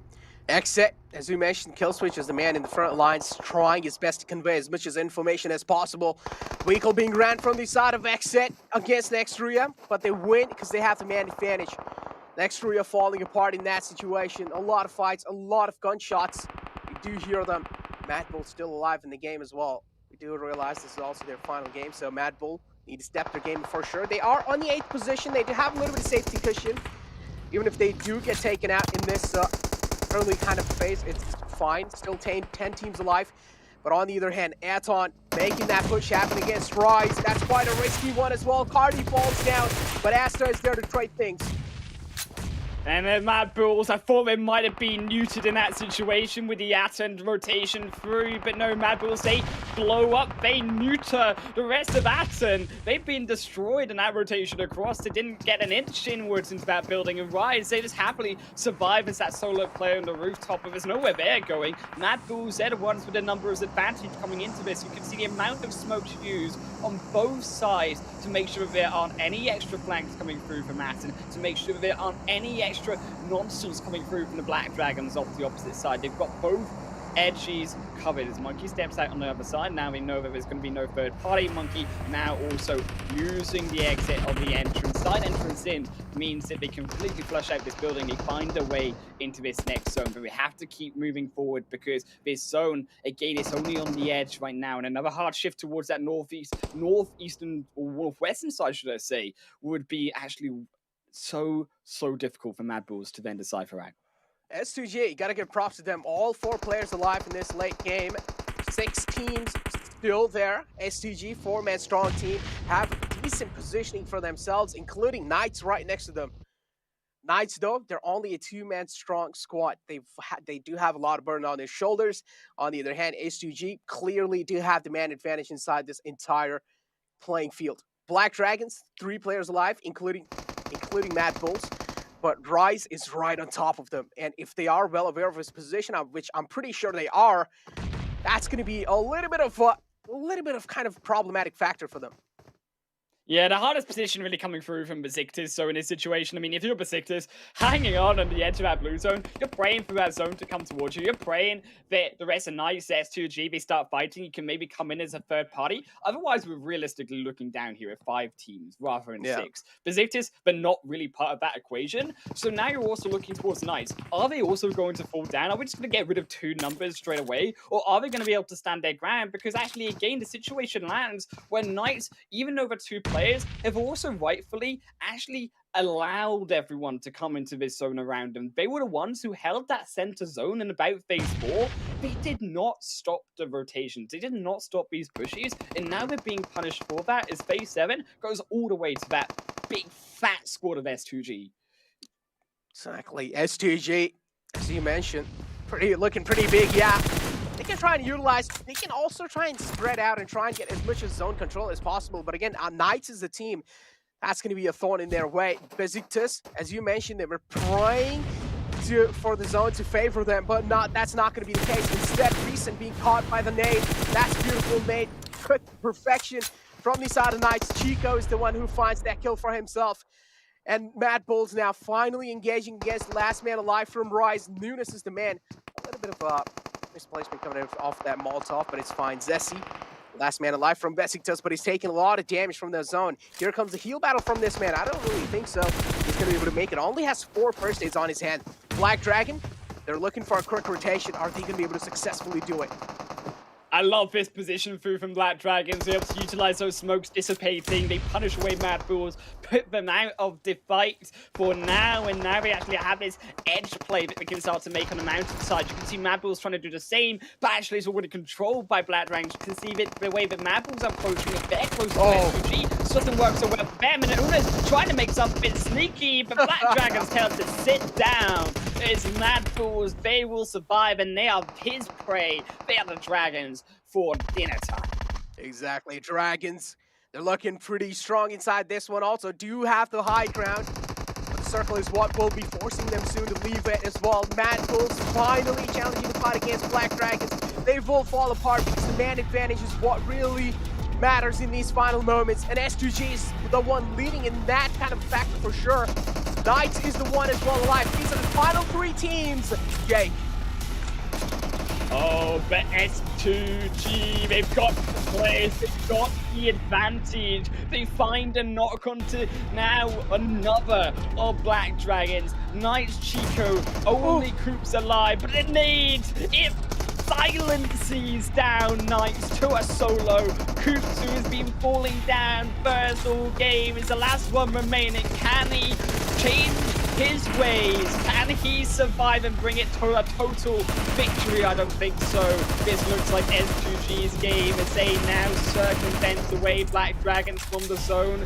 They pray and hope mercilessly that S2G will give them some space, but that is not the case. Exactly, that's definitely not going to be the case. S2G, as I mentioned, also have the man advantage. Knights finally falling apart, and now it's all down to Black Dragon versus S2G. A couple of players of Black Dragons are on fire with that Molotov. S2G now looking at going forward, looking at charging forward inside this one. Timber is close, man. And S2G, they do know Black Dragon need to jump down no matter what because the zone is favoring them. Black Dragon, they're being forced by the wall of death to move down. Golden finds himself one, looking to get to the other one as well, looking to follow it up. But I don't really feel like that's going to be that easy of a task. But before going down, he's trying to deal as much damage as possible. He's trying to get those points, set it futile there, Necro. S2G, they come out with a victory, 6 kills. It was quite a game until the end, but it wasn't. The Black Dragons, there was nothing they could do coming down off the high ground of the Los Leones city itself. In S2G, they show us why that the low ground is superior when it comes to those final late game moments of it. Yeah. I mean, completely just zone favoring S2G all the way along, and also a beautiful positioning coming in as well from the side of S2G. And then later on, it was all that zone's game. Zone kept on favoring S2G, and all they needed to do was just keep on holding that building that they had. And in the end, they got themselves a beautiful chicken dinner. And this is what S2G needed. Now, they have themselves a safety cushion.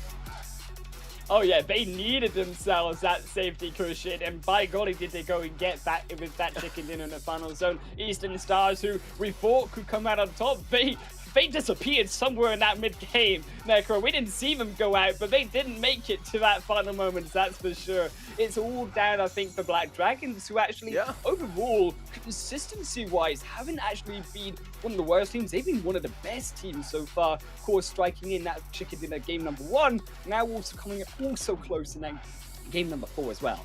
I mean, we also knew that the previous game was really important for Unicorns Love. We were literally having a conversation in the back, and we were like, if Unicorns Love aren't really able to perform well in this game, that means going inside the second game, they're going to be having a lot of things to worry about. And we do know they're also going to be feeling a lot much more pressure going inside the second game because they want to make sure they're in that top 16.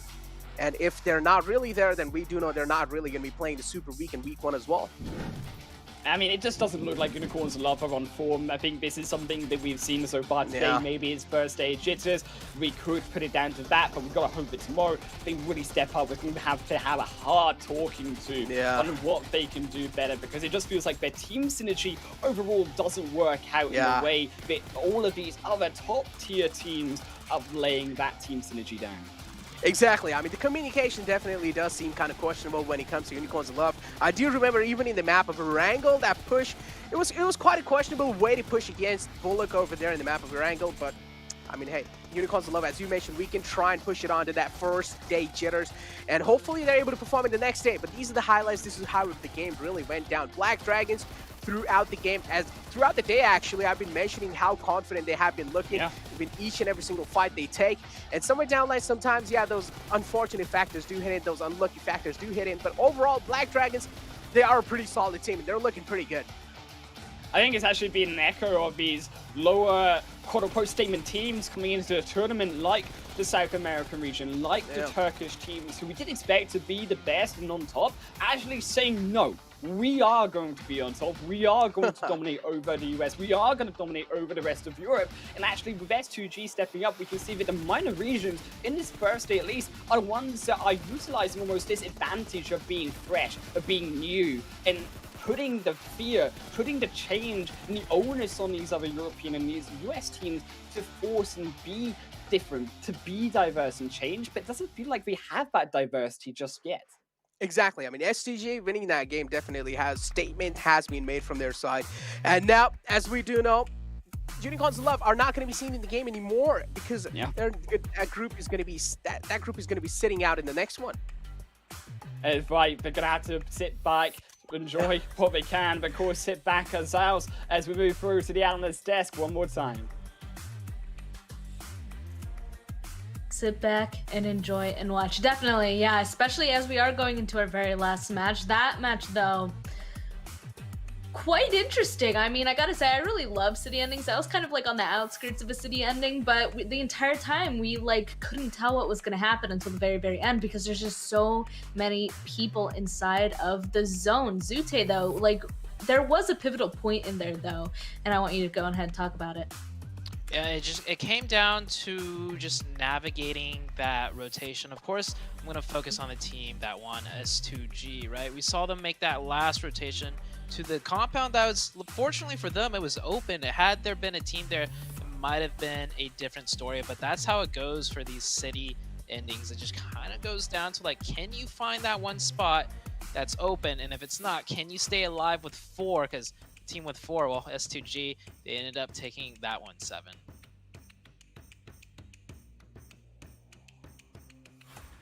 Come down to me. I'm muting my stuff. Don't worry, I got you. I forgot. I was just so caught up on getting all those stats there earlier.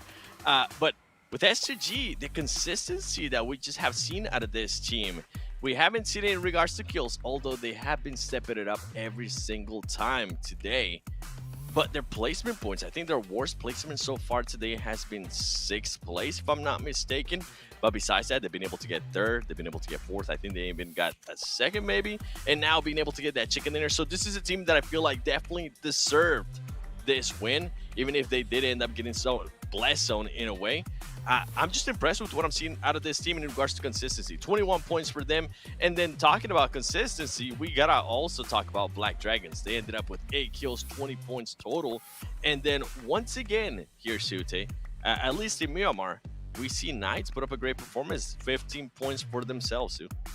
Yeah, the Knights seem to definitely do a little bit better on Miramar as far as consistency goes, right? But Rise Esports back up here again, also doing really well. But S2G, the most consistent team, I would almost have to say, of them all. We haven't really focused too much on them because, like you said, a 3rd place, a 4th place, just like top place finishes, but nothing super fancy or splashy. But this chicken dinner, it does kind of, you know, throw and toss their names up there. So S2G, that's a team I'm going to be looking out for in the Super Weekend. I know we're not there yet, but with how well they've been doing, and the casters mentioned it too, they got that cushion to work with. Now, it's safe to say we will be seeing that team in the Super Weekend. Moving on to the 2nd page, however, we are seeing some teams that we don't really expect.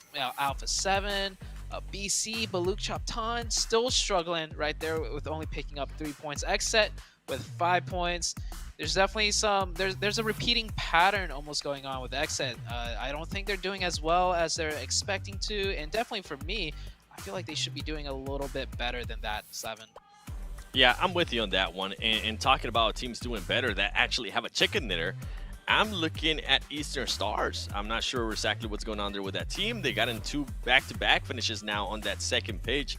As we do go here to the MVP from S2G, Rip Sevin being able to put up 618 damage, survival time off the chain. He was able to put up 3 kills as well with 40% average team contribution, which honestly, that's impressive. Not as impressive as that one player that we saw earlier with 90% in regards to team contribution, but still 40%. Nothing to laugh at. But going back to kind of what we're talking about, as we're seeing here, as we continue to see the stats from Rip Sevin, I mean, Eastern Stars, not sure what's going on with them after the chicken dinner. They've been able to just now finish, as I was saying, back-to-back finishes on that second page. With Alpha 7 too, a surprise finish there as they went up against Next Ruya, and they ended up getting third party. I'm not sure what happened there with Alpha 7. They did get hot drop as well at the start from Next Ruya again. Sute, were you expecting it? Because I can totally say I was not expecting Next Ruya to try to land there again. No, definitely not. Not with the way the last Miramar match played out with Alpha 7 coming out on top. And taking a look at the head-to-head, so we don't see S2G in this head-to-head. We actually see Black Dragon and Aton. So 2 elims, but similar damage. Like 2 elims for Golden, 5 for Asta. But look at the damage. It's like the same damage. Definitely one favoring the other in terms of elims. Definitely. I mean, it comes down to how you're going to be able to confirm that damage to actual kills. And when we talk about team contribution, I mean, Asta being able to put up more than half, 71% for his team.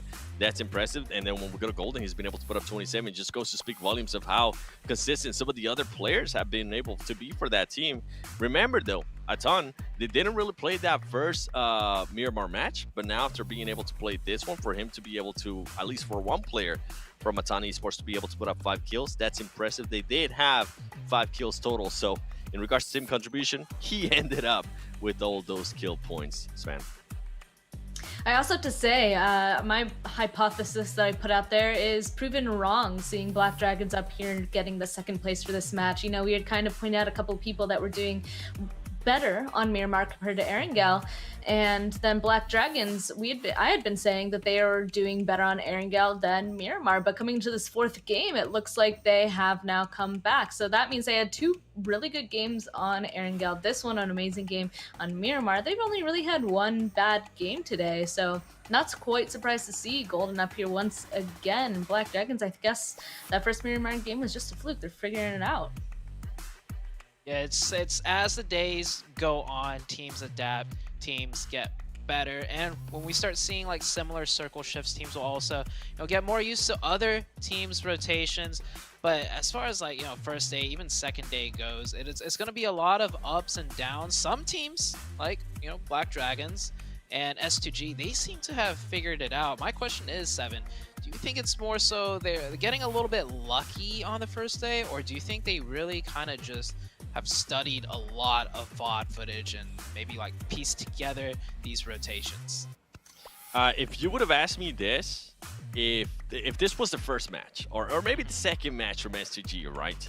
And we saw them get a chicken dinner just randomly, especially with the circle that we kind of saw where the other players kind of had to jump out of the cliff if they wanted to be in the safe zone, I would have said it's luck.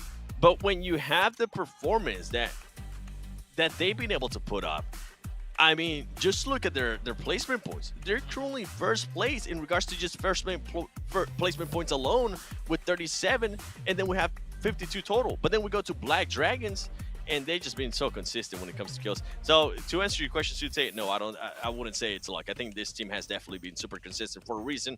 They've done their homework, and so far it's paying off. Eastern, though, they're currently hanging on to that chicken dinner that they got earlier. They're currently able to maintain their third place. And a big surprise for me here is going to be PK. PK being able to be at least in 4th place here with 42 points. An impressive start here from this NA team, Sue. Yeah, no chicken dinners as well, so that's just another sign of consistency. When you get that chicken dinner, you get a huge game, and that might bump up your score, but the Knights with no chicken dinners in 4th place right now. Furious Gaming in 5th. Alpha 7 in 6th, and once again, I know we've mentioned it so many times, but this is after all the top 16 that go on to the Super Weekends, and it does, in my opinion, play a huge factor into some of these teams' positioning. Like, some teams, they might just be testing right now. They might not be trying their hardest because they're saving some strategies. Maybe, you know, they don't want to show too much. All they need is that top 16, and you know, they're feeling confident. They don't need to go all out. Looking at the second page though, wow. Okay, well, I know Na'Vi still has one more game to play. They've only played 2, I believe, but still, I would not, if you were to tell me, Seven, that, hey, did you know Navi's going to be in last place at some point in this tournament? I would be like, what are you on, Seven? There's no way, but it is right there on your screen, ladies and gentlemen. Navi are in dead last in 20th place. Definitely a big surprise. Something to point out, though, is from 13th place, and we're currently not able to see how many rounds they have played and all that stuff, but from 13th place to 16th place, all of those teams were tied by 11 points. So you know some of the other teams that haven't gotten maybe as many games as some of those teams have, they're looking at that, they're like, oh man, we need to be able, when we do play, we need to be able to recoup those points and make sure we're in that challenge, because those teams, and something you were kind of talking about too, Sue, those teams on the first page, I think they're starting to put themselves to a point where they're like, oh, hey, we're kind of getting comfortable here. We can try out different stuff. The other teams, they're kind of starting to feel that pressure, and they're like, oh man, we better play perfect if we want to make it to that first super weekend. I gotta agree with that one. So let's go into our recap. So we talked a lot about S2G, right? And with the city zone ending, I think it's always important to focus on the rotations, because with the city zone, it gets kind of tricky. Sometimes you might think a team just got blessed, but you can see right here, they started from the far northern side and made their way down into the Los Leones region. So it definitely was not like they dropped there and got blessed. And these last few rotations were huge. They did their homework, they did their scouting, and you can see as the circle gets closer and closer, there's so many buildings that are in play, but at the same time, it's so hard to know which ones are occupied and coming right up. This was the one that kind of just scooched them right into that compound, that got them to the end game. And the most impressive part for me at the end of all this, Seven, is that they kept 4 members alive the whole time. I'm with you. I'm glad you mentioned that, and I'm also impressed by that 2-2 split that we're able to see before they all got together and make sure they got a very, I mean, strong position.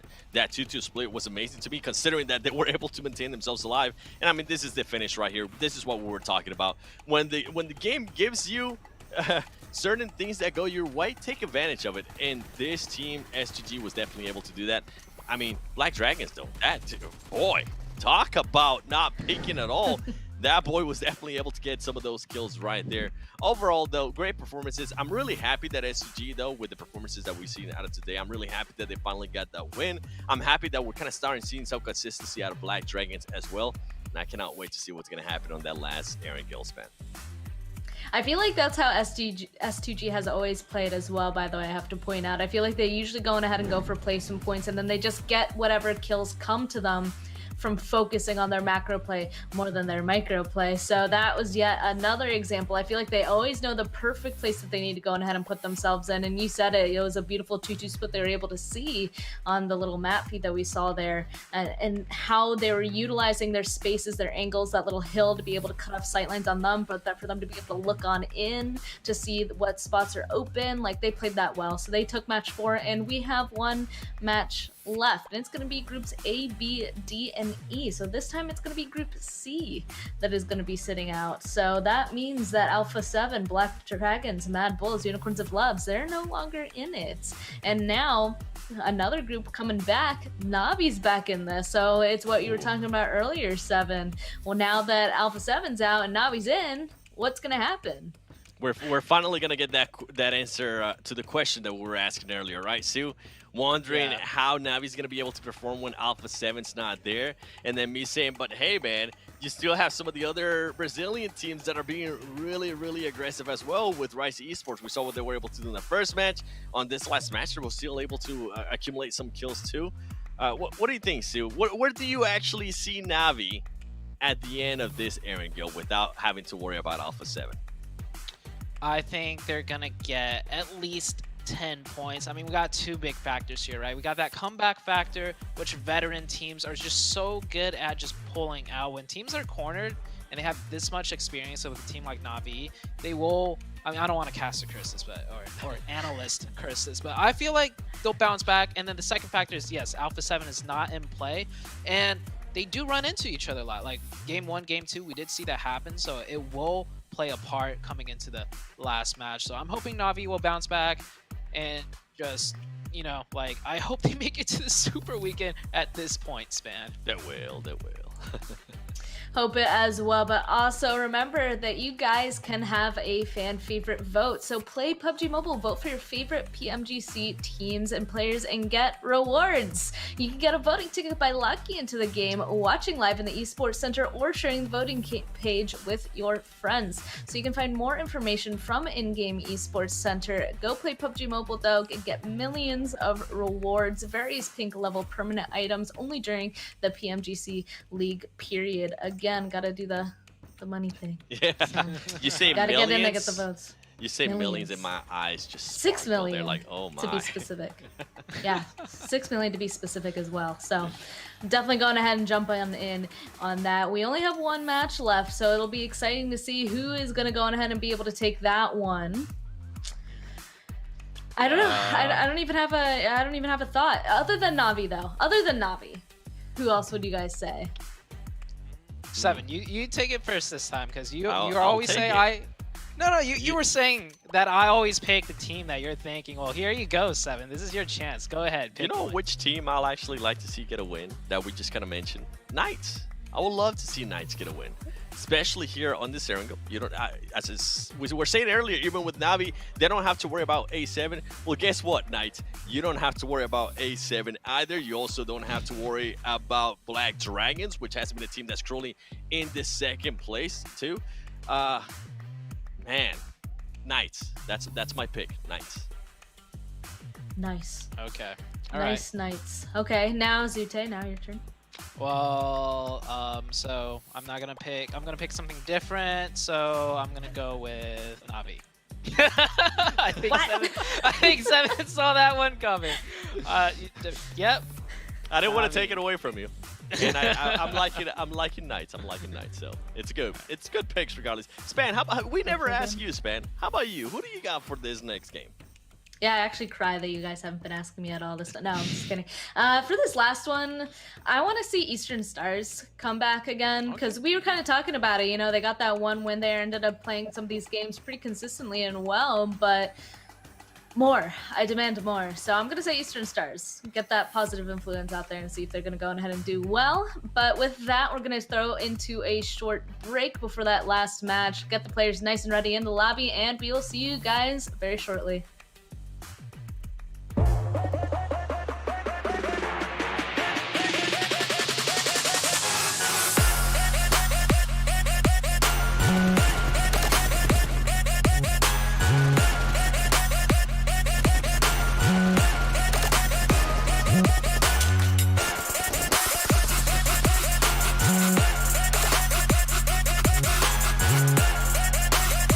Sidelines, and you see that player almost taken out. And you know what? Those players up there are pinging exactly. Fighting with Aton. Aton about to take that one out. We're down to a 4v2, 4v3 situation.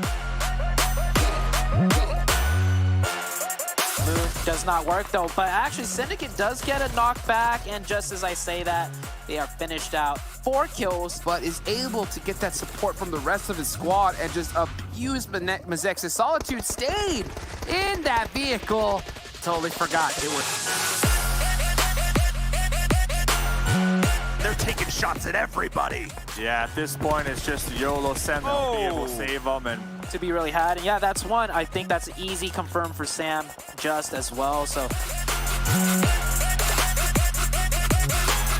scrappy fight. It's all around everyone. 1v1s left and right. And oh, Chico gets drop shotted. Losing 1 for 4 points. That is solid. A7 though, in the fields, trying to avoid the gunshots from. Olo goes down, forced to hop up, and that's the one for HH. HH might just spray the grass here and take down the rest of Xset. Nerves to steal from Boring Protocol, but will it be enough? They do get the revive, but the shots are here from Ghost. Fame Boys looking to trade one back.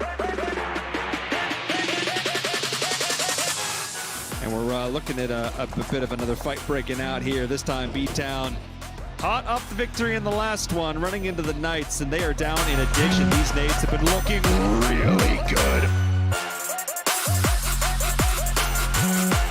Rise is going to be able to take the fight they want to take. Find the shots. P in a 1v3. What can they do, Dave? Can they find the shots? Oh!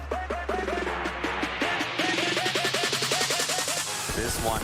Let's take a look at Black Dragons and those two teams I just mentioned. Team Queso seems to have their eyes. They do not want to lose a player. And oh, long range. Oh my goodness! Put out the pressure. They'll get that revive. X at full sending again. This time into Ogilvy. J7 is not. Kill switch is done, and Thurston. Watch out. Get it, get it, get it. Watch out.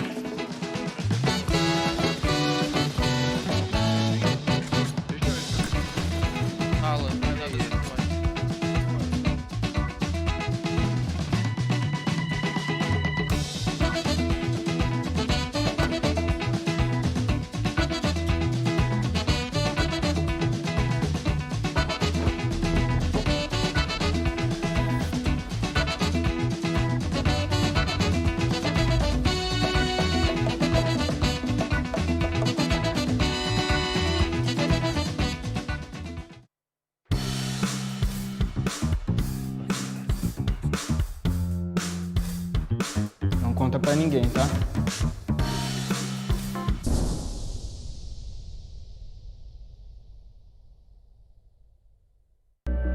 I saw the first light, the first steps. Now I see much more. I capture Earth in all its beauty. I see action. I see drama. And I see it in the finest detail. Moments of inspiration. And the first steps. I am the 1+9. Hello everybody and welcome back to week 1, day 1, PMGC West League. It is Spankar Gazute and the 7 Worlds Gaming here to of course bring you the action for the very last match of today. So this kind of sets the tone, I feel like, for this league days, these weekdays games, right? Like it'll be the halfway point at that point. If people aren't in the top 16 after this last match, tomorrow is just going to be a beast for a lot of these guys. So I don't know, what's a word of advice potentially that you would give teams to kind of shake it off and get back in there, Zute? Ooh, when it's tough when it's like all you need is top 16, because usually around the bottom end the points get very clustered. I mean, 7 pointed it out earlier, right? 11 points was tied between multiple teams. I think 7 got a better look at that. So 7, if you want to elaborate what it takes to get into that top 16, it's gonna be kind of close and kind of scary. Definitely. I think it was 13-16 that ended up being tied with 11 points. With this one, what I'm going to be looking at, some of the teams that might be playing a lot more matches, right? I'm looking at Group A. I'm looking at Group B. They have played pretty much every single match today. That means tomorrow they're really not going to be able to play that many matches. So if this is, in a way, maybe possibly one of your last matches, make that count. You don't want to get into tomorrow and just have that pressure on your shoulders, or just waiting to see what happens with the other team, hoping that another team dies so they don't pass you on points. You never want to be in that position because you're going to handicap yourself. And for the teams that are currently performing well, like S2G, I would like to see a little bit more flashiness out of them. Even if that's not their playing style, I would like to see them step it up even more in the kill points, because at the end of the day, from Super Weekends, there's suddenly going to be 6 teams moving on. So gotta make sure you stay within those top 6. Speaking about not handicapping yourself and being flashy, you gotta go ahead and point out 1+9 and 9 Pro. Get yourself one of these, because with flagship performance and an immersive 120Hz display and hyper touch technology made specifically for gamers, the 1+9 and 9 Pro are your best shot to climb the leaderboard. So it really looks like those teams in the bottom 4 spots, they gotta start climbing. They have to at this point. They need to Yeah. get into the first Super Weekend, every single one of these teams. But of course, there is going to be 4 teams that don't make it into the Super Weekend. And I think we're all surprised to see Na'Vi down there. Is there any other surprises that are kind of down towards the bottom of that leaderboard for y'all? For me, yeah, other than Na'Vi, but I just want to say real quick, I saw what you did there with that sponsor call out. I think it was speaking about not being handicapped and flashy. That was pretty good. You'll definitely not be. Yeah, you'll definitely not be handicapped with that. And that phone is very flashy. You see the back of that? Those cameras, the Hasselblad. Like, shout out to Spam. That was great. I had to give you props for that one, Seven. Sorry. You're good. You're good. The one thing I was wondering, though, with this last Erangel, since we do have Na'Vi back, right? Currently in 20th place, they still have a lot more matches to play. I want to see this team get a circle. I want to see them get a favorable rotation. So far, we really haven't seen that from this team, and it kind of has backfired. So the reason why I'm saying this is because I just want the team to get a little bit more confidence. Obviously, this team is full of confidence, but I just want them to get that a little bit of momentum. If they can get that zone, if they can get those rotations in their favor, it's going to be amazing to see what they're able to do. We already seen some of the other teams what they've been able to do when they actually get the zone. They've taken full advantage of it. I just want Na'Vi to be in that position and be able to bounce back from whatever had happened on those first 2 matches, too. I gotta agree. So a team that we could perfectly use that as an example is Ghost Gaming. They're in the same group, right? Ghost Gaming in game 1, similar to Na'Vi, just got crushed with that zone. And then in game 2 for Ghost Gaming, though, we saw them make that one rotation. They got a few circles, picked up a few kills, and then the last rotation wasn't too tough. So maybe if Na'Vi can get similar blessings circle-wise, we could see them get a similar game, if not better. But I mean, we only got a couple seconds left, and we'll see very soon. And this is the last match of the day. It does kind of set the tone going into the final day, which is tomorrow for the regular league days. I also want to say that, you know, I've watched Na'Vi at a bunch of events at this point, and I feel like usually their specialty, right, was to get into those hard zones, actually. So now today, with them kind of having difficulties with that, usually they're able to like spread out, and right when the zone shifts, they're usually able to find themselves a position inside of it somewhere on the north or western side. And coming to today, it just seems like they haven't really been very successful in doing so. So you're right, I am interested to see what's going to happen if they do get that zone. Maybe they need to go ahead and get that, maybe get some confidence back with getting those points. But going into Erangel, this is the spice where I've seen them do that a lot. So getting into it, this is our very last match. And of course, to bring the hype with us is going to be our casters, Mustache Dave and Necro. What is up, Na'Vi, Na'Vi, Na'Vi? Hey, I'm looking at the chat right now. They're saying start the game. Guess what? Game number 5 coming right at you. Exactly, and here we do have Na'Vi returning back. We do know first day has been day of struggles for Na'Vi, but still, I mean, we do have a couple of games tomorrow as well, but what really matters is ending the day on a good note. And Na'Vi is one of those teams that definitely do want that safety cushion on their back. Na'Vi coming for it, man. And let me just name off some Na'Vi accomplishments, just in case people forgot. First place EU Championship Season 1, second place CIS Season 2, first place Mobile National Championship, second place World Invitational 2021 East. Like, they got the records, they got the list, they got the Twitter bio settled. What they don't got is top 16 so far. This is their game. Let's see if they can make that comeback clapback. But before we get to that, Football Loose versus Furious Game. Got a little 2v2, maybe 2v3 right here. Early game, little hot drop action. That's what I like to see. Exactly. That's what we definitely like to see. Footballist. Furious Gaming is one of those teams that has won that previous Erangel, but again, are they going to be able to continue the same thing again going inside this one? That's the question. Footballist. Oh, that's so close. Where'd he go? Pretty unaware of his position. Gotta say, he's got pretty lucky. The lad from Furious Gaming is quite lucky. Where'd he go? Where'd he go? We lost him. They're checking every corner. They're checking every closet. They're checking. I saw, well, it was Lavison checking the shack with Scream here. Looking through the windows, but talk about the camouflage. And then Poppy Patro out there in the distance taking some pot shots, some shots to kind of get that distraction, right? Like, hey, look at me, footballists. I'm over here. And that might actually work to keep Scream alive just for a little bit longer. Definitely can work, but again, as an SD check this Shack, I feel like that's going to be it for Scream. He has 15 bandages. Wow. I mean, all right, all he has is those bandages, and he needs to work with it.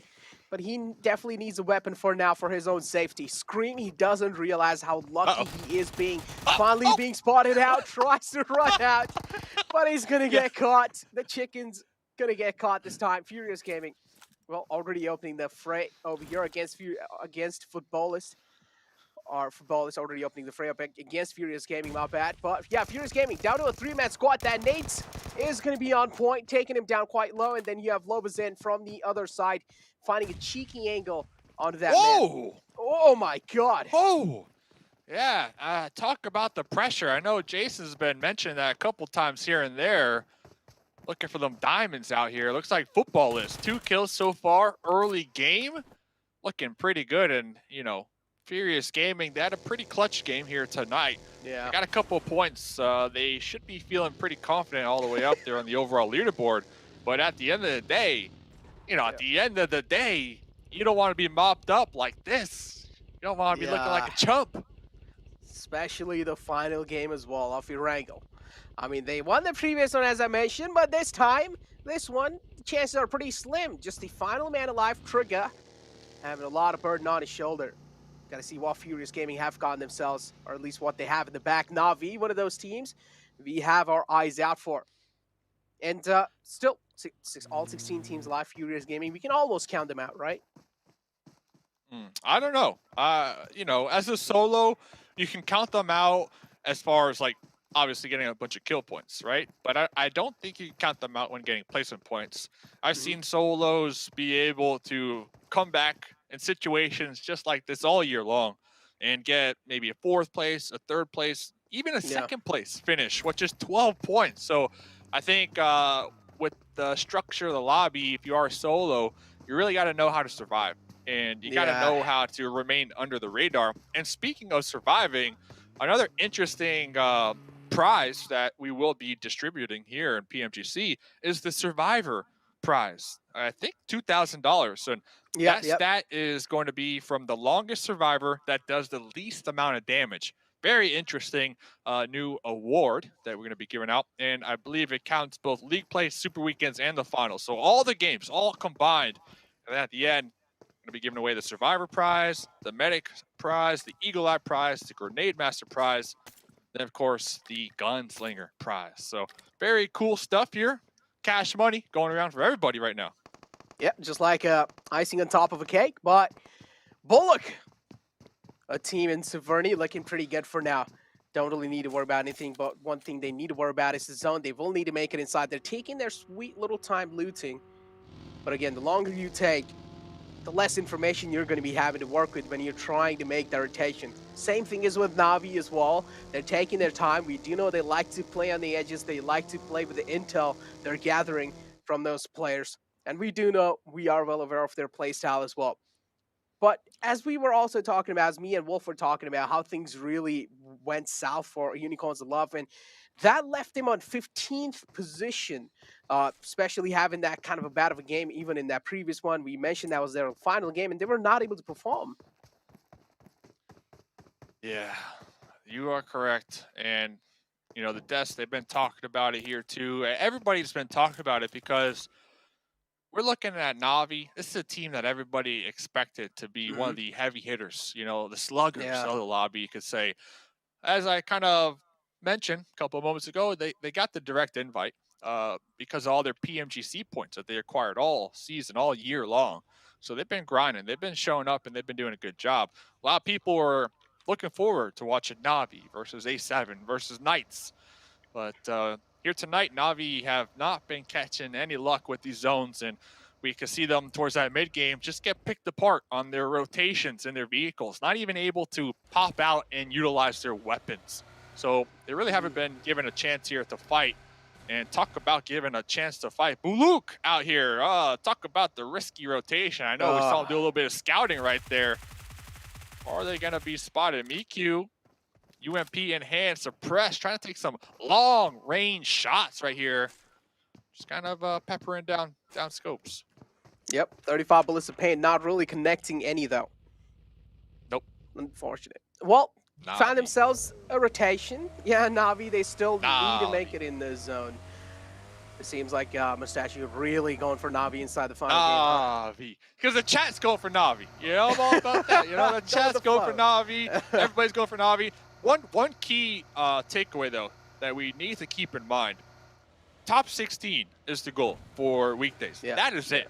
Yeah. Top 16 is all you need. You could be first, you could be 16th. Doesn't matter. Tomato, tomato. All you need is that top 16, and you make it to the Super Weekend. And the Super Weekend, Friday, Saturday, Sunday, that's what matters. That's where those points go to the overall leaderboard, and that will be the deciding factor. So keep that in mind, all those people watching, and talk about keeping in mind. Jojo trying to get a run over here. It's going to be exit. Exactly. Aton straight up charging inside this fight. Exit. One man fall down. Same thing goes with AT7 as well. Milos is the man who has fallen down for them. Kill switch in the back, trying his best to fight back. Cardi being caught with 2 players in the front lines. And the players from Exit are going to take care of Cardi. Asta out in the open, quite slow.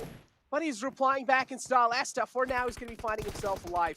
As Bobbin and We've trying to dodge all the bullets that are coming his way. Anton, they're left with only 2 players alive. The pressure is on these teams. It's a 2-on-2 situation. Asta, he needs to make something happen. If he finds even one opening against Exit, that's going to be changing the complete course of the fight.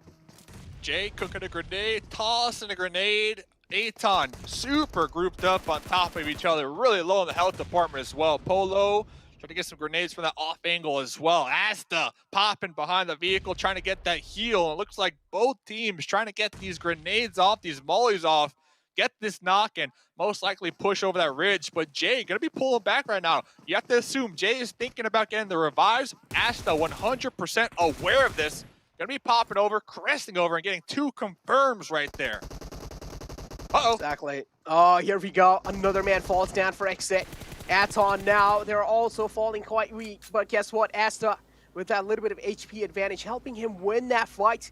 And Exit, they're going to be completely wiped out by Aton. But the third party comes in. Knight is the one to join the party. And just like that, easily sweeping the floor up. Hasta la vista, baby. That's what they're saying right there as the third party from Knights. The third party from Knights. That's why you love them. They were watching that whole time. Great fight, though, from Aton. They were able to get a couple kill points before getting taken out right there. Another team. I know we're talking about Navi a lot, but another team, you know, I'm from NA. I'm a fanboy. X-Set, man. Trying to rep that set. Really haven't been popping off here tonight, in my opinion. Kill switch Polo, the squad. Hopefully they go back, watch the footage, come back tomorrow looking a little better. Exactly. I mean, Exit, yeah, as you mentioned, and even as Wolf was mentioning, they're kind of shying away from a lot of fights. They're trying, I do understand they're just trying to play it safe. They're going for the placement points as well, but again, sometimes if fights are coming your way, sometimes you got to take it. There's no way out of those. And Exit, because of that kind of a nature that they've already gotten themselves, they did try to go up against that fight, but Aton just in general came out on top. They were winning those individual duels, and that's what helped them quite a lot. In the end, it did come down to a 2v2 situation, but Aton just were able to nail it. But now next Ruya as well is one of those teams that is in the bottom 4. Yeah. If I'm not wrong. Yeah. No, not Rex Ruya. They're not in the bottom 4. They're doing decent over here. But again, what we're really looking for is that safety cushion. And at the end of the day, that's just how the cookie crumbles, as they would say. Yeah. You talk about the safety cushion, I'm talking about the cookies, and you know who else we're talking about? We're talking about the solo from Furious. I'm bringing them up because I saw them actually, I believe, in a vehicle wrap around the coastline of the water. Now they're all the way down in the south of Primorsk. And just in case you forgot about them insane gun skills from last game from STG, look at this. Look at Timber with the M4. The spray. Hopefully Timber can channel that energy here right now, as it looks like they're going to need it because football is right ahead of them. Exactly. Football is right ahead of them as well. And football is all the way on 16th position. The game's really important for footballists.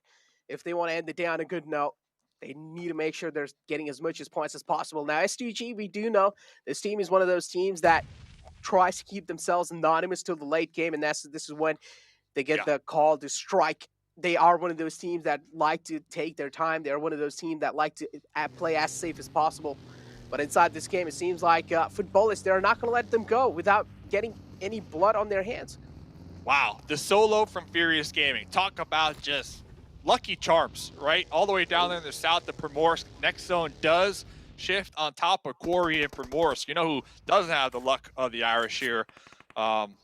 Eastern Stars. They're going to have to swim across that channel. They're going to have to look for a boat. It's going to be a bloodbath in the water here because a lot of teams, as we see right here, on the coastlines right here, trying to take some shots at each other. But really, I'm looking at Eastern Stars. How are they going to make it ashore with 3 teams on the coast? You got Knights, you got Fenerbahce, and Besiktas. All 3 teams right here.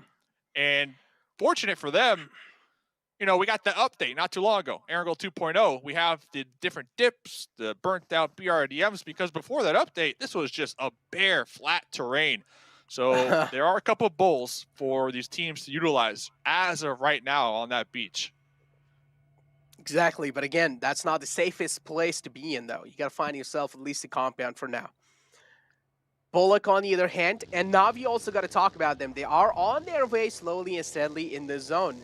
We do not like to play on the edges, so I'm not really expecting them to go full hardcore inside the final game because we do know they're in the bottom 4, and Na'Vi, they are going to be having their sights locked on at least trying to get decent amount of placement points and kill points to end the day on a decent note, at least. Coops looking for the bounce. Oh, first one not bouncing far enough. Let's see if the second one can connect. Coops right here on that little shack. Okay. The grenade is going to be connecting just a little bit, but very minimal damage. But that is the least of the worries right now of the team down here. Besiktas, because they got multiple enemies kind of looking right on top of them. Yeah. Besiktas, as I mentioned, this is not the safest place to be in. They are caught out in the open. Knights as well, punishing them for that. And same thing goes with Fenerbahce as well. Making sure Besiktas aren't really feeling comfortable in the position they found themselves in. But Nextria going up against Rise. Both teams are trading back and forth. Nextria as well, they seem quite hurt. But Rise, on the other hand, Mufasa's position has been compromised. He's out in the open. If he exposes himself a little bit more, he can be easily taken care of. Yeah, Rise looking to rise up here this game, but we'll get back to that because Besiktas popping in the vehicles, trying to say, see you later, right here as Knights looking to close that gap with their cars, going from one dip to the next dip within that grenade range. They're trying to take full-on advantage of the beaches right now because next zone goes up, so time is not on their side here. Coops looking for another knock from the back lines, currently with 2 out of the 3 kills on the squad. But remember, Fenerbahce right here, they have been looking over the beaches for about 5 minutes from their compound.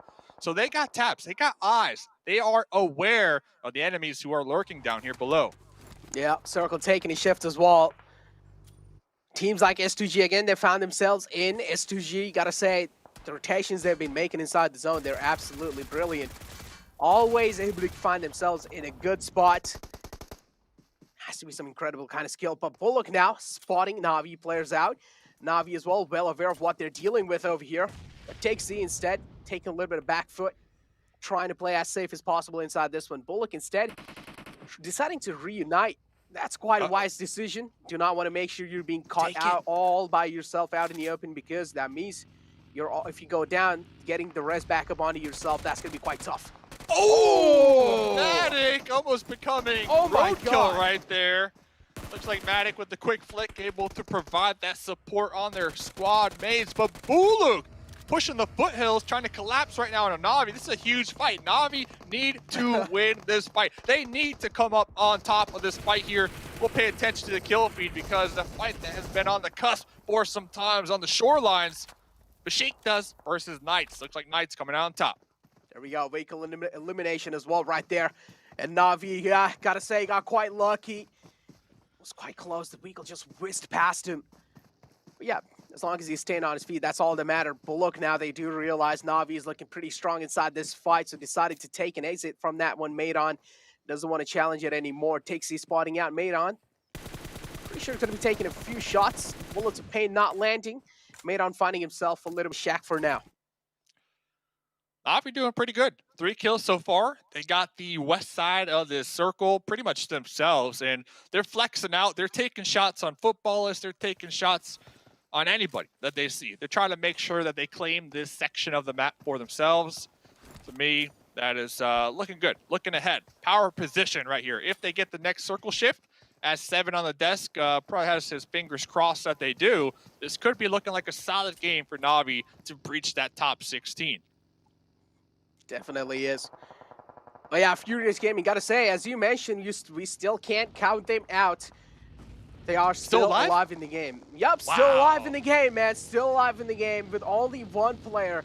And while he has a lot of burn on his shoulder for sure, he needs to make sure he's at least trying to get as much as kill points and as much as survival points as possible. He's playing a survival game. I don't really think he's going to be able to rack up a lot of kill points for sure. But Fenerbahce locking their horns against Ghost Gaming. Nade Parade comes in through from both these sides. There is a little bit of trade coming in from both sides as well. Ghost taking quite a decent amount of damage from that nade. Spec is the man, decides to go back, prone down, and patch himself back up. Fenerbahce, though, there are only 2 players in the clotheslines. The rest 2 are split up. Only 2 players, but we can see them not scared to take the fight. Nox Bomb trying to push up, trying to toss these grenades. No fear, and they are going to be right here on the edge. One squad mate, though, from NR will be right behind them, so they need to make sure to keep their head on a swivel, not get backstabbed. And with the new circle shift, Ghost Gaming recognizing, okay, let's not waste time. Let's not stay back here because the blue zone's going to start to close in here very shortly. Let's look to reposition. And guess what? Who got the zone? 7 from the desk has to be smiling. Navi got the zone. And they were literally mentioning they wanted things to go in Navi's hand as well. And guess what? They're being handed over to Navi. It's all down to Navi now how they're going to be playing it off. If they're able to make sure, if they're able to play to perfection, I'm pretty sure no one can stop them from getting this chicken dinner. If they kind of screw things up, then we do know what can happen to them. But one thing we need to know is for sure that they don't need to care about rotation. But guess what? S2G this time. One man falls down. Ghost Gaming still pretty looking strong over here. Tenza down quite low, but one man from Ghost Gaming, being caught out in the open. Got taken down. Nade there to confirm the kill. Kitsune's nade on par. Not only that, Navi literally going to be playing King of the Hill. We can see the terrain. It's all looking uphill to Navi. And then there's a road to the north that footballists are going to be overlooking. So it's just a death trench below both footballists and Navi. Look like Ghost Gaming tried to send it here in this little dip right beneath Navi. Matic, though, in the smokes, calling for help, calling for support. Tixie with the UMP going for that spray down. Trying to follow it up with a grenade, possibly for the confirm right here. But Navi doing their best to defend this hill, defend the high ground, and get some solid points here this game. Navi, though, in a little trouble there. Matic and Maku both taken down, 2 men short.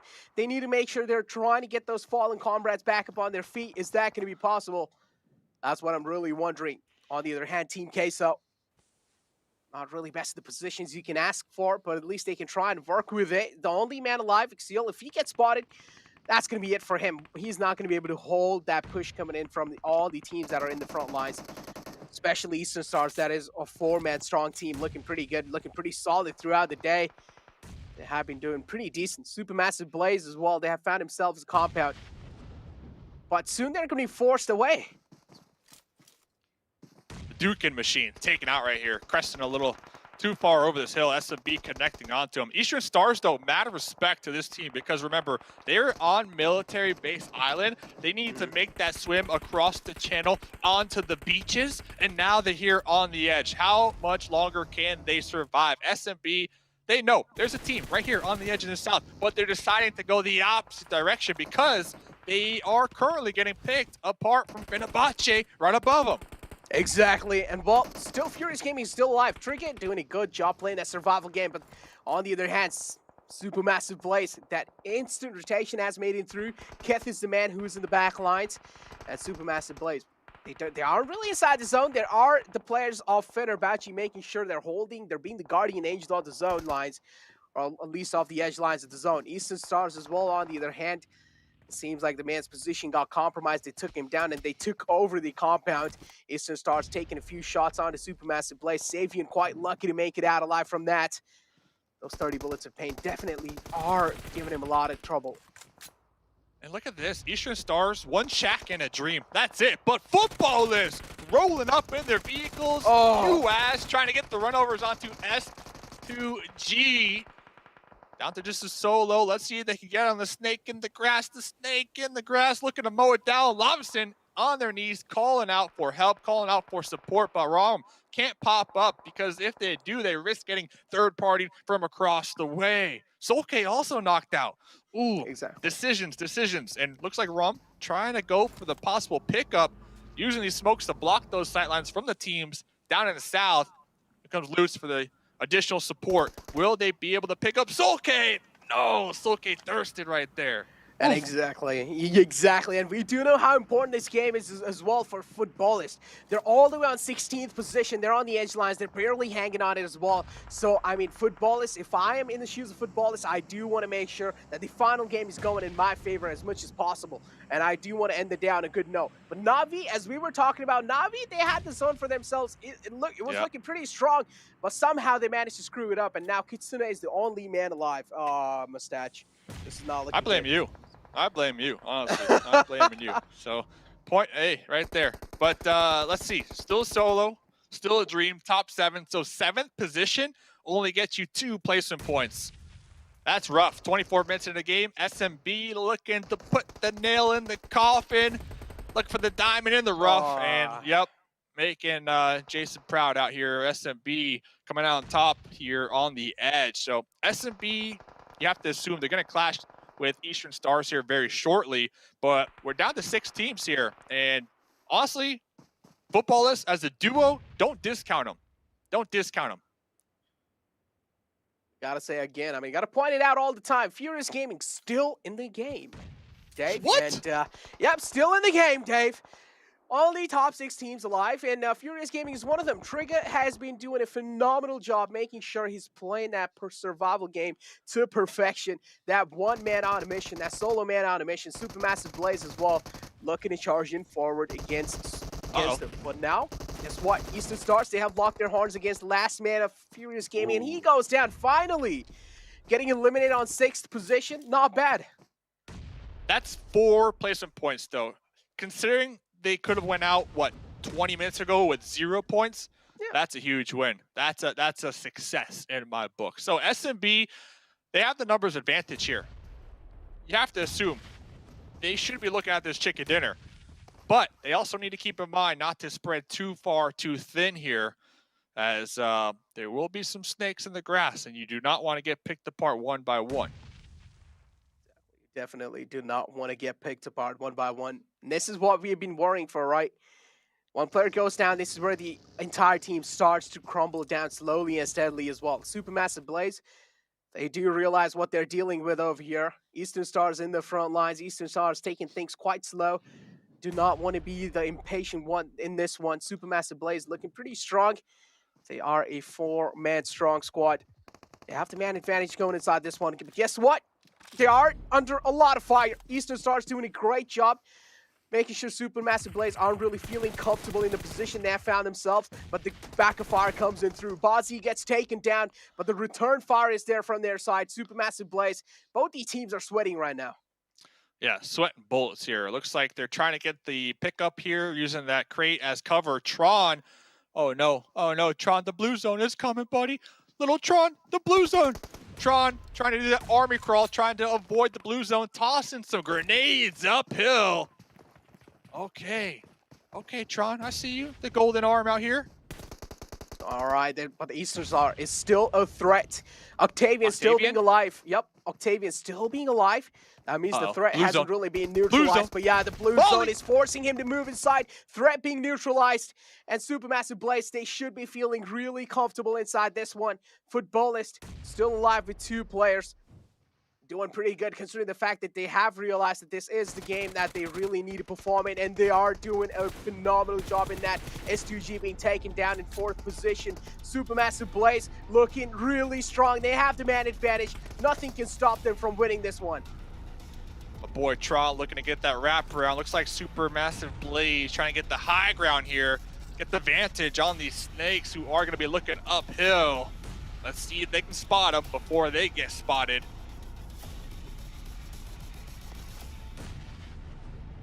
Yeah, look at this. Extruya. He does hear those footsteps. He definitely does hear those footsteps, but again, I can imagine he is just holding his nerves. Because they do know there is one team that is looking pretty strong on man advantage and also on gun power, and it is Supermassive Blaze. Top 10 bush right here. Rome chilling. Smoke's getting tossed out here right now. Very interesting decision to block those sight lines as the blue zone will start to collapse in. SMB, they need to reposition just a little further in as their current spot not favored in the zone. FPP, it's all coming down to what can you hear? Sound cues, that's what we're looking for here. That's what we're listening for at least. I do like the safer approach from the side of Supermassive Blaze. Even though they do realize they have the man advantage, still not really being overconfident in these final moments, but no, Grom not really catching the glimpse of Supermassive Blaze's players. But guess what? Finally has been found, and he has been taken down. This leaves Nextria, the only team alive, to try and fight against the massive Supermassive Blaze. But they're going to fall short, and Supermassive Blaze take that last game over Erangel off day one.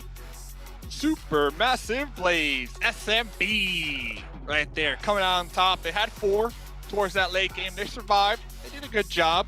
They played kind of slow, kind of steady on that edge, and they just kind of made their move. Every single circle shift, clean, calculated plays right there. And then at the end, I really liked the decision making to toss out those smokes. They had an idea. Hey, there might be a snake in the bush, in the grass over there. Let's block those sight lines, move together as a unit.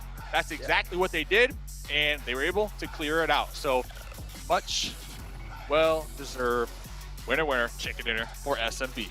Exactly, 13 kills as well racked up from their side, but I feel like, Dave, we really need to talk about Na'Vi, man. Things went south for them.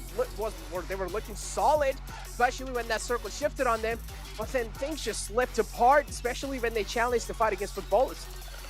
8 points, though. I think 8 points are better than no points. So with some more games here tomorrow, top 16 being the goal, to make it into that super weekend, I'm not sweating. I'm not concerned. Na'Vi will take it home.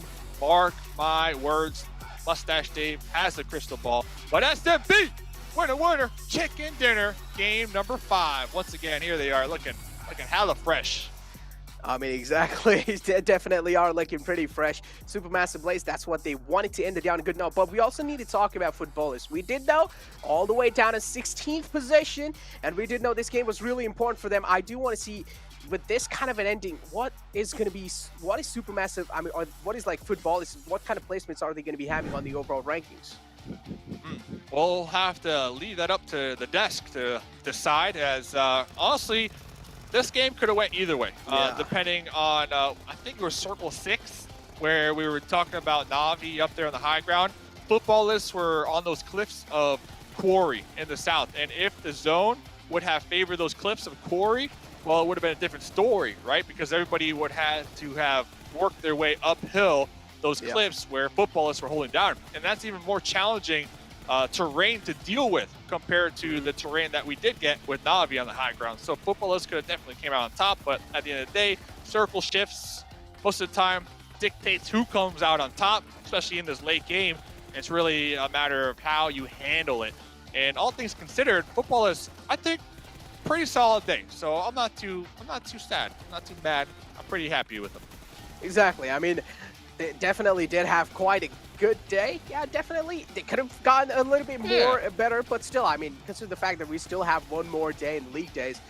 They can try and make a lot of things happen, and I'm pretty sure they can be in the top 16 as well. Of course, an experienced team, we don't really need to worry about those things. But yeah, Ghost Gaming, quite a decent showing in this one. S2G, though, gotta give props to this team. How consistent they have been when it comes to that placement points. All the time they have been getting those limelight. They have been those final few teams. Eastern Star still showing up late game, top 5. Nope, almost getting top 4. Remember, I keep bringing it up because I'm impressed with their rotation across the channel. Yeah. Most of the times, teams don't make it across the live, let alone with all 4 of their team members. So really heads up rotation from them. They really played it well, and they showed up on those beaches 4 up, and they played it slow, and they came in right behind Fenerbahce. They came in right behind the Knights, who were kind of duking it out over there on that shoreline. So all things considered, I'm really impressed with Eastern Stars, their performance here today.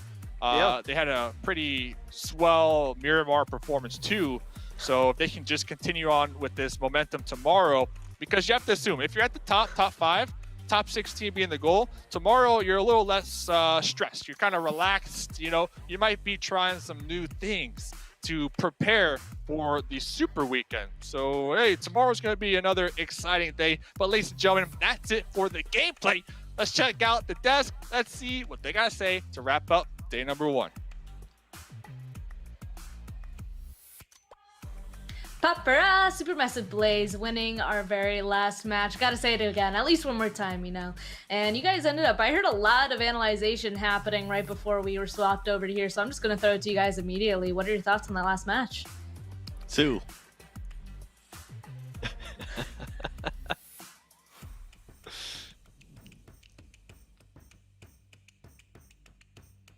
Oh, so what Sute's trying to say right now is super massive play. That's what he was trying to do, all right? Yeah, absolutely speechless from that performance out of them.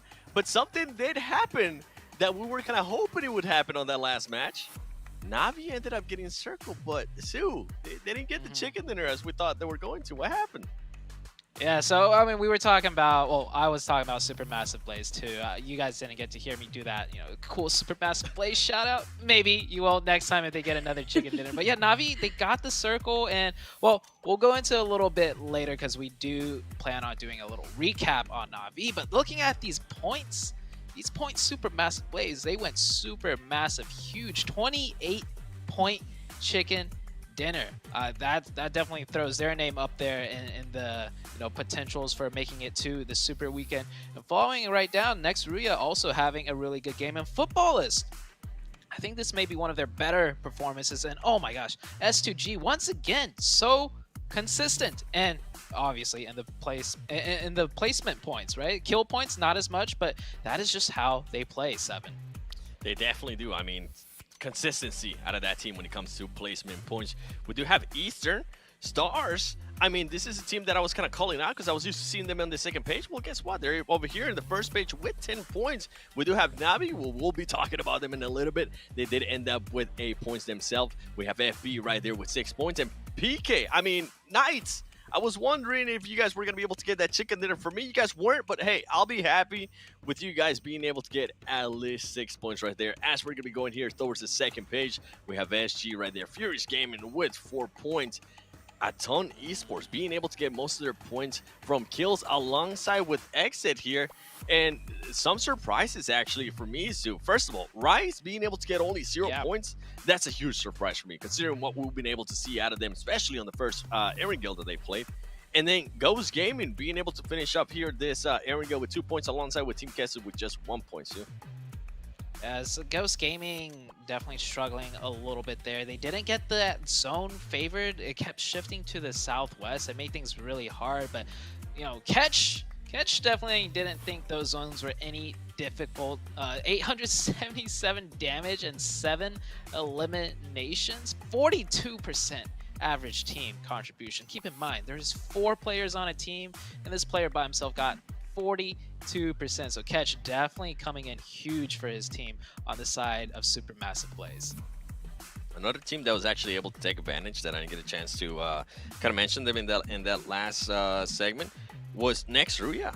They ended up in second place. They didn't have to worry about what we saw from them in Miramar, being able to have to battle A7 or anything like that. So Next Ruya, for them to be able to clutch up some points is definitely going to be huge here. And I know at some point we are going to be doing this head-to-head, and I'm excited to see which players are actually going to be popping up, because it's going to be something that's a little bit different here. Oh, there you go. Kesh and Lutz, actually, being able to get 3 kills, 700 is, oh, hey, my boy. I like that. I like that damage alongside with 877. And then when we go to team contribution, we do have 42% there from the Catch, and then from Lutz, we have 36%. Crazy what Catch was actually able to do when it comes to that, converting that damage to kills here, Sute. Being able to get only 877 damage, but being able to convert that to 7 kills, I think that's huge. Yeah, usually with 7 eliminations, we're seeing at least in the 1,000 mark. And so it's not, we're not saying it's a bad thing he didn't have more damage with 7 eliminations. If anything, it's a good thing, because at the end of the day, the eliminations are what gets converted into points, and points, at the end of the day is what really dictates the game, right? How much money you win, do you move on to the next stage, so on. Not so much the damage. The damage is nice, but what's even nicer is the overall. So, but keep in mind, before we look too deep into this, some of these teams only have 3 games played. Some of these teams have 5, but if you're sitting in the top 3, you're definitely looking pretty. You definitely are. And I mean, talking in regards to that, let's start with first place right there. SGG, they've actually gotten a chance to play 5 matches in comparison to Black Dragons, where they have only been able to play 4 matches. Then we move on to Eastern Stars. They have been able to play 5 matches as well on the lines of SGG. With Knights, they're currently sitting at 5 as well. Furious Gaming, they're currently sitting at 5 as well. And then with the team that just won, the one that Span loves saying their names, they currently only have 3 games played, which is really impressive considering they're currently being able to push up to 6th place.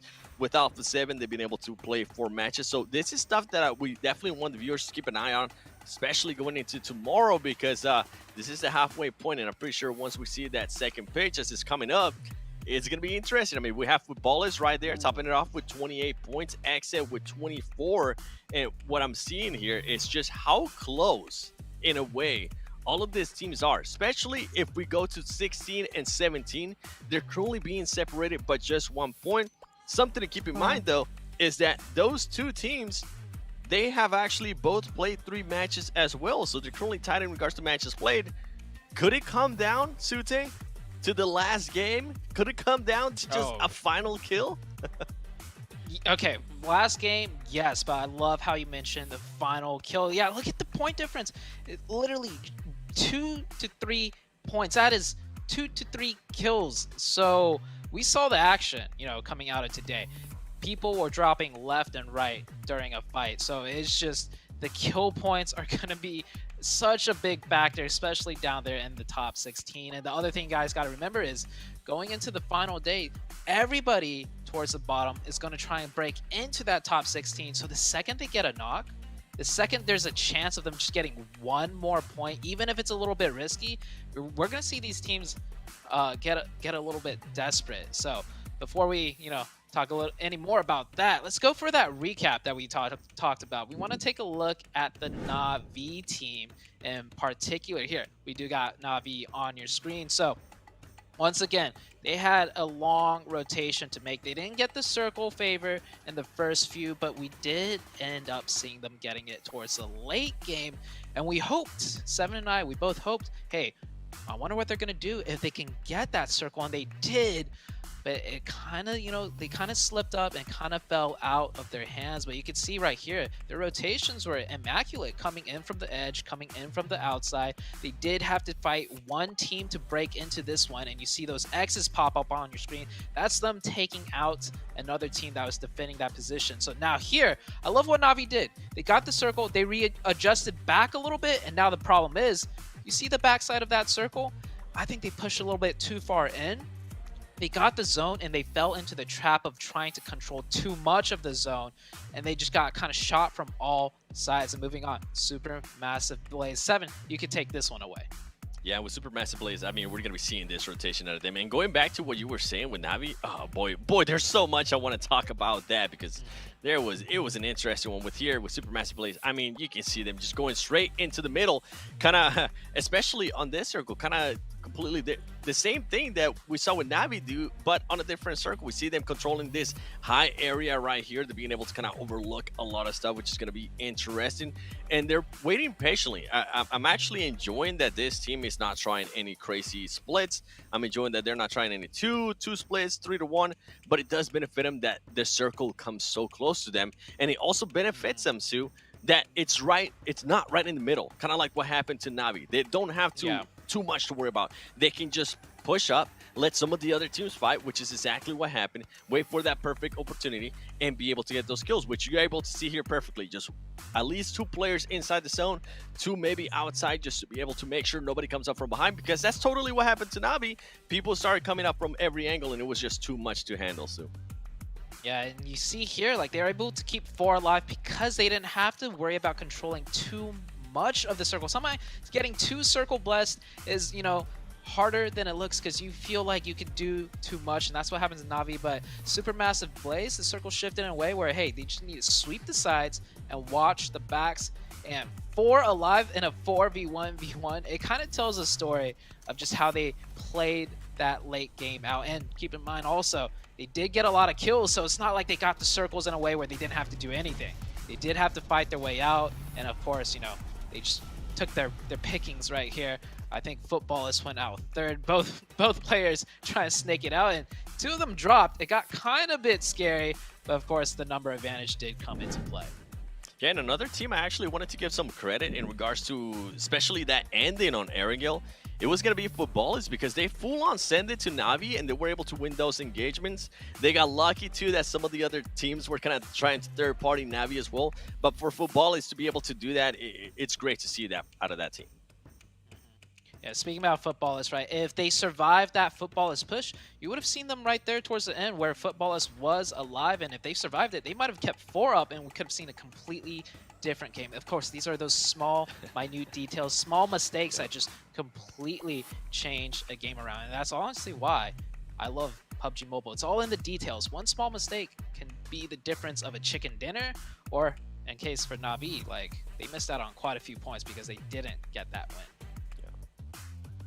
I think it's also interesting to point out, you guys were asking, hey, which teams play the edge? And it's Navi and Papra Supermassive Blaze. So seeing both of them trying to play the edge, Navi suddenly deciding not to go on ahead and do that, it definitely went on ahead and bit them. It did not work out. They were taken out. Meanwhile, we were watching Supermassive Blaze's rotations there, and they were just staying in one spot for the majority of those little zones there until they're forced to be moving. I mean, at that point, when the zone is that small, you know that you can't move that big of a movement because there's so many people that are already controlling a lot of areas. So being able to know exactly when you need to be pushing inside of those next zones is very vital and important. Pepper Supermassive Blaze, I feel like, has definitely obviously shown that they're capable of identifying those moments because that's how they've been getting all of their points so far. So it looks like Navi doing better, I gotta say, for this match. Didn't quite go on ahead and continue what we're used to seeing from them, though.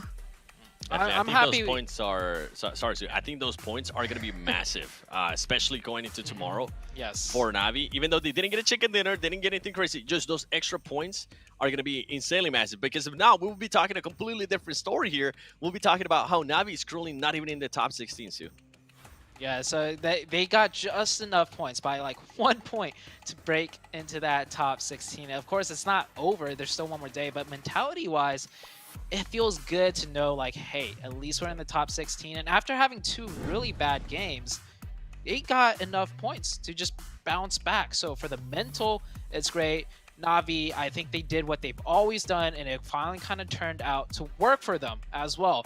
And towards that late game, I feel like they got a little bit overzealous, trying to do a little bit too much. I think that's just a small mistake that they can fix up. But I think Navi's feeling good as far as, you know, coming into tomorrow. They shouldn't be too worried about, like, actually qualifying for the Super Weekend or not. And here are your 5 winners on the screen. Not a single North American team to be seen. Maybe that will change after tomorrow. Wow, yeah, called out. So it looks like tomorrow that's going to be the challenge for them. The challenge for the people in the last 4 slots are also to get into the top 16 because we already know that that is what's going to go on ahead and matter after tomorrow's 5 games as well. So again, just a little bit of a recap of what's happening with this format as these teams play 5 games every day for the league days, for the weekdays. Today was the first 5, tomorrow's the second set of 5, and then the top 16 will move on on to the Super Weekend on Friday, Saturday, and Sunday. And also a reminder, throughout the entire time, you guys can have fan voting happening. So by playing PUBG Mobile, you can vote for your favorite PMGC teams and players to get rewards. You can get a voting ticket by logging into the game, watching live in the Esports Center, or sharing the voting page with your friends. You can find more information from the in-game Esports Center, so go play PUBG Mobile and get millions of rewards, various pink level permanent items, only during the PMGC League period. So that's today, and like I said, tomorrow, Friday, Saturday, Sunday, it'll be fun. I'm excited for this Super Weekend, but of course, can't get ahead of ourselves. We've got to see which of the top 16 teams are going to be qualifying to it, because we don't want to say that these points don't matter today. Obviously, it's the top 16 that matters, but it's going to be the Super Weekend where it's going to go absolutely insane. I'm expecting it to be a lot different than what we've seen today. Right, Zoo?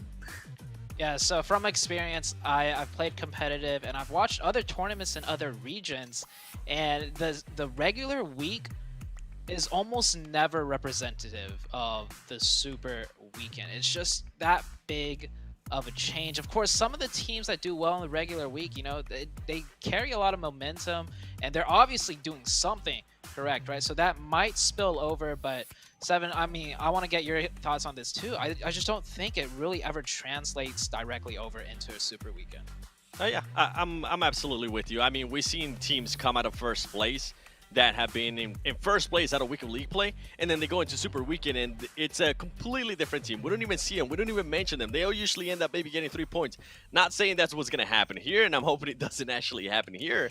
But then we've seen the completely opposite to that. We've seen the team maybe being in the situation where Navi currently is, where they're sitting in that 16th place, and then they come out and absolutely dominate. And something to keep in mind, and something that we kind of mentioned earlier, but I just want to refresh to the viewers, is Navi has only played 3 matches so far. Yeah. When you have first place that has played 5 matches as well. So anything can happen here. Who knows? Maybe Navi tomorrow they'll end up in top 5, which I'm really hoping it happens. Who knows? Who knows? We don't have to wait for long because we already said it. Same time, same place. Tomorrow will be our final 5 matches for our very first weekday games for, of course, the PUBG Mobile Global Championship 2021 West League. So this is Spancargo, Zute, the 7 World Gaming, and of course all of our lovely casters from today, and we will see you guys tomorrow.